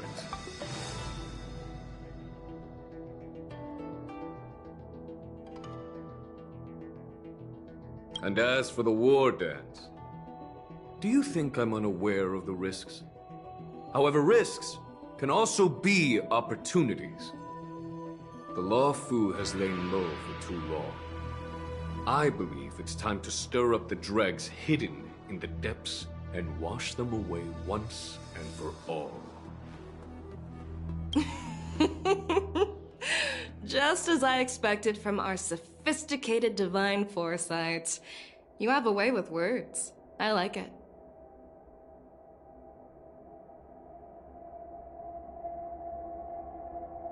But, unfortunately, ever since the report was submitted, the Alliance has been filled with rumors and speculation.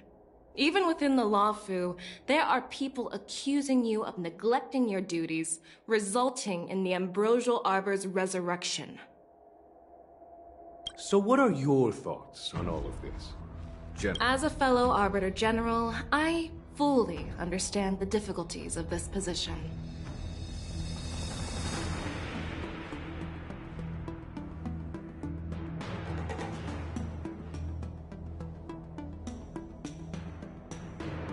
Personally, I think all these rumors are meaningless drivel.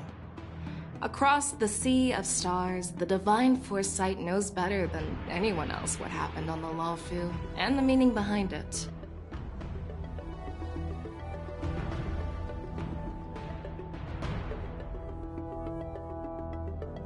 Just as what happened on the Xianzhou Yaoqing recently.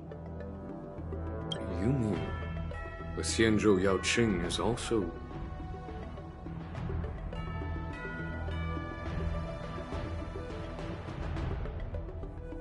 The scouts of the Verdant Knights have sent back reports that Borisin are making trouble again.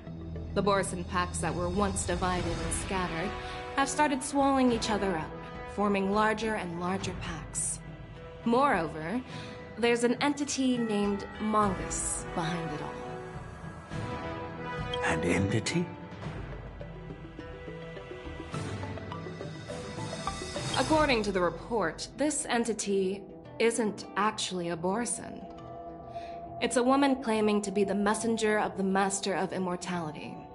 She's described as having 12 faces and 12 pairs of fangs, as cruel as poison, and as elusive as quicksand.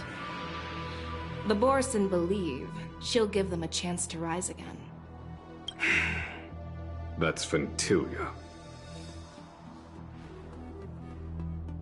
That's right. You're lucky that I'm the one who came this time. If it were the Patina Justice or the Seer Strategist, this conversation might not be so friendly.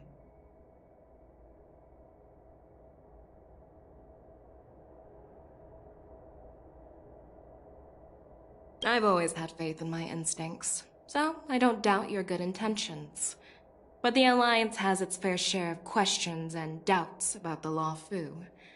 So, my plan is to... What's in this plan, General Fei Xiao?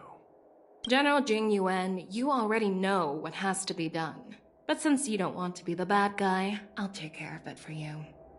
You need the final word from the Ten Lords Commission to quell any doubts.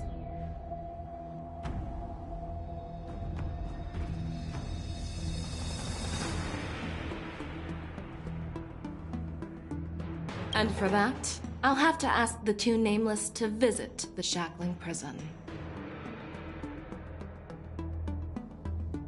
No, I'm not imprisoning you. While you're there, I'll ask a judge in the Ten Lords Commission's Interrogation Division to record a detailed testimony with the karmic mirror from both of you. We'll fill in the gaps that weren't covered in the report, and silence any protests within the Alliance.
I'm okay with that.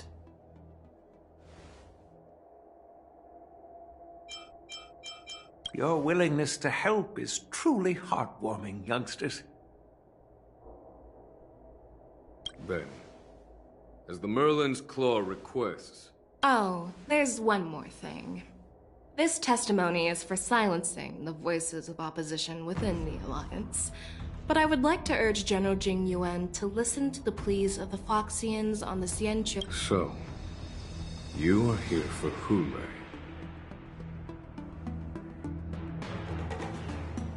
Exactly. Hule is locked up in the Lawfu's shackling prison, since he is the Brood Lord of the Borisin. Then, I want to transfer him onto the Xianzhou Yaoqing and imprison him there. The recent movements of the Borisin suggest they're planning something big, so we must act preemptively.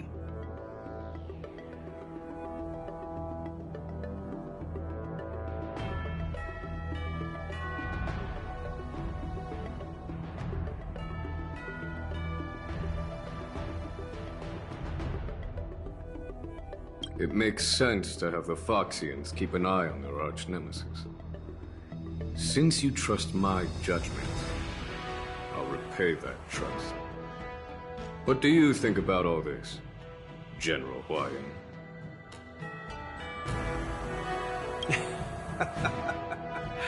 I was worried this would turn into a heated argument, but it seems like both of you are on the same page, solving each other's problems. And as for Hule, I'll send my Lieutenant Zhao Chou and Moza to check on his condition in prison and ready him for transport. If there are no more questions, shall we get this started?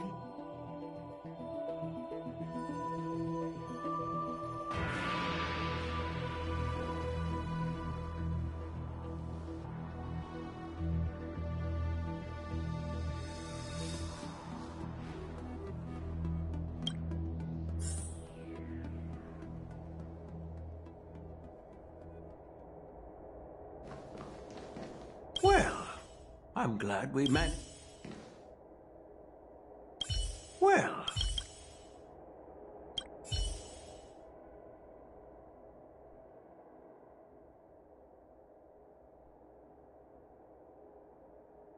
Do you actually believe in the Stellaron Hunter's prophecy? Yes, I do. That's why I'm here. I understand.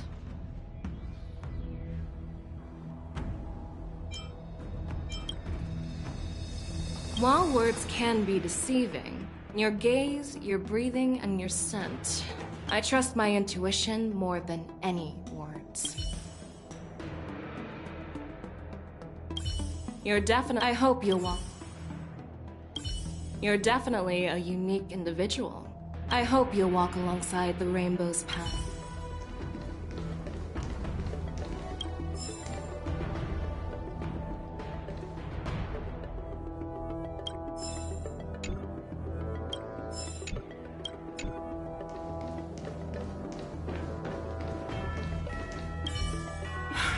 I'm really sorry about all this. But the testimony in the shackling prison won't... I'll call for a messenger to take you to the interrogation division. You just need to give your testimony, and then you can head back. So no need... As you wish, General.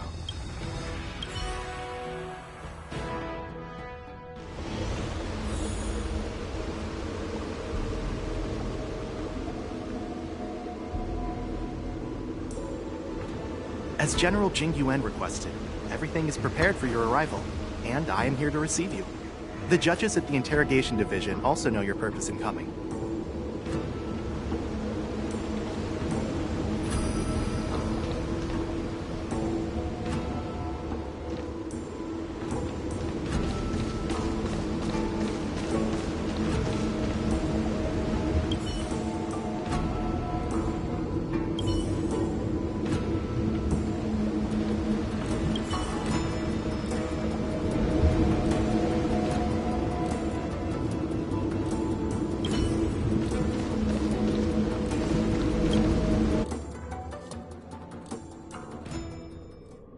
Shackling prison. didn't expect to be back here after all these years.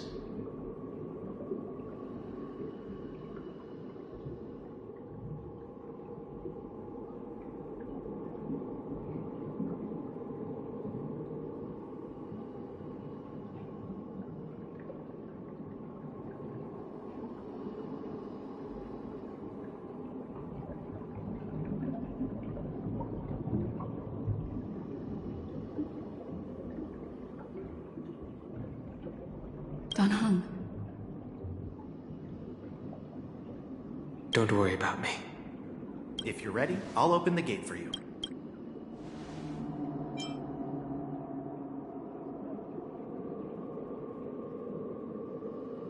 Well, technically, the shackling prison is spread out across multiple delves, and the ancient sea is just where they overlap. Please, come on in, dear guests.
What are you looking at?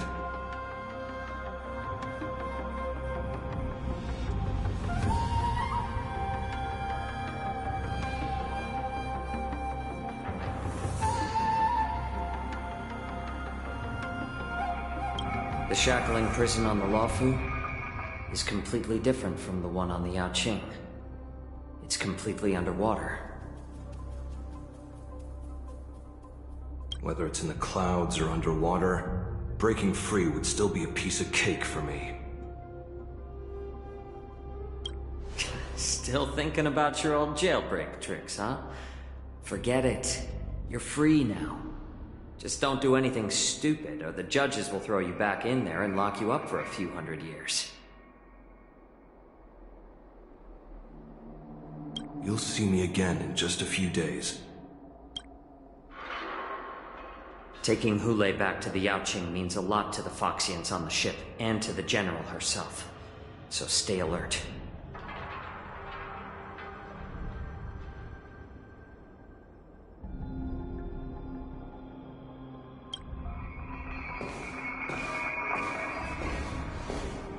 Guests, my name is Shui Yi, and I'm here on orders from the Incarceration Division of the Ten Lords Commission.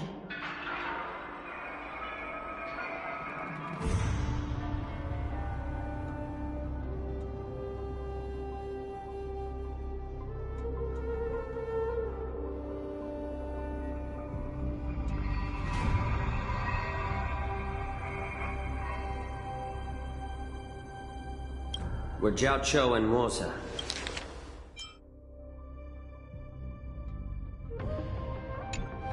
General Fei Xiao sent us to extradite the Borisin criminal Hule.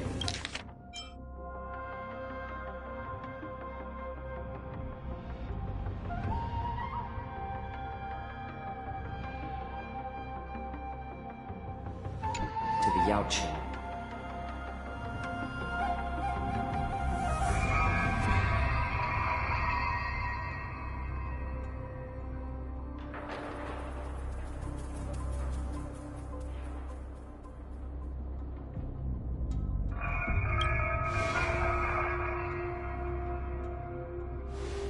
We're here to inspect the conditions of his imprisonment and make preparations for the handover and transportation. I assume you've been briefed, Your Honor. Your visit request has been approved. I'll be your guide for this trip. Prisoner Hule, the warhead and brood lord of the Borisan abominations of abundance and the arch-nemesis of the Foxians, is responsible for 2,123 wars of aggression and countless associated crimes. Due to his heinous acts, he has been imprisoned in the depths of the Shackling Prison and subjected to the punishment of the Forest of Swords until the end of time. He shall never be pardoned.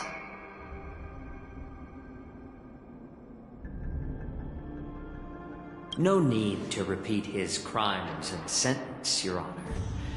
He is the greatest enemy of us Foxians. The stories of his atrocities are used to terrify our children. I'm well aware of every crime he's committed. When it comes to visiting criminals, there are rules in place to ensure your safety. I know you've heard legends about Hule since you were children, but your knowledge about him is likely very limited. Only the judges of the Ten Lords Commission truly know what kind of abomination is locked up at the bottom of the Shackling Prison. It has been centuries since Jing Liu, the former sword champion of the Luofu, captured Hule. And during all those years, we never provided him with any food. Yet he somehow managed to stay alive. It defies all the documented physical characteristics of the Borisan.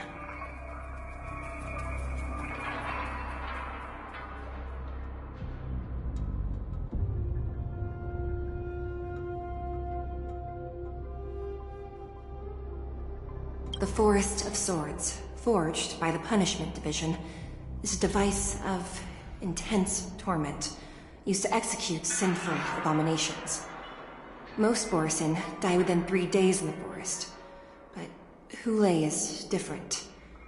Every time the blades pierce him, his body instantly heals. Despite the brutal punishment, he somehow manages to survive.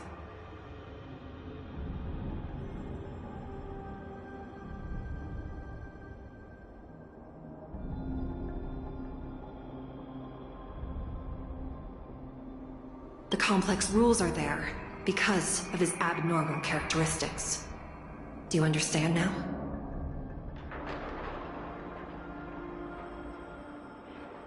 I apologize for any offense caused.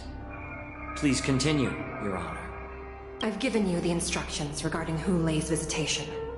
Please make sure you read them carefully.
And please, take this pellet before proceeding.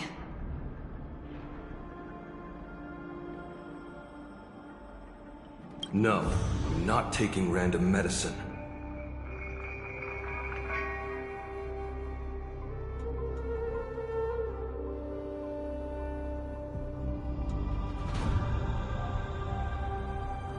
Then you won't be allowed to visit Hule. Just swallow it already. Hule is like all Borisin. He can release a pheromone called lupatoxin that induces fear.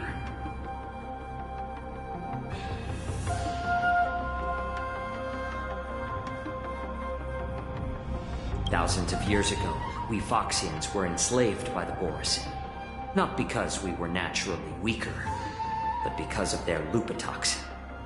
This pill is for our own mental well-being.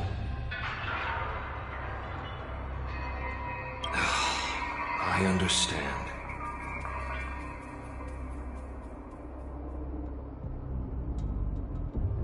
I knew you were a reasonable person. Now that we've taken the medicine, let's proceed.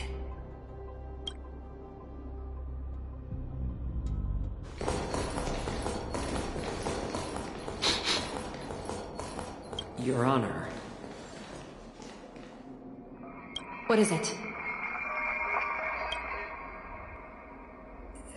No, never mind. Maybe I'm just imagining things. Let's keep moving.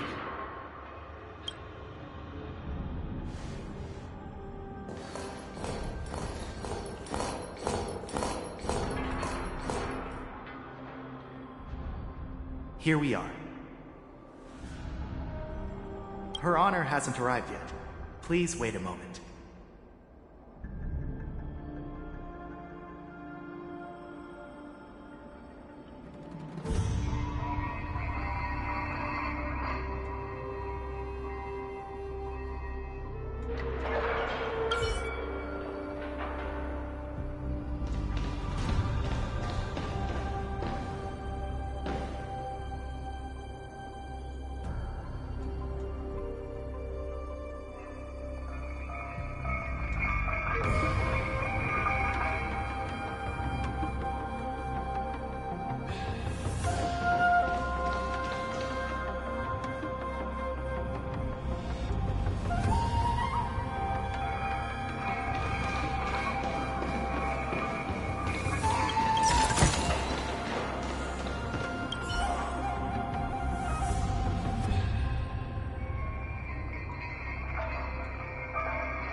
Welcome, dear guests from the Express. Judge Hanya of the Interrogation Division. We've met before.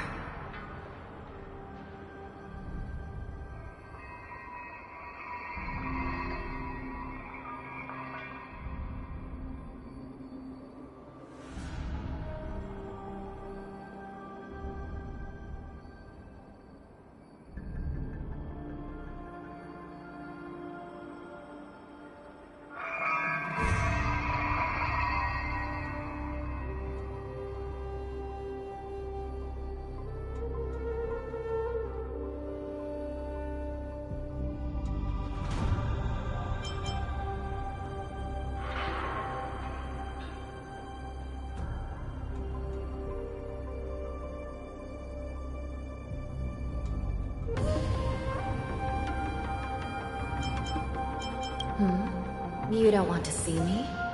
Well, in that case, I can call in the judge who's an expert in acupuncture, or the one who's handy with axes and saws, or the one who knows all about whips and ropes. We've got plenty of options here, and we'll find one that suits your taste.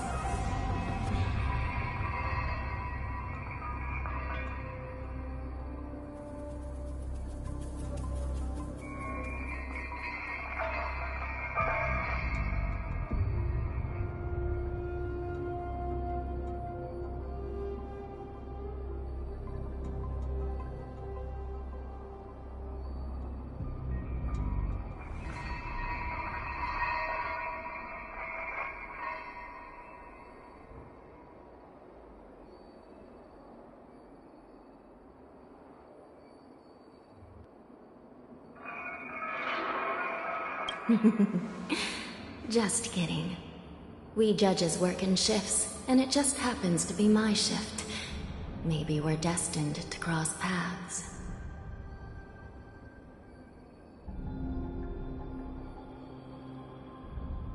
Please allow me to express my gratitude to you again for subduing the demons in the Fixtral Garden.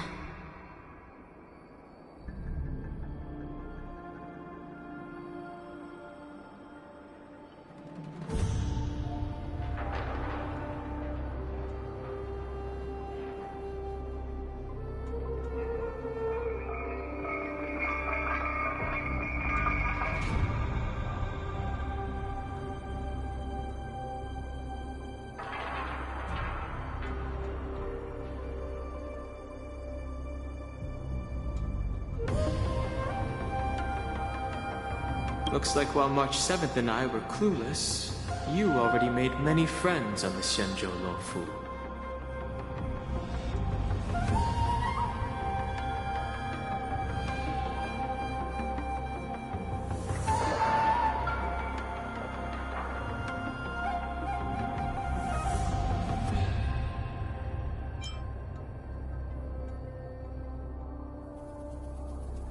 Even though you and I have met before, we can't show any favoritism under the 10 Lords. So, please do as I command as we head to Scrivener Hall and beyond. Don't do anything without my permission. This is not a place for ordinary mortals. You and Mr. Danheng, please come with me. Please lead the way, Your Honor. Please let me activate the mechanism before we all move forward. And please, watch your steps.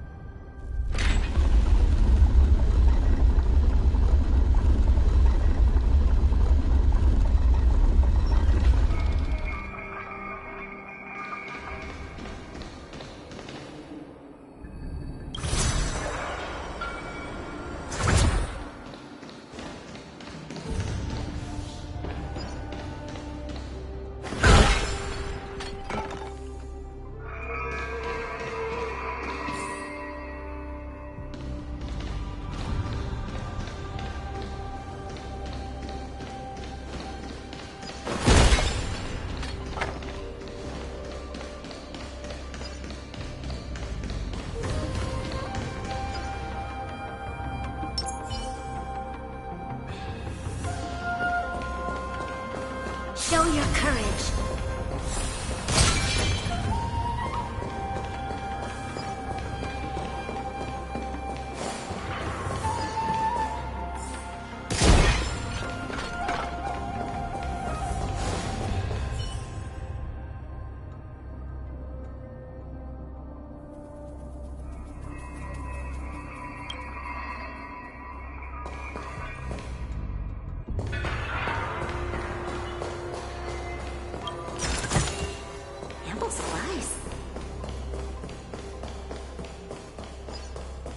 Show your courage.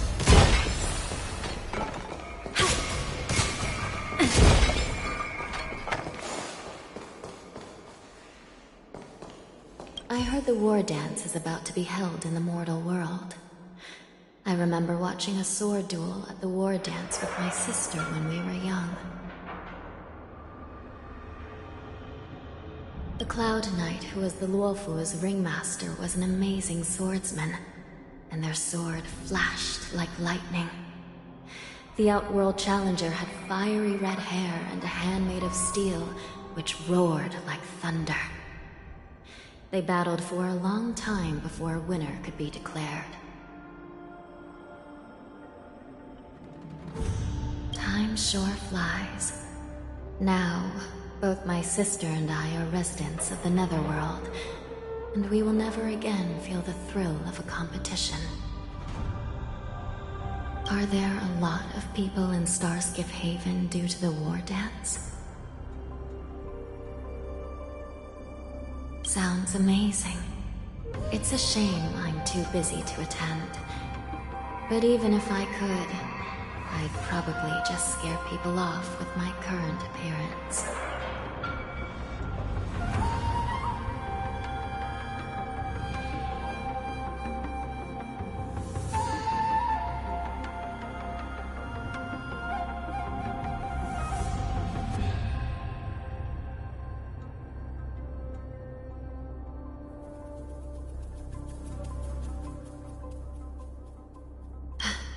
Let's get going then.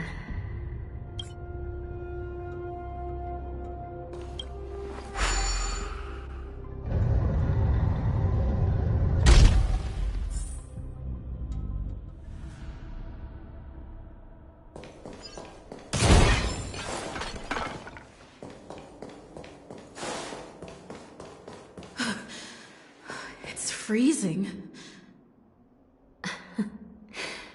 This place is filled with the cold air from the northern peak of the polar delve.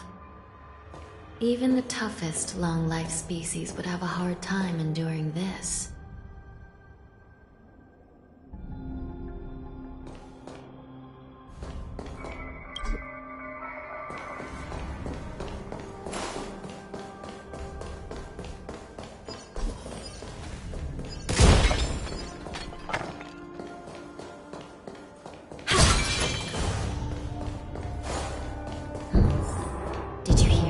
Just now? Let me check it out.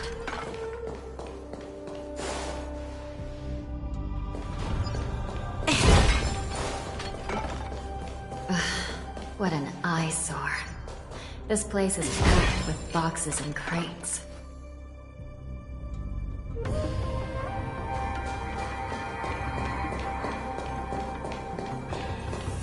These crates, they look oddly familiar.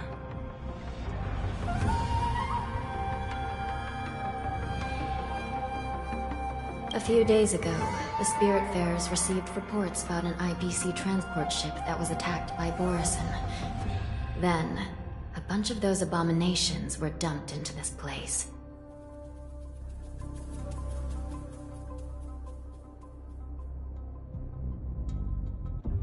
I had a feeling there would be trouble during the war dance, but throwing both the pirates and the cargo in jail? That's a new one.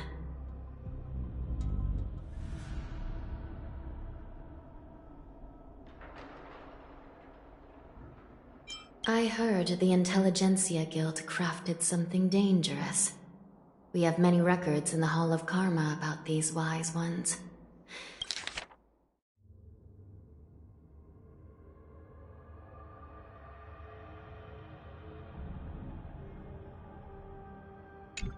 They love to tinker with forbidden technologies, always trying to push the limits of Ingenia.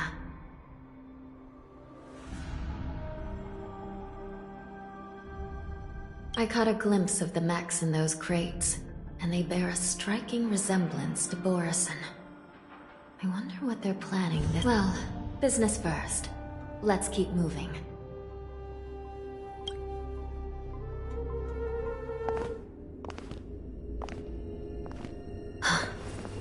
Strange. I don't remember checking the containment facilities a second time.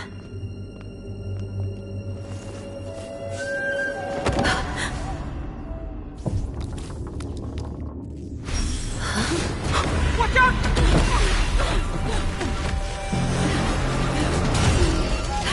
Emergency! All wardens prepare for action! Emergency! All wardens prepare for action!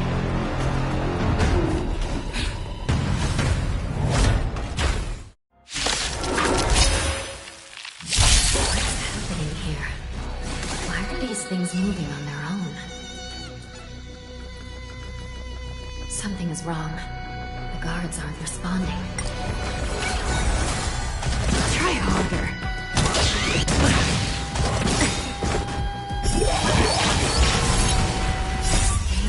It's going wild, just like a Borison. We're on our own for this. Zero.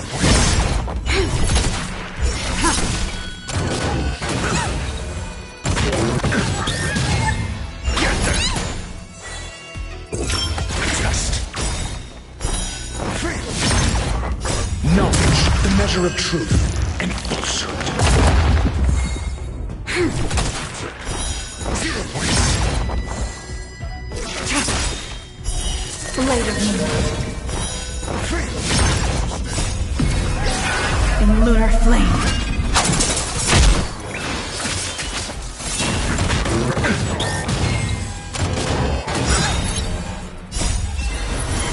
To guard and defend. Crush them. Fiends or devils, I'll crush them all!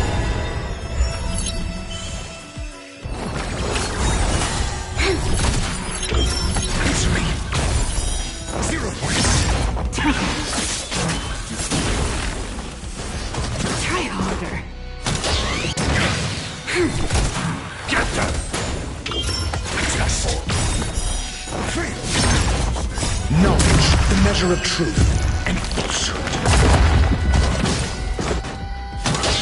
Mediocre.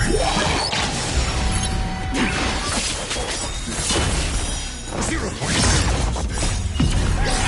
In lunar flame.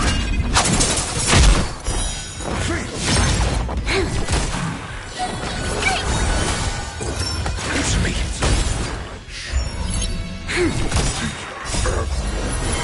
To guard and defend. Crush them.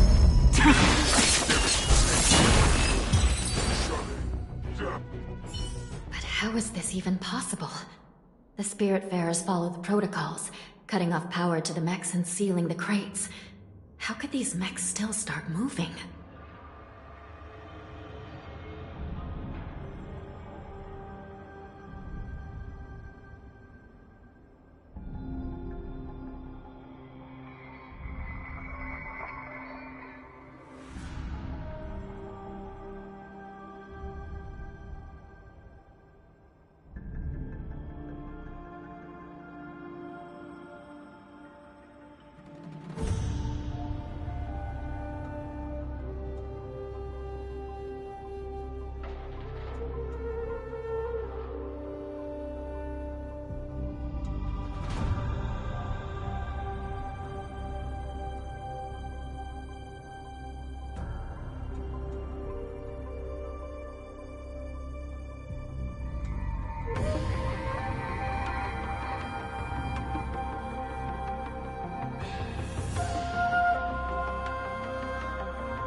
Just like what happened in the Artisanship Commission before.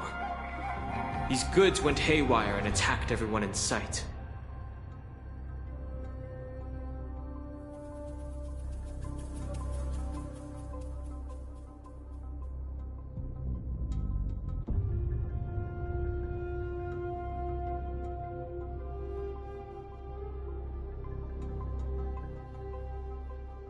The Alchemy Commission members examined them and found some unusual structures within.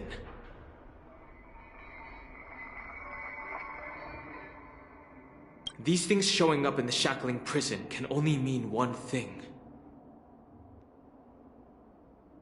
A prison break.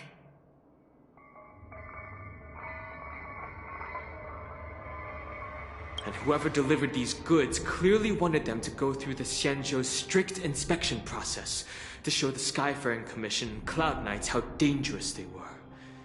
They wanted these mechs to end up right here, in the shackling prison.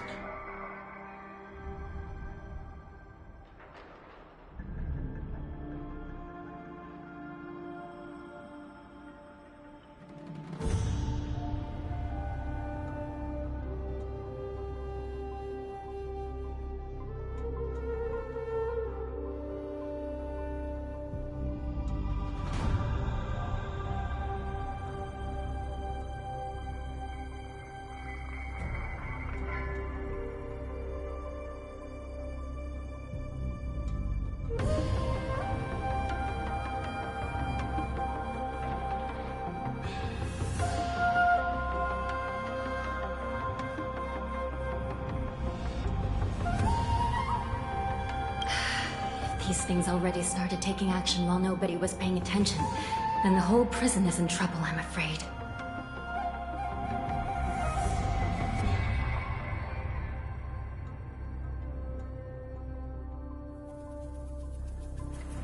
to make things worse, another group of visitors just entered the depths of the shackling prison. The messengers from the Xianzhou Yaoqing.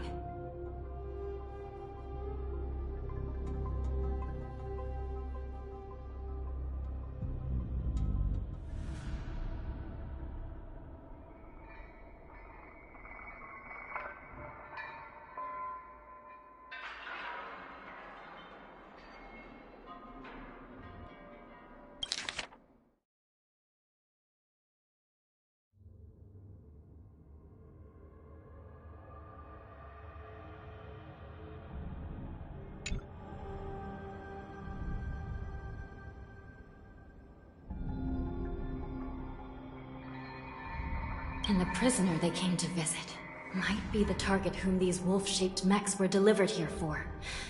If that vicious beast manages to break free, it will be a catastrophe for the Xianzhou Luofu.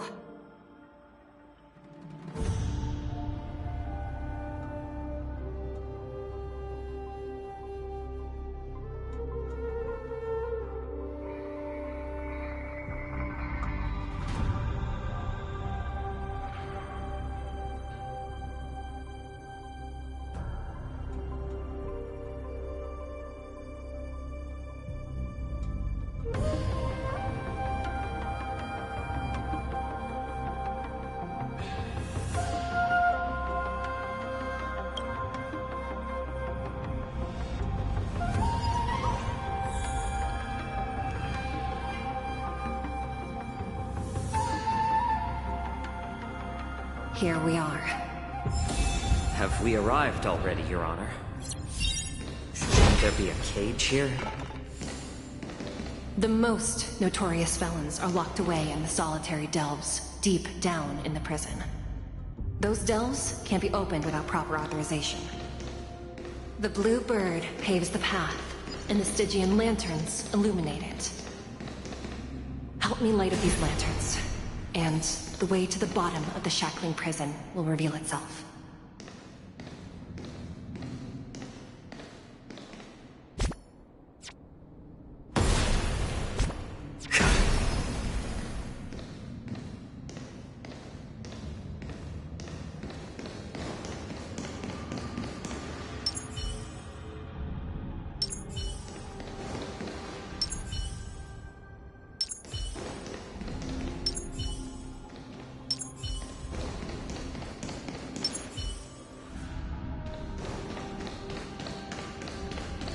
I've given you the diagrams for lighting the lanterns. Please take a look.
It's better to use your brain.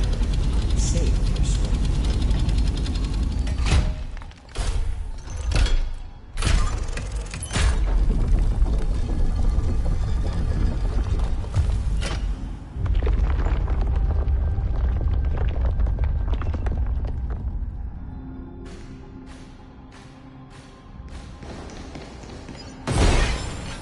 Slow simmer over low heat, or quick stir fry over high heat.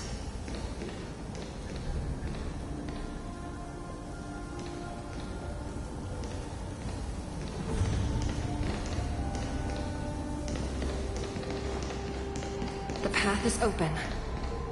Once we descend to the bottom of the prison, please do not do anything reckless.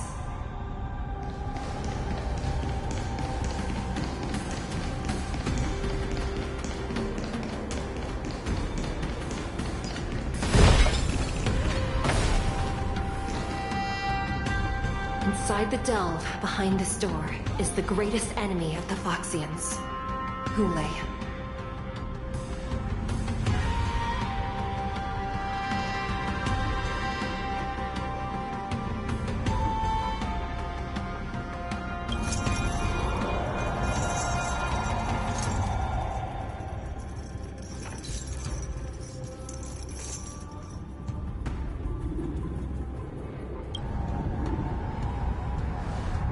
According to custom, envoys from the Yao Qing visit the Xianzhou La Fu once every century to check on this abomination's imprisonment and condition.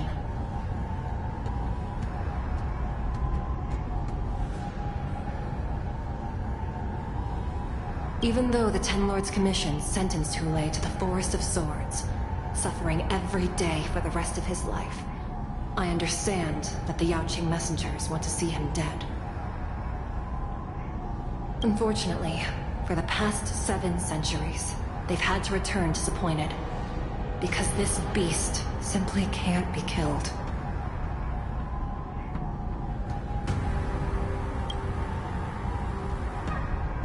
If we can use his toxin to create medicine and save an innocent life, it might help balance out some of the sins he's committed.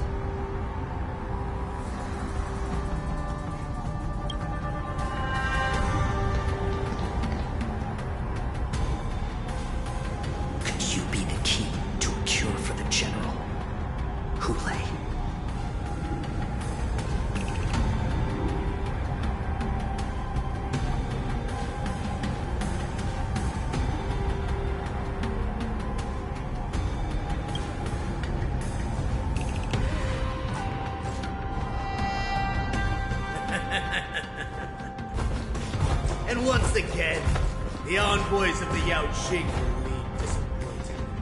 However, I won't say the same for me and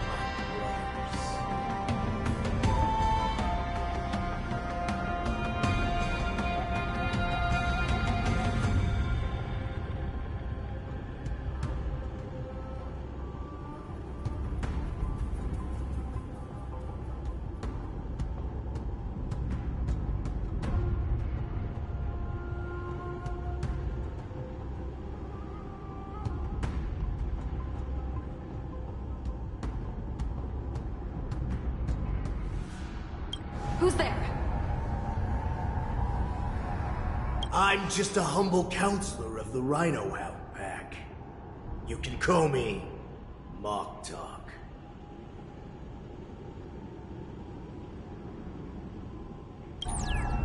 Wardens, intruders on the lowest level. Send reinforcements. Nobody will hear you here, at the bottom of the shackling prison.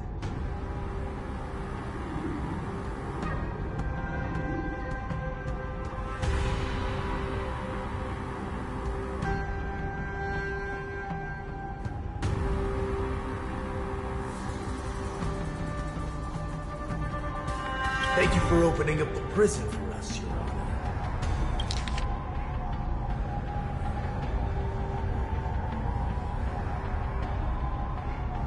We'll take it from here.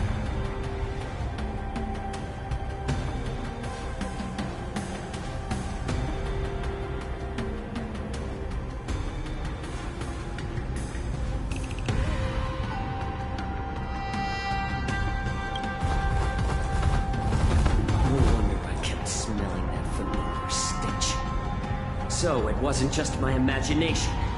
Do your thing, Morsa. We mustn't let these abominations get any closer!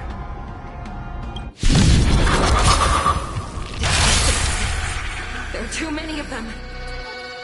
Once we were inside the shackling prison, we found soldiers available for us everywhere.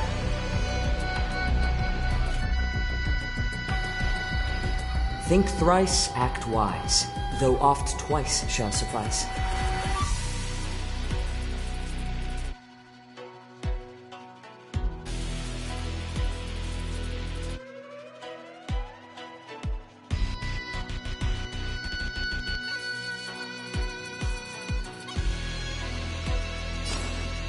A little more heat.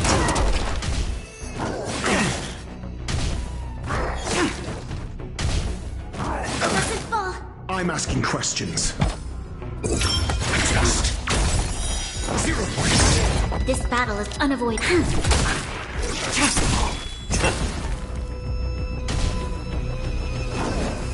It's just a tweener massage.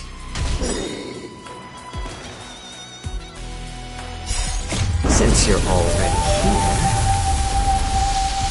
why not have a meal? I suggest you surrender now. Of course, I'll still kill you all. But I promise it'll be sweet. The measure of truth and falsehood. Answer me. Lend me your strength. Just 0 points.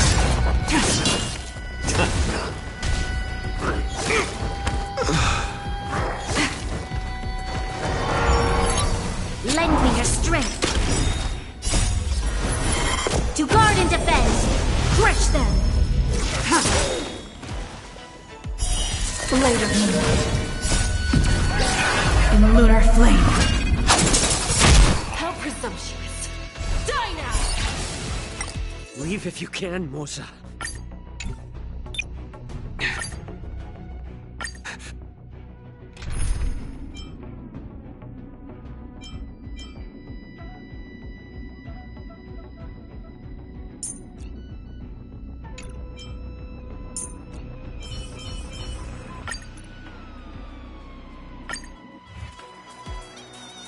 Detestable things.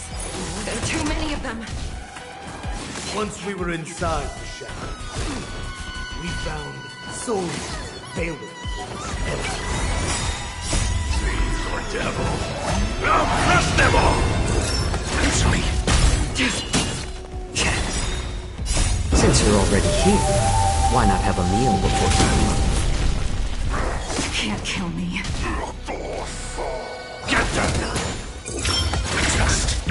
I suggest you surrender now. Of course, I'll still kill you. But I promise it'll be sweet.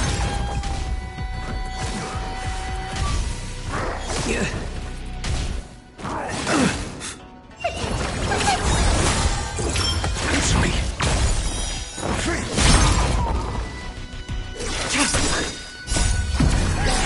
In lunar flame. Later.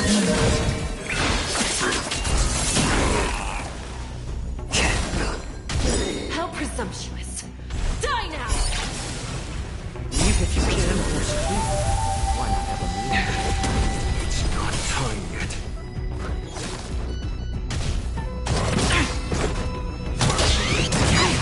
Get them! Just 0 points.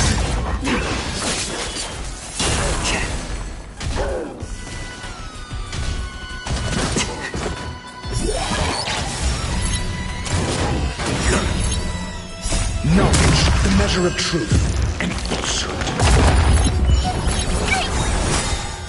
Thieves or devil.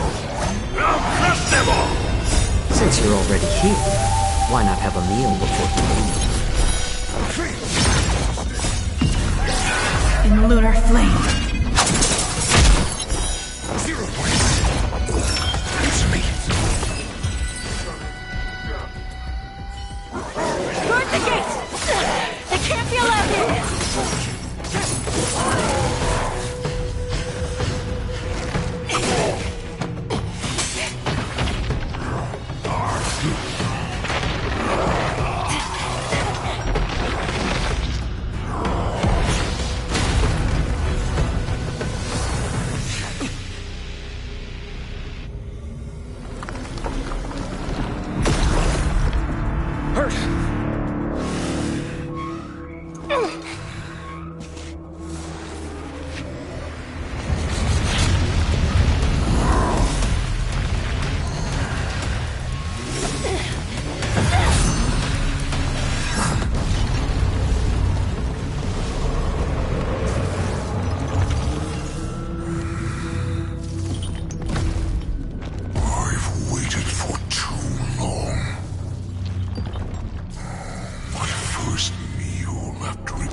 been a long time. Boy, welcome back.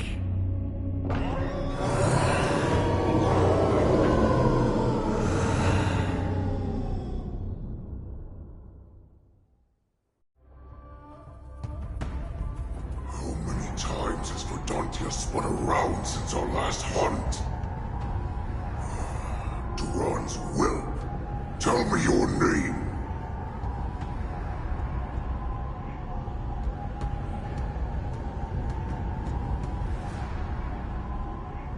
Oh, great Hule, nemesis of the Foxians, and the hunter of all beings. I'm Moktok, a humble counselor of the Rhino Hound Pack. I am only one insignificant heir spawned from your bloodline.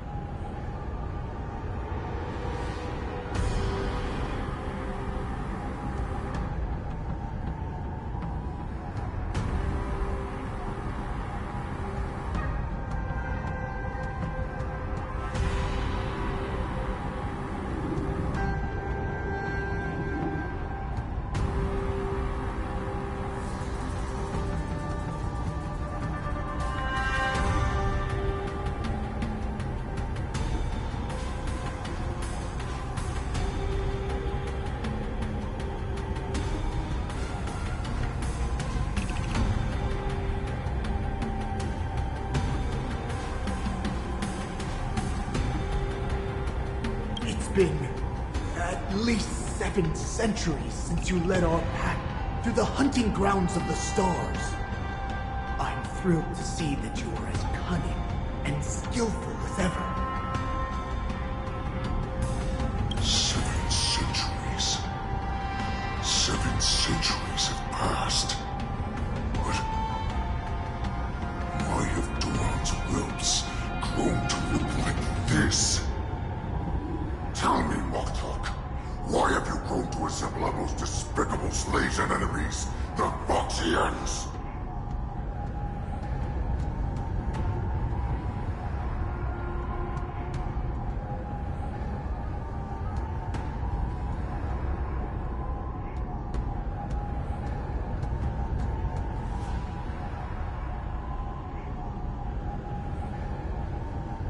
I've been commanded to release you from this cursed prison. It is Senjaya's will. That's why I had to take a magic pill, don the skin of a lowly beast, and play along with their hypocrisy.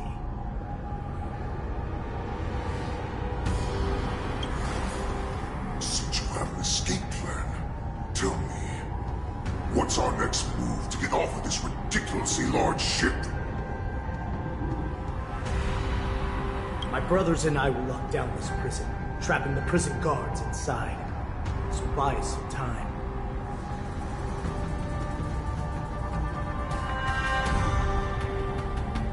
The rest of my crew, who are undercover like me, secure the vessels for our escape. According to the plan, we only have 4 hours to get out of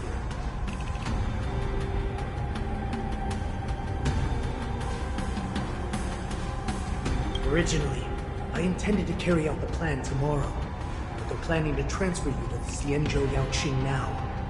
So I seized this opportunity to set you free. What a reckless plan, you idiot! Even if we manage to get the ships, our chances of escaping are slimmer than a Foxian slipping through my claws!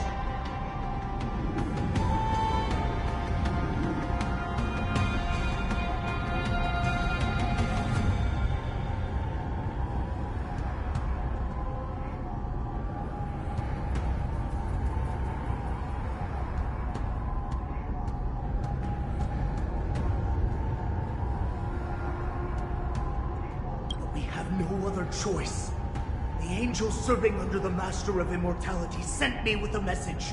Only your return will end the prolonged divisions among the Borisin.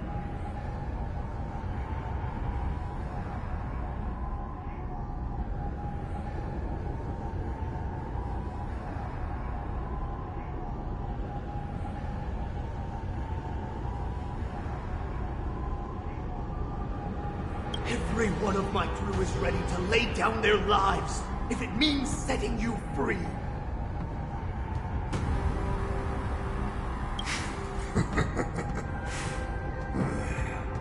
A sneaky weakling like you is actually showing some reckless bravery with this plan. Fine. You'll get what you want. And all of Duran's whelps will too.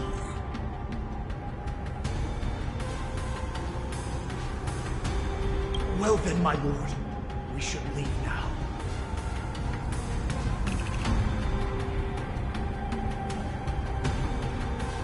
Before we go, give me one of those magic pills. My lord, you seriously want to don the skin of a lowly beast? That would be a disgrace to your greatness, my lord. You idiot. Greatness means nothing without freedom. Once I get out, we'll need a disguise that won't raise any suspicion. As you wish, my lord.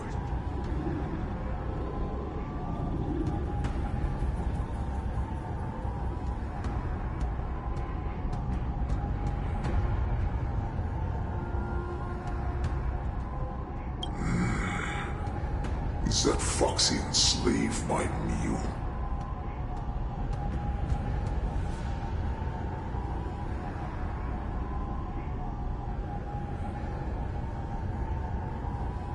No, he's an envoy from the Xianzhou Yaoqing. I plead you to endure him a bit, my lord, as he's more valuable as a hostage. Take him, guys! Time to move out!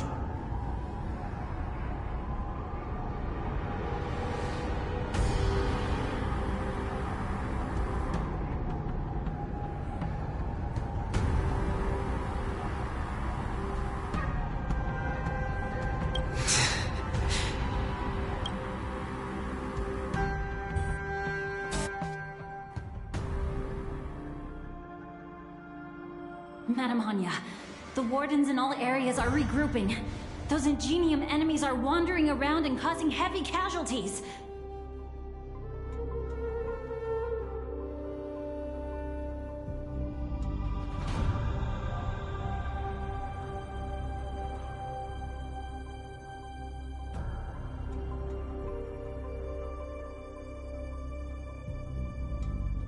And to make things worse, those iron wolves broke open the cages and let the criminals out! We've called for backup, but it seems like all communication is jammed.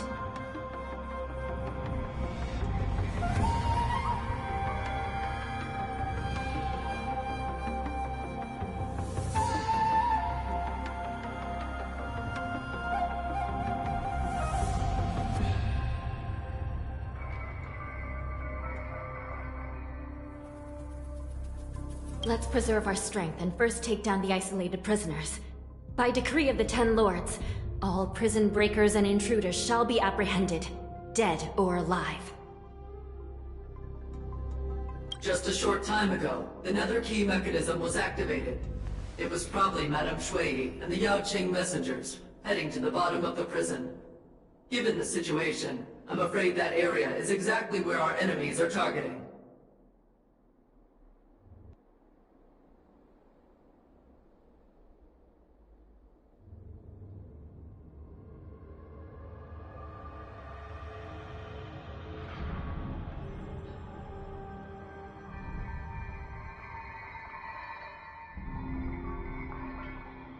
We mustn't let that vile beast escape from its cage. We've gathered all the prison guards who can still fight, and we'll split up and secure each floor.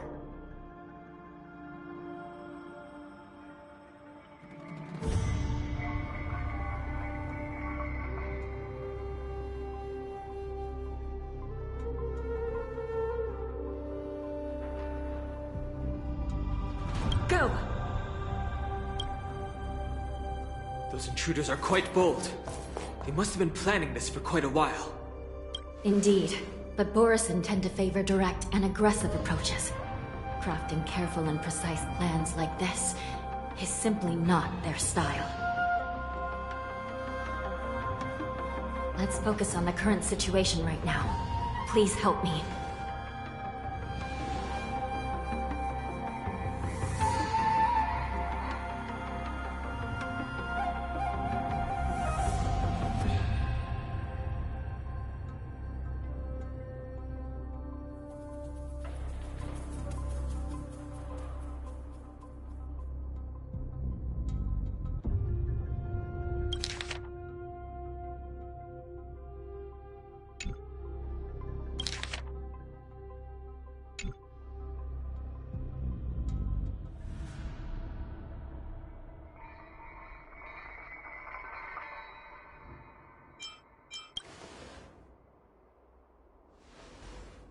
What's the fastest way to the bottom of this prison, Miss Hanya?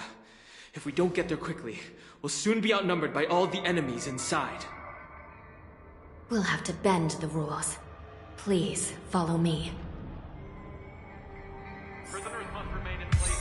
By decree of the 10 Lords, all prison breakers and intruders shall be apprehended, dead or alive. Yes, ma'am!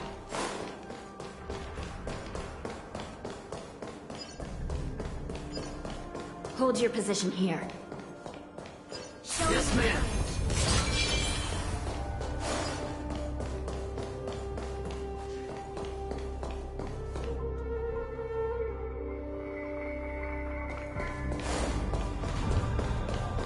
We need a few tools if we want to reach the bottom quickly.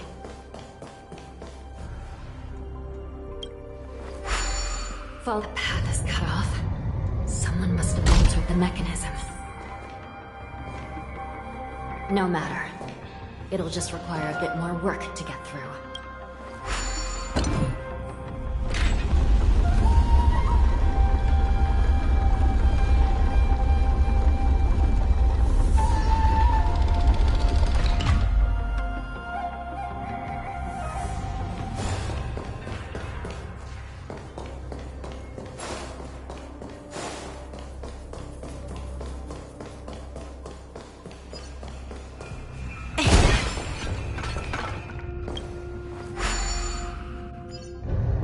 Some Spiritfarers occasionally use ingenia from the Artisanship Commission to navigate the treacherous terrain here. Normally, using devices like the shifting screen is strictly forbidden, as they could help prisoners escape.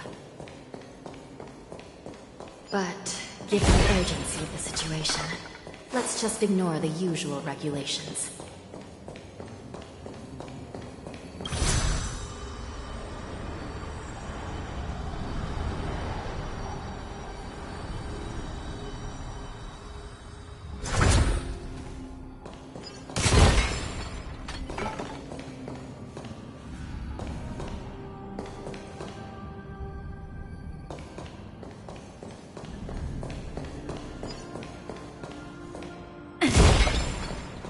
The nether key has been activated. I hope we're not too late.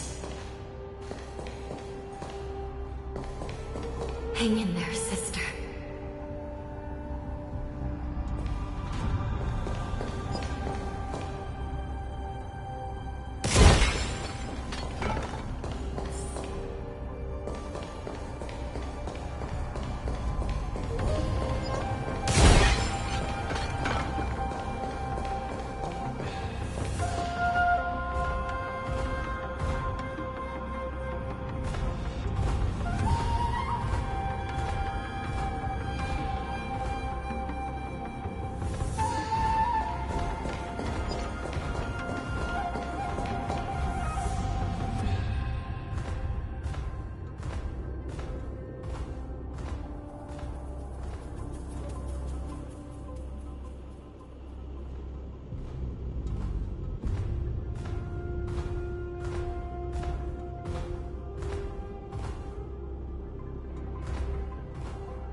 Looks like there was a fierce battle here not long ago.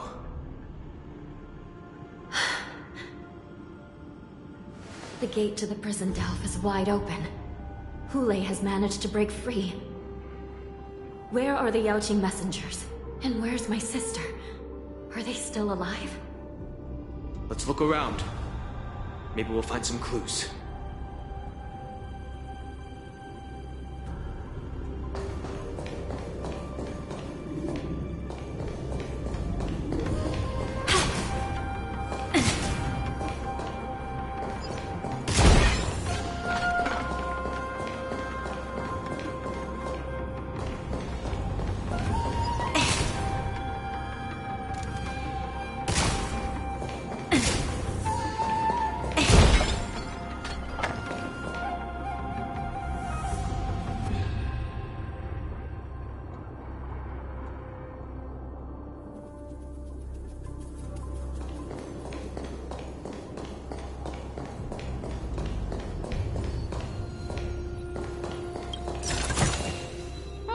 This will keep us well stocked.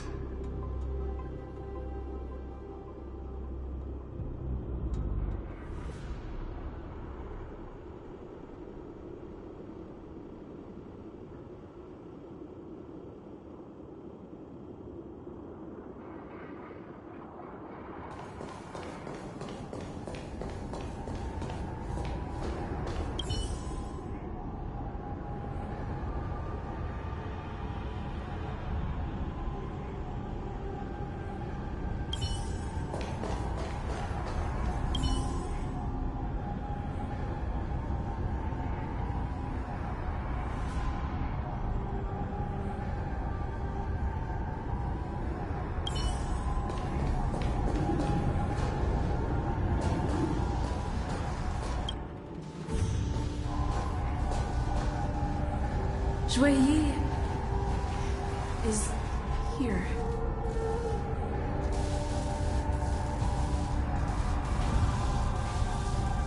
Miss Shui Yi briefly sacrificed herself. My condolences, Miss Hanya. Condolences? Well, that's unnecessary.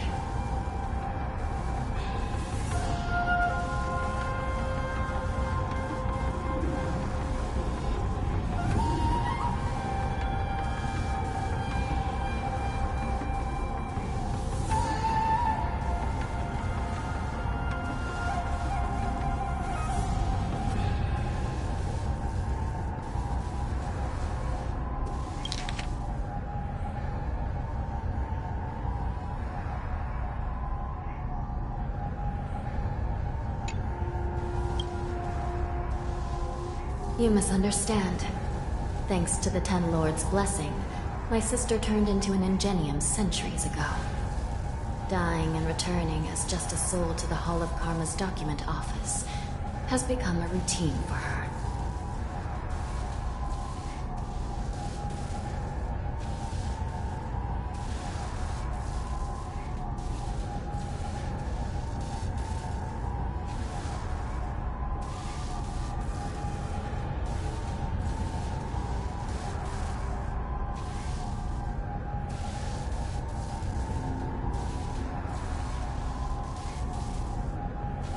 While I'm not keen on seeing her throw away her body like it's some replaceable part, but...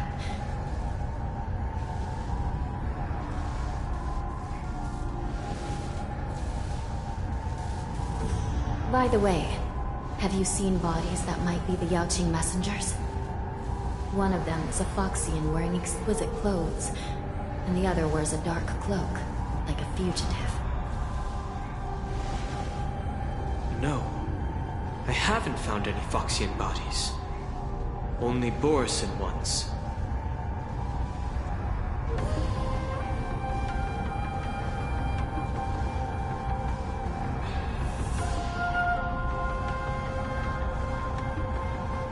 So, the intruders in Hule are holding the Yaoqing messengers hostage. This is the worst situation. With hostages in their grasp, the prison guards can't do anything about the prisoners. If anything happens to the messengers, the relationship between the Yaoqing and the Luofu could be irreversibly damaged.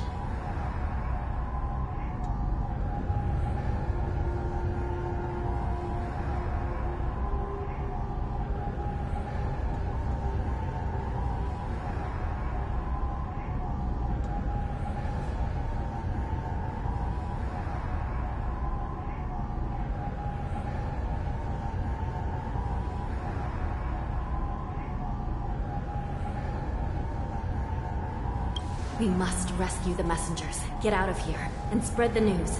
We mustn't give up as long as there's a glimmer of hope.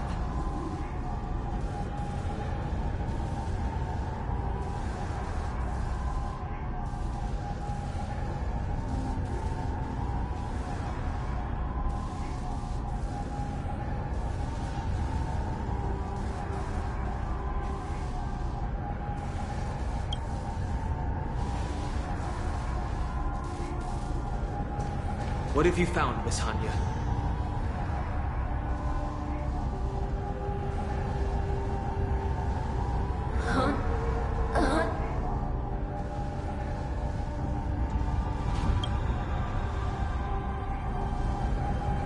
Reconstruct. It's my sister. Looks like her soul hasn't returned to the Hall of Karma yet. At such a critical moment, her death can give us information that we can turn into an advantage.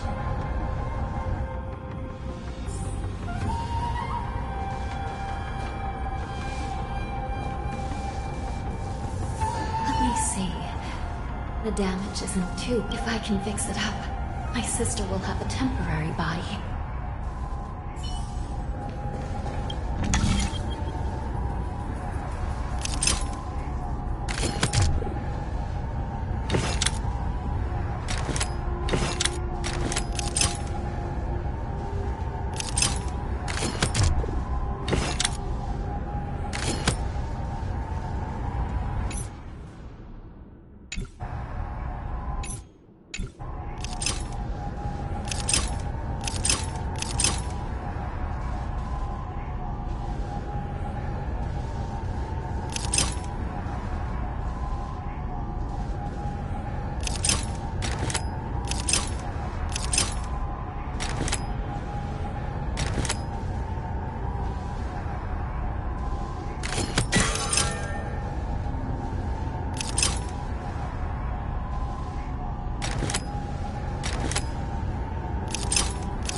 Welcome back, sister. I don't know what kind of expression I should have at a time like this. Happy? Tears of joy? Forget it. I'm used to you coming back in all sorts of forms.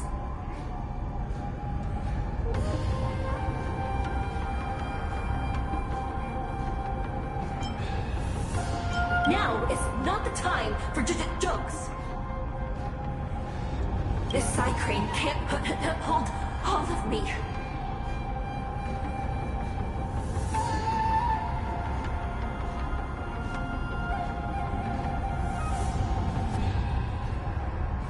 Sister, what did you see when you were killed?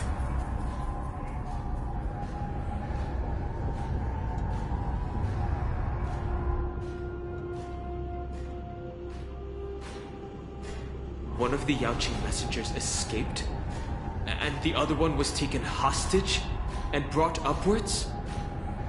Besides the Borison, there were other intruders. Invisible.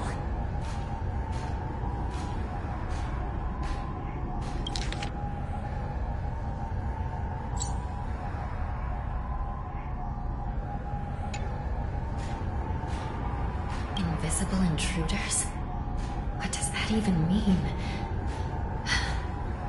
How many conspiracies are tangled up in... Do me a favor, sister.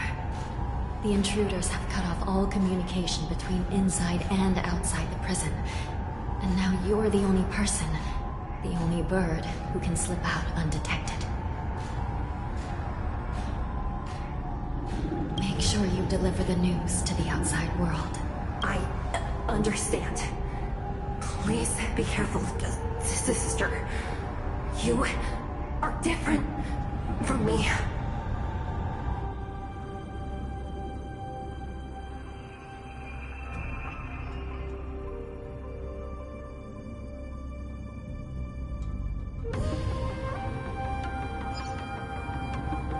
Time is running out, Miss Hanya. If we keep delaying, the Borison will escape from the prison. All right. If we happen to come across that Yaoqing messenger who got away... No. Stopping Hule should probably be our top priority.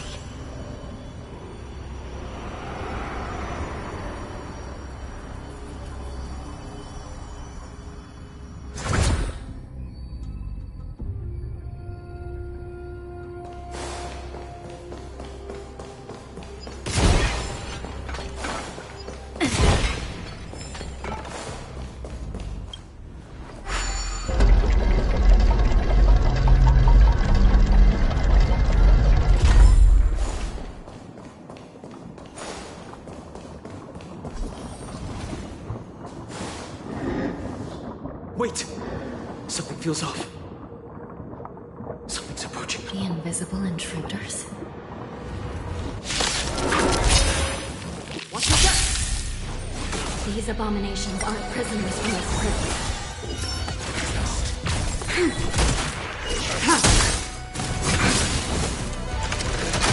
Traps. Knowledge, the measure of truth and falsehood.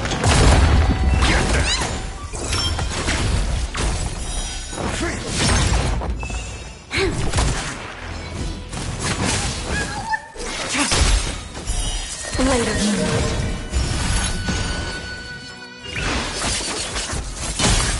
Try harder.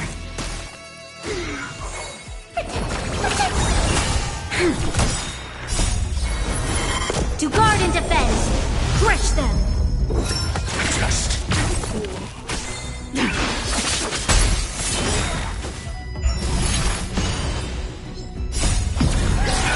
In lunar flame. Prison management on the Walfu is truly concerning. Who are you? Aren't you looking for me? Knowledge, the measure of truth and falsehood.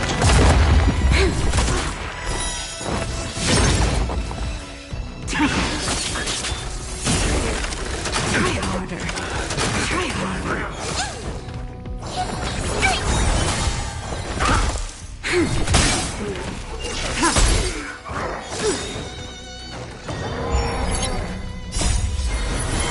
To guard and defend. Crush them.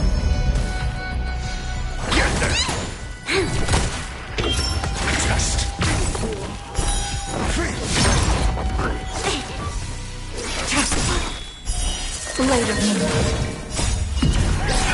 In lunar flame. Just focus on the fight. Mediocre.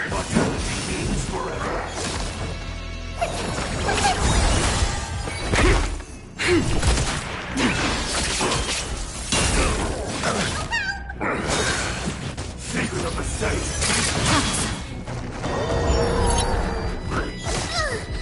Get that one. Fiends or devils. I'll crush them all. To guard and defend. Crush them. Knowledge, the measure of truth and falsehood. 0 points. Lend me your strength.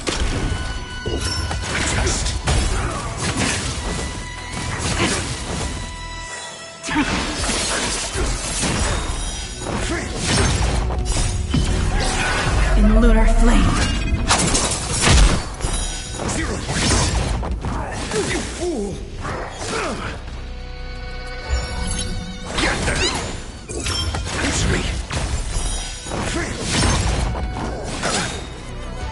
Knowledge, the measure of truth and falsehood.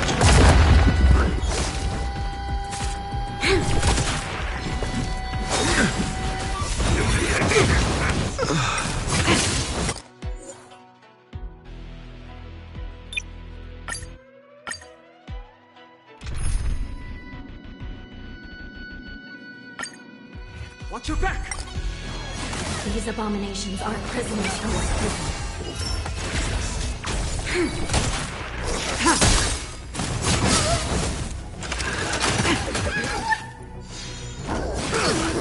Here comes someone. Get them.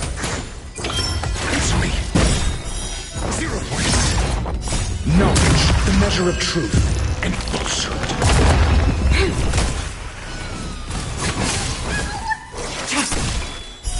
Later.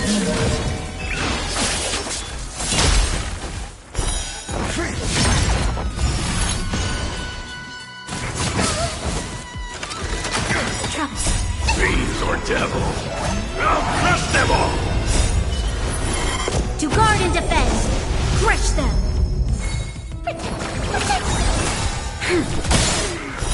0 points.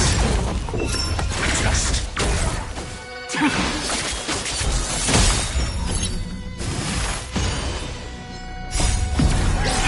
In lunar flame. Prison management on the Walfu is truly concerning.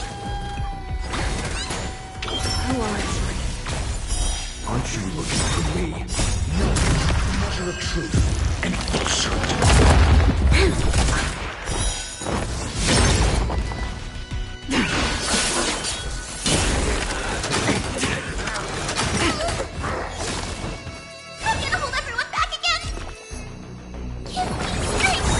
Assistance is timely.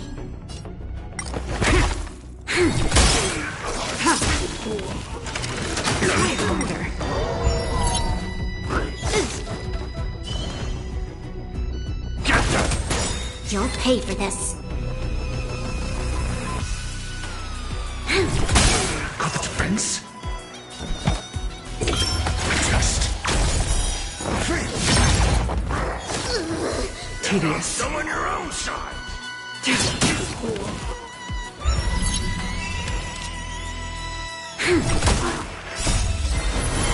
To guard and defend. Crush them. Stay, get them. Your answers? Answering. 0 points. Stand down.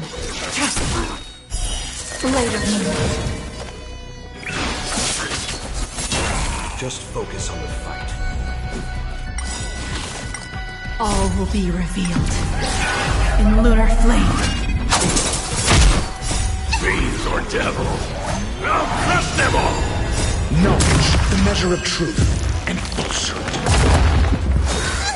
Immortality means forever.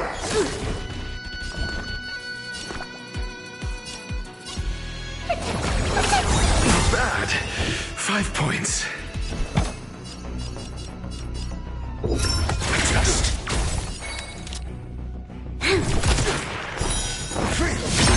Nowhere to run. 0 points. You fool! I can do this. Assistance is timely.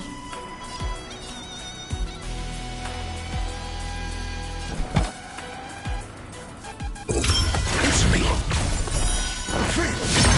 This battle.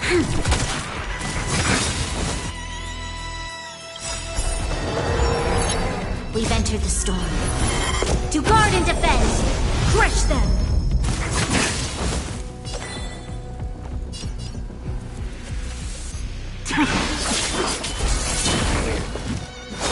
Troublesome. Sacred of the safe.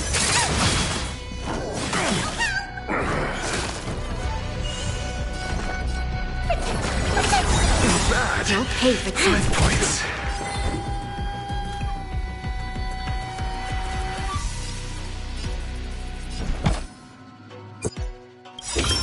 Test. 0 points. Fiends or devils, I'll crush them all!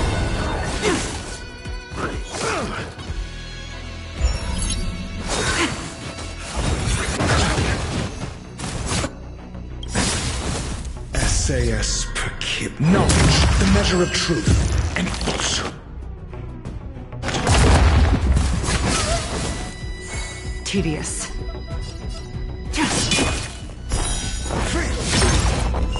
This battle is unavoidable. 0 points. I'm gonna hold everyone back again. Distance is timely.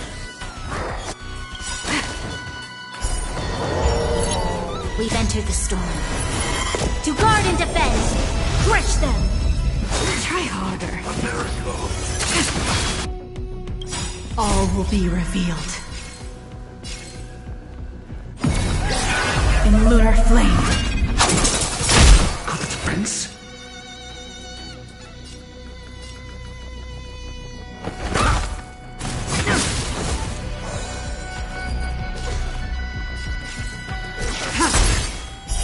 Blade of me.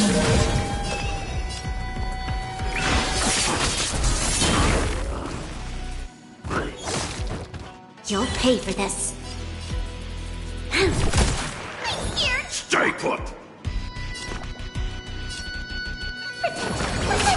Assistance is timely.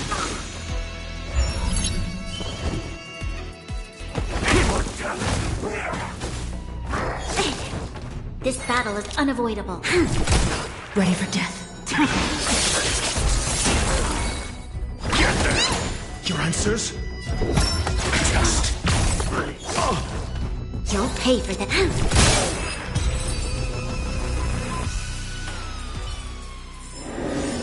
We shall take back what we lost.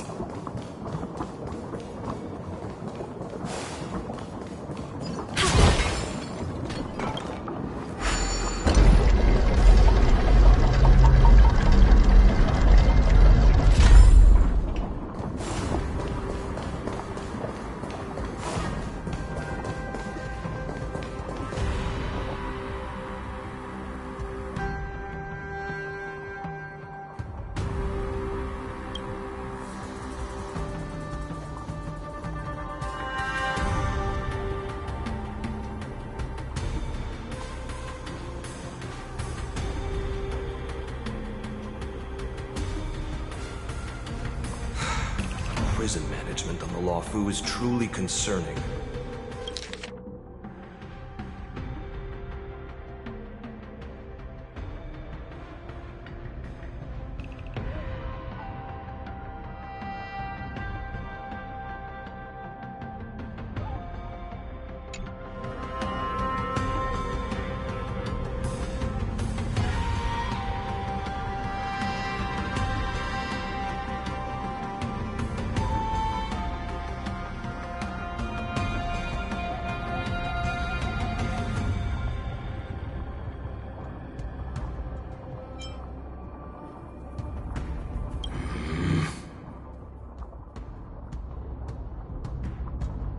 Is that so?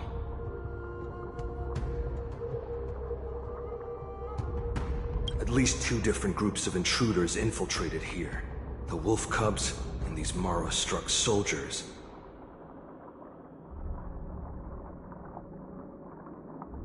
Their hiding technique.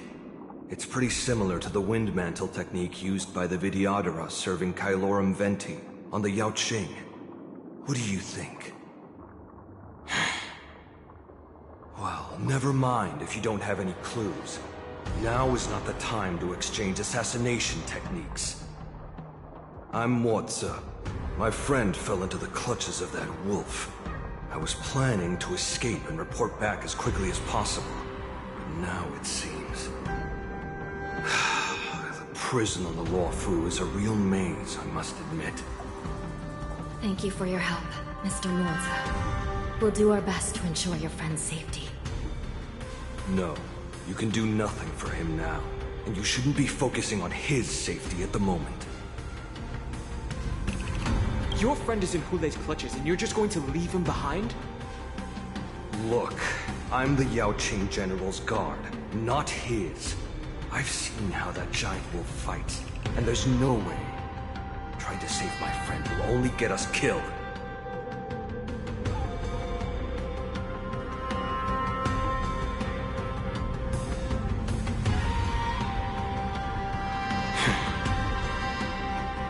How you think, but I won't throw my life away for a lost cause. Listen up. I've been tracking these fugitives, and I know their next move. They're planning to seal off the entire prison to keep the outside world in the dark. The worst case scenario, we are all killed by that giant wolf, and the shackling prison is sealed off. No one will know about us or about their escape until it's too late.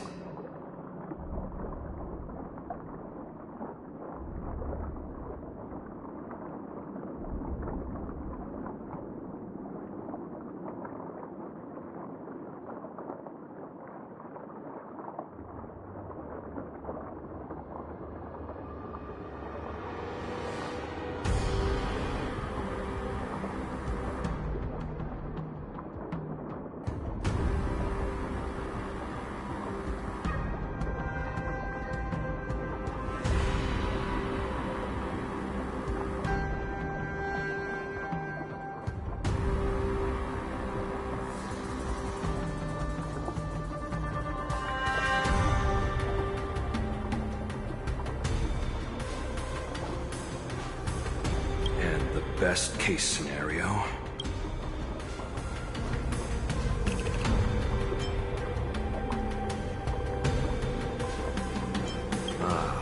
Looks like we've got some clever minds here after all. Best case scenario would be we seal the gates and trap the enemy inside with us. We can't let that monstrous wolf escape. Hopefully, someone will eventually notice that something is off and come to help. As for whether we'll still be alive by then, it's not something we should think about.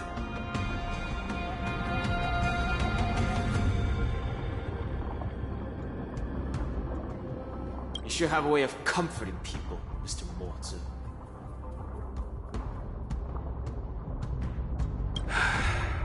As a person of the Yao Qing, I've always searched for something meaningful to give my life to. I have to make it out alive. My companions are waiting for me.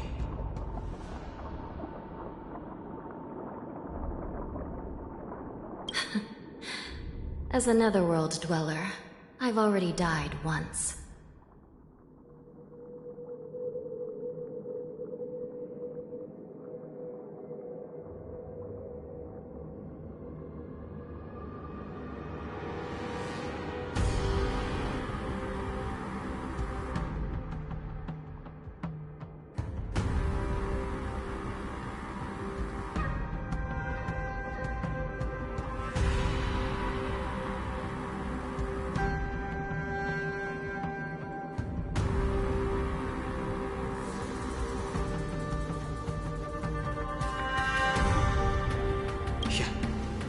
We won't give up. Not until the very last moment. None of you are part of the Ten Lords Commission, so sacrificing yourselves isn't the right move. As a judge, it's my responsibility to guard this prison, and if someone should step up to stop Hule from escaping, it should be me, not you.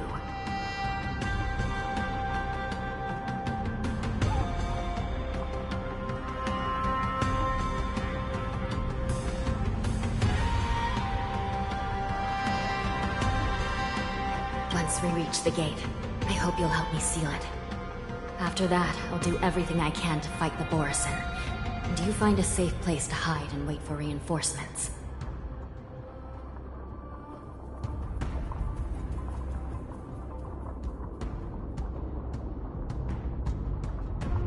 Now, let's proceed upward.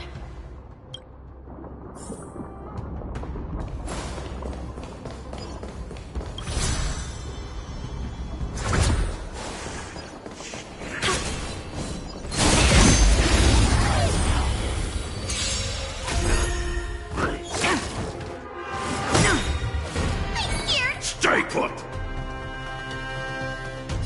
Get there!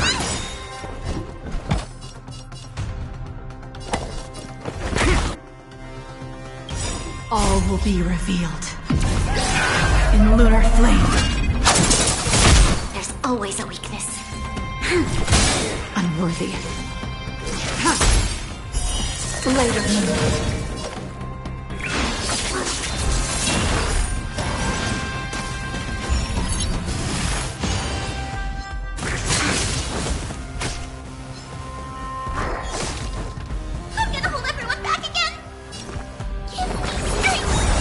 For your own skin.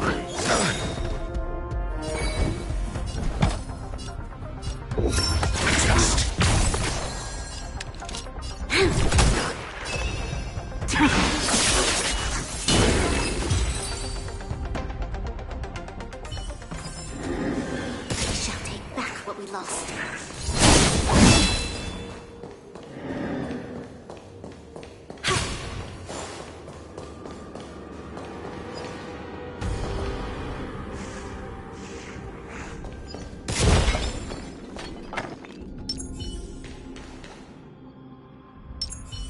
The moon shines on the truth.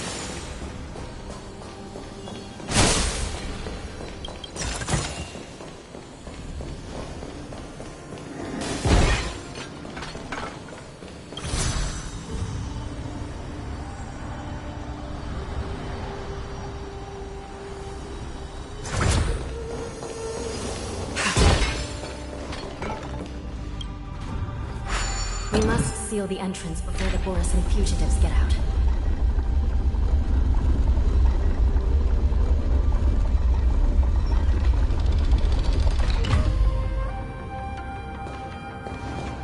prison wardens and mechanisms won't be able to hold them for long. Follow me.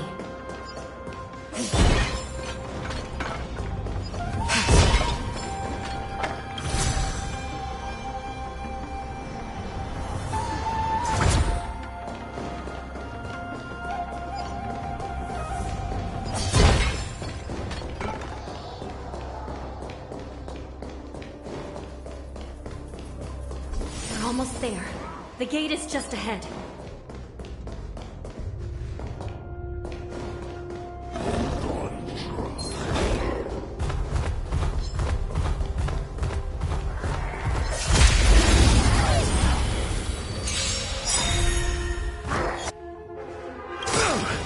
We've entered the storm. To guard and defend! Crush them! SAS Perkibi. Knowledge, the measure of truth and falsehood. Don't come any closer! Fiends or devils! I'll crush them all! All will be revealed.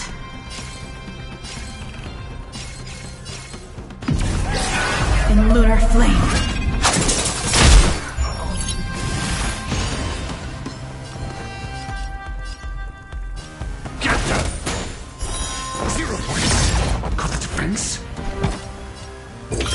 Answer me.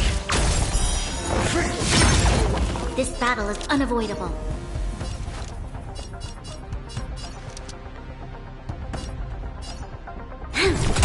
Tedious.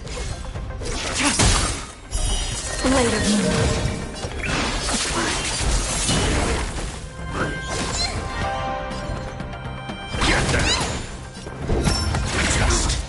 You'll pay for this. Blade fodder.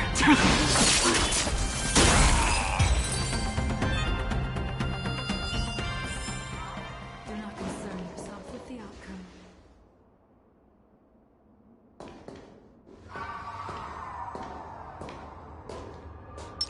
Show your courage.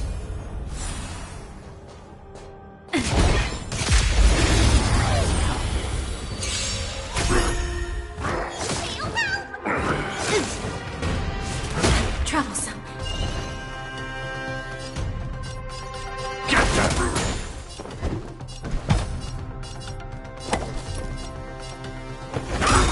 This battle is unavoidable. SAS Perkibi.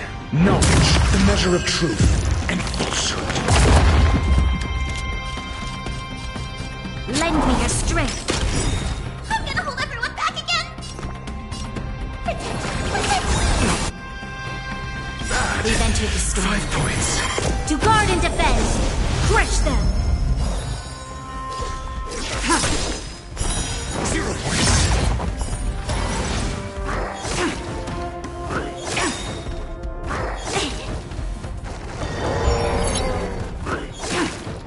I'm asking questions. Answer me. Stay put! Save it for your own skin. Blade of moon.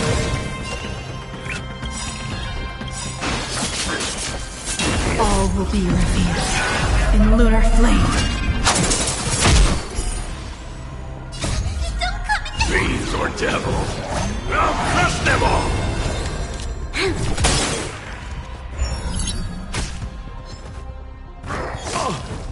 Your answers? Just.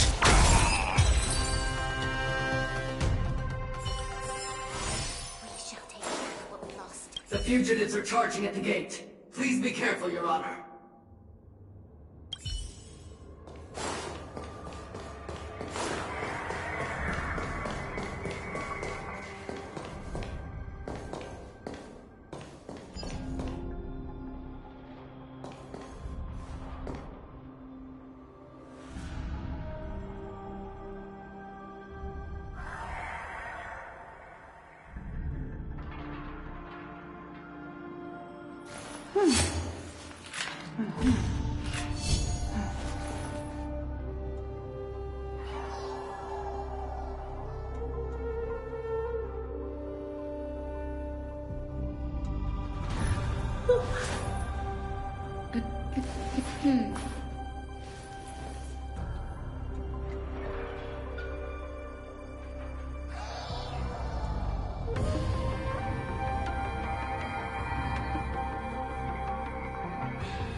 I will hold them back. Don't let Hula...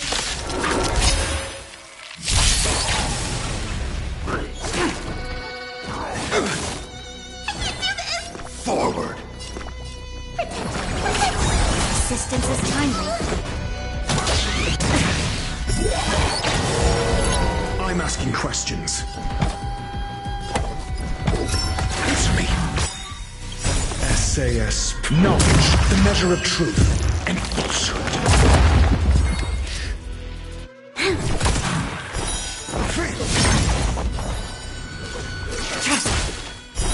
Zero points.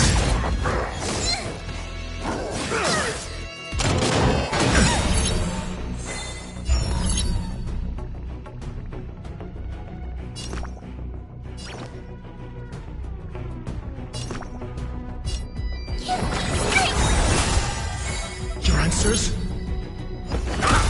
This battle is unavoidable. Tedious. Later. We've entered the storm. To guard and defend! Crush them!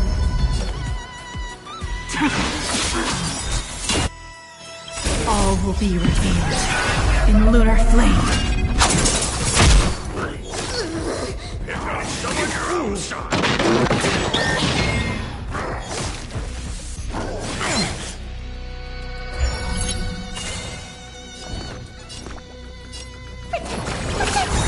Assistance is timely.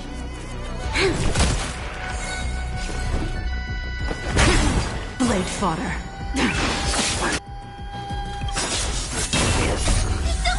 Fiends or devils, I'll crush them all!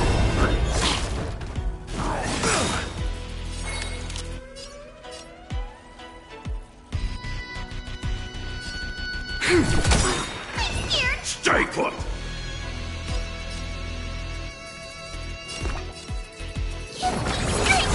Bad. Answer me. SAS Perkibi. Knowledge, the measure of truth and falsehood.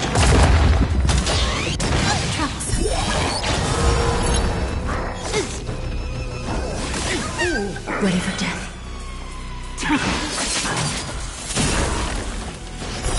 Zero points. You'll pay for this. I'm gonna hold everyone back again! Assistance is timely.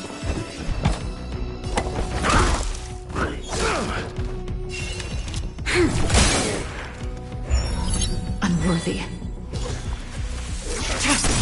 I'm scared! Stay put! Get them! I'm asking questions. Test.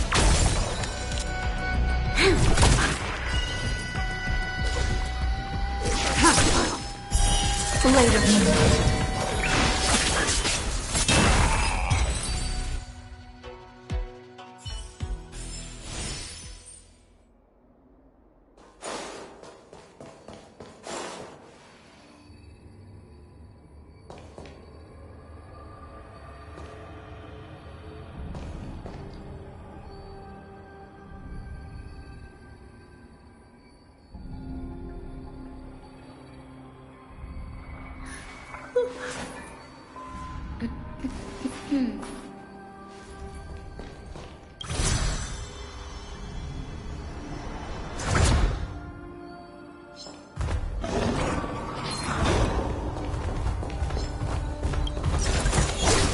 Ample supplies.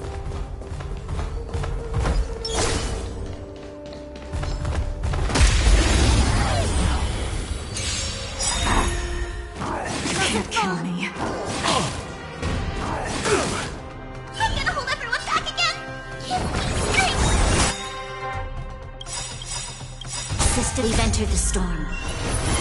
To guard and defend! Crush them!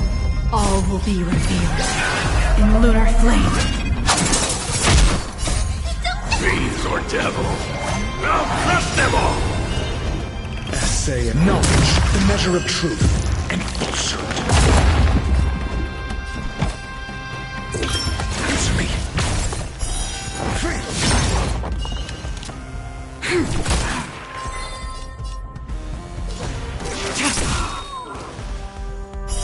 Later.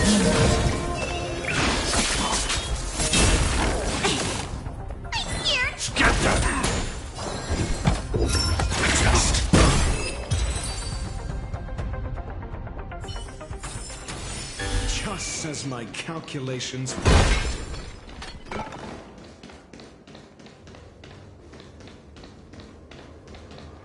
For the theater of the mediocre.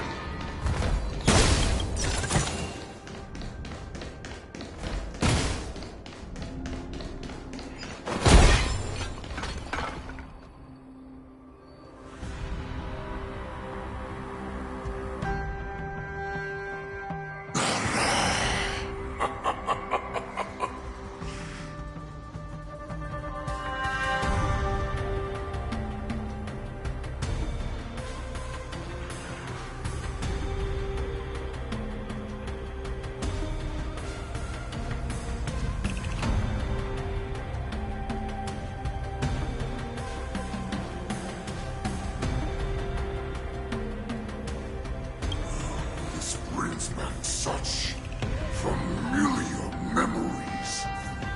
Memories of chasing, gnawing, and tearing. They're back.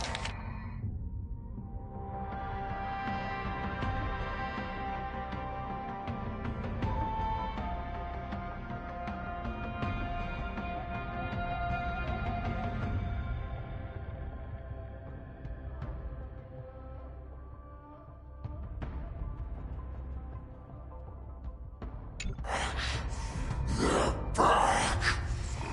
They've all come. My lord, we're just one step away from freedom. As we pass through the gate, no one will be able to stop us. So this hostage is useless now. Kill him, Moktok.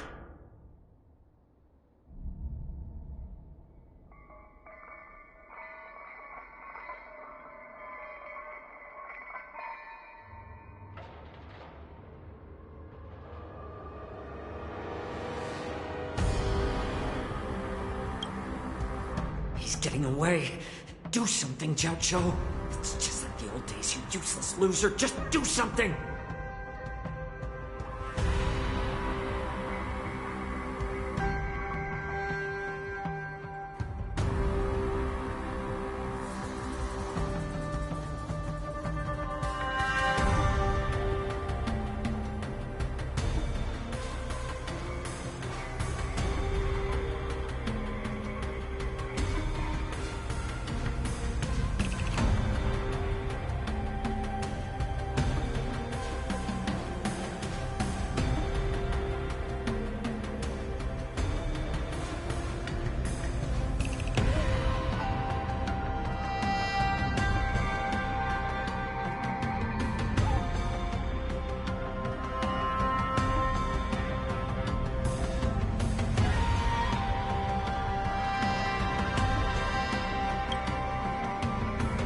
Yaoqing messenger can strike a deal in exchange for his life.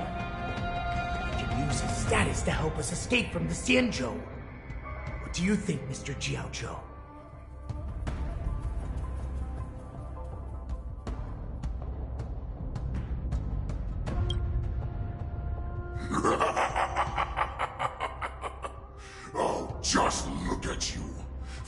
so low during my absence.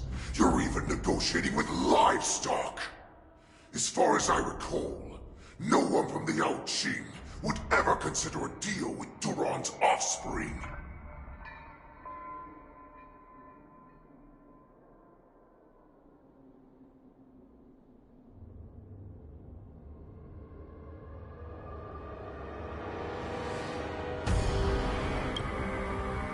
I've got to make this beast stay here, whether it's for the sake of Fei Shao or the Yao Qing.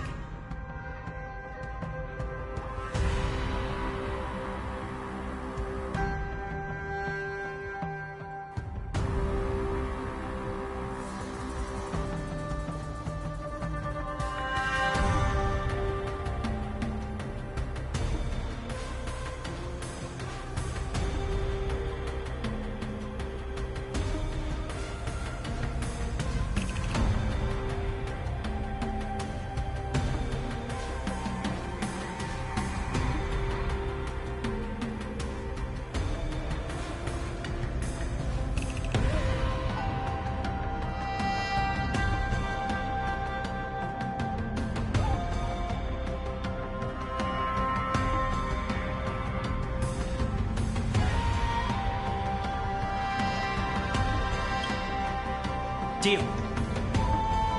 I certainly have more value alive.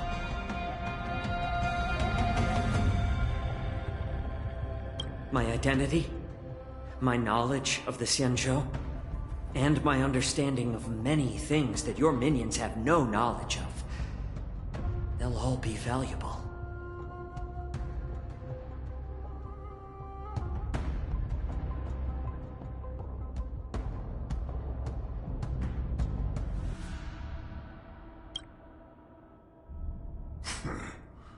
Lowly beast. Muster up that pitiful tongue of yours and plead for what remains of your life. Speak up.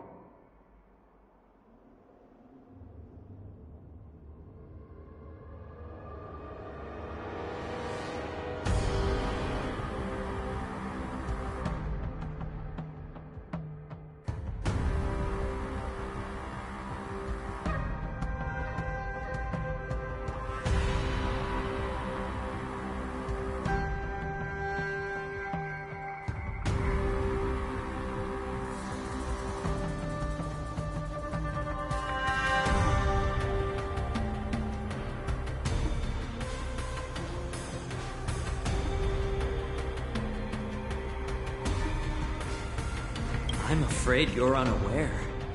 The woman who defeated you, Jing Liu, she has recently returned to the Luofu.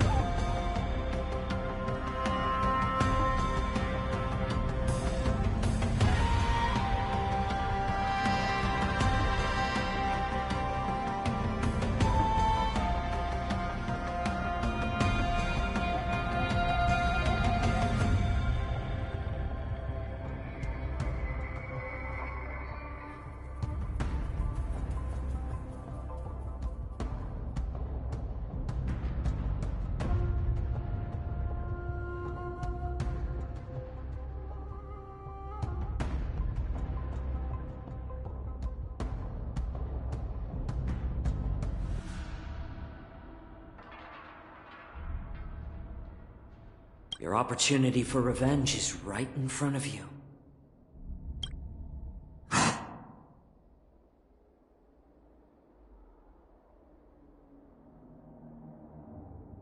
My lord, this slave is talking nonsense.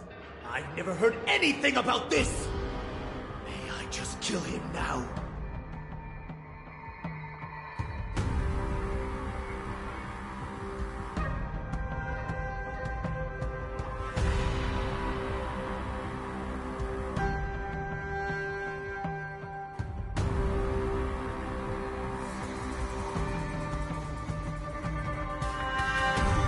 Silence, mock talk. And you, slave. From now on, you'll stay by my side. The Only speak and move when I allow you to. Otherwise, I'll dismember you from head to tail, inch by inch. Got it?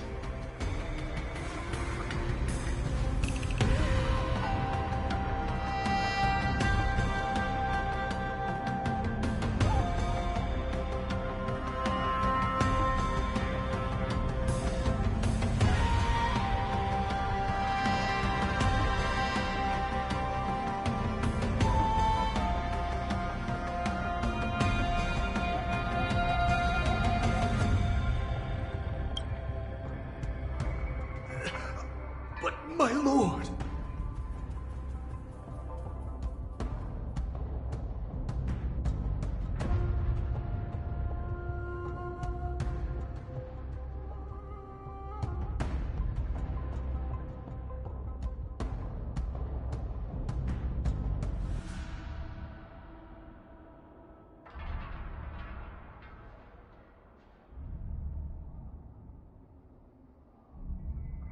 We must stay here for some time, Moktok.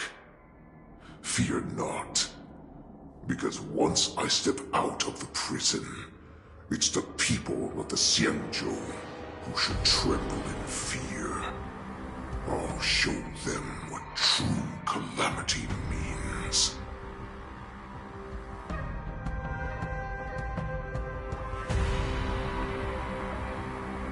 Now, Duran's whelps. Follow me!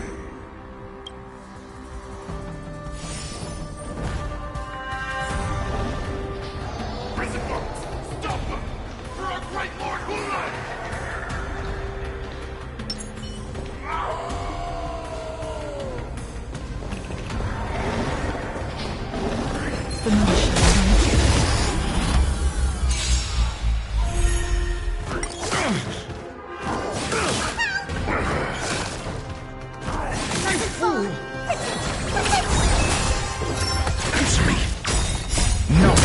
Measure of truth and falsehood.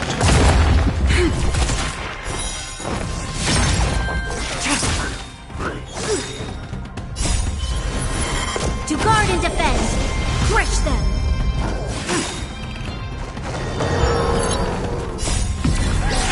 In lunar flame. Blade of moonlight.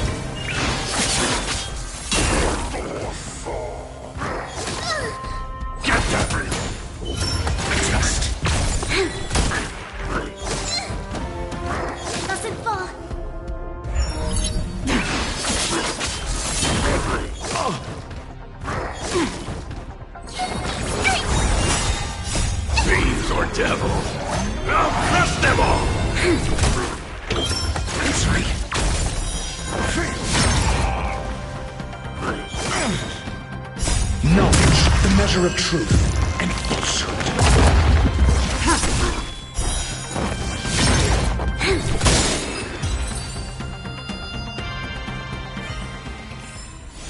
Do not concern yourself.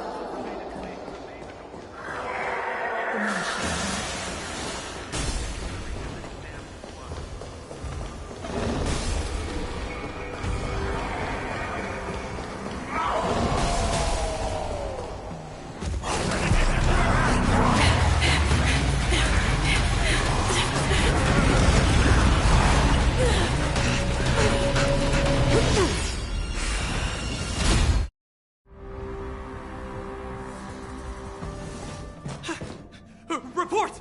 After we lost contact with the shackling prison, we received a message from a Psycrane. Prisoners have revolted, and the criminal Hule is nowhere to be found! What about the Yaoqing messengers and the Nameless? No news at the moment. We're trying to restore contact with the shackling prison as soon as possible. I see.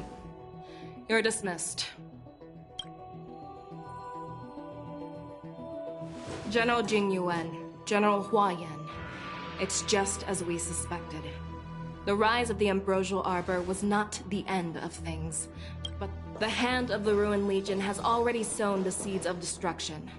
From this moment on, the Xianzhou Alliance will face an even greater challenge. from both the abominations of abundance and the destruction itself.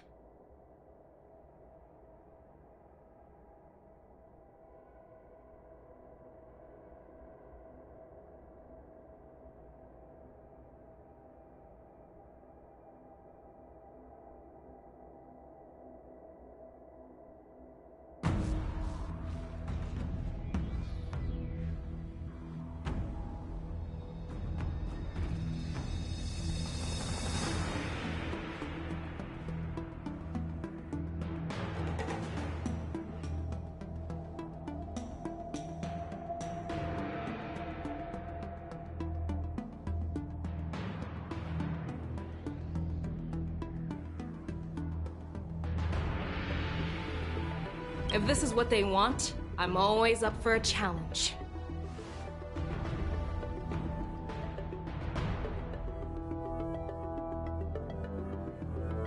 As the Marshal's special envoy, I'll dispatch the Lawfu Cloud Knights to pursue Hule myself.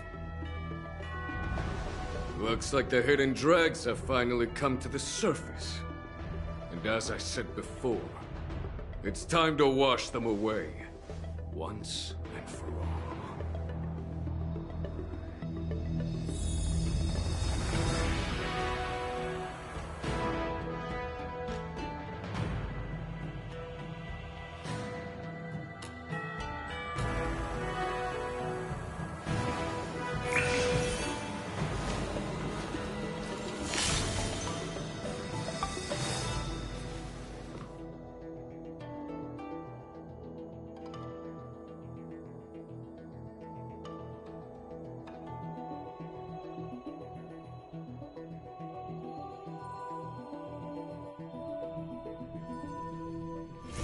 Where there are people, there is noise.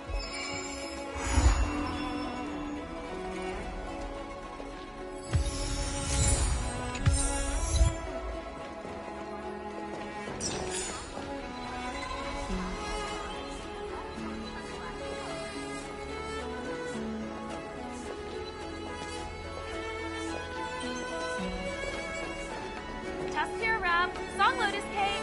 Guaranteed delicious.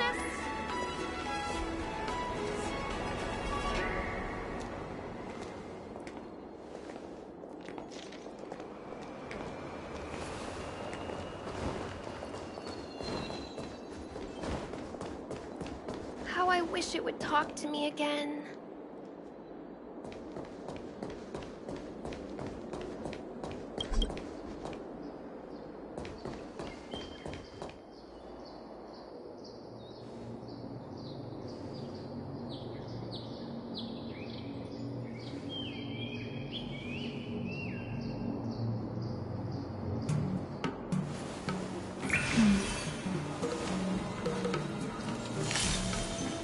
Danger.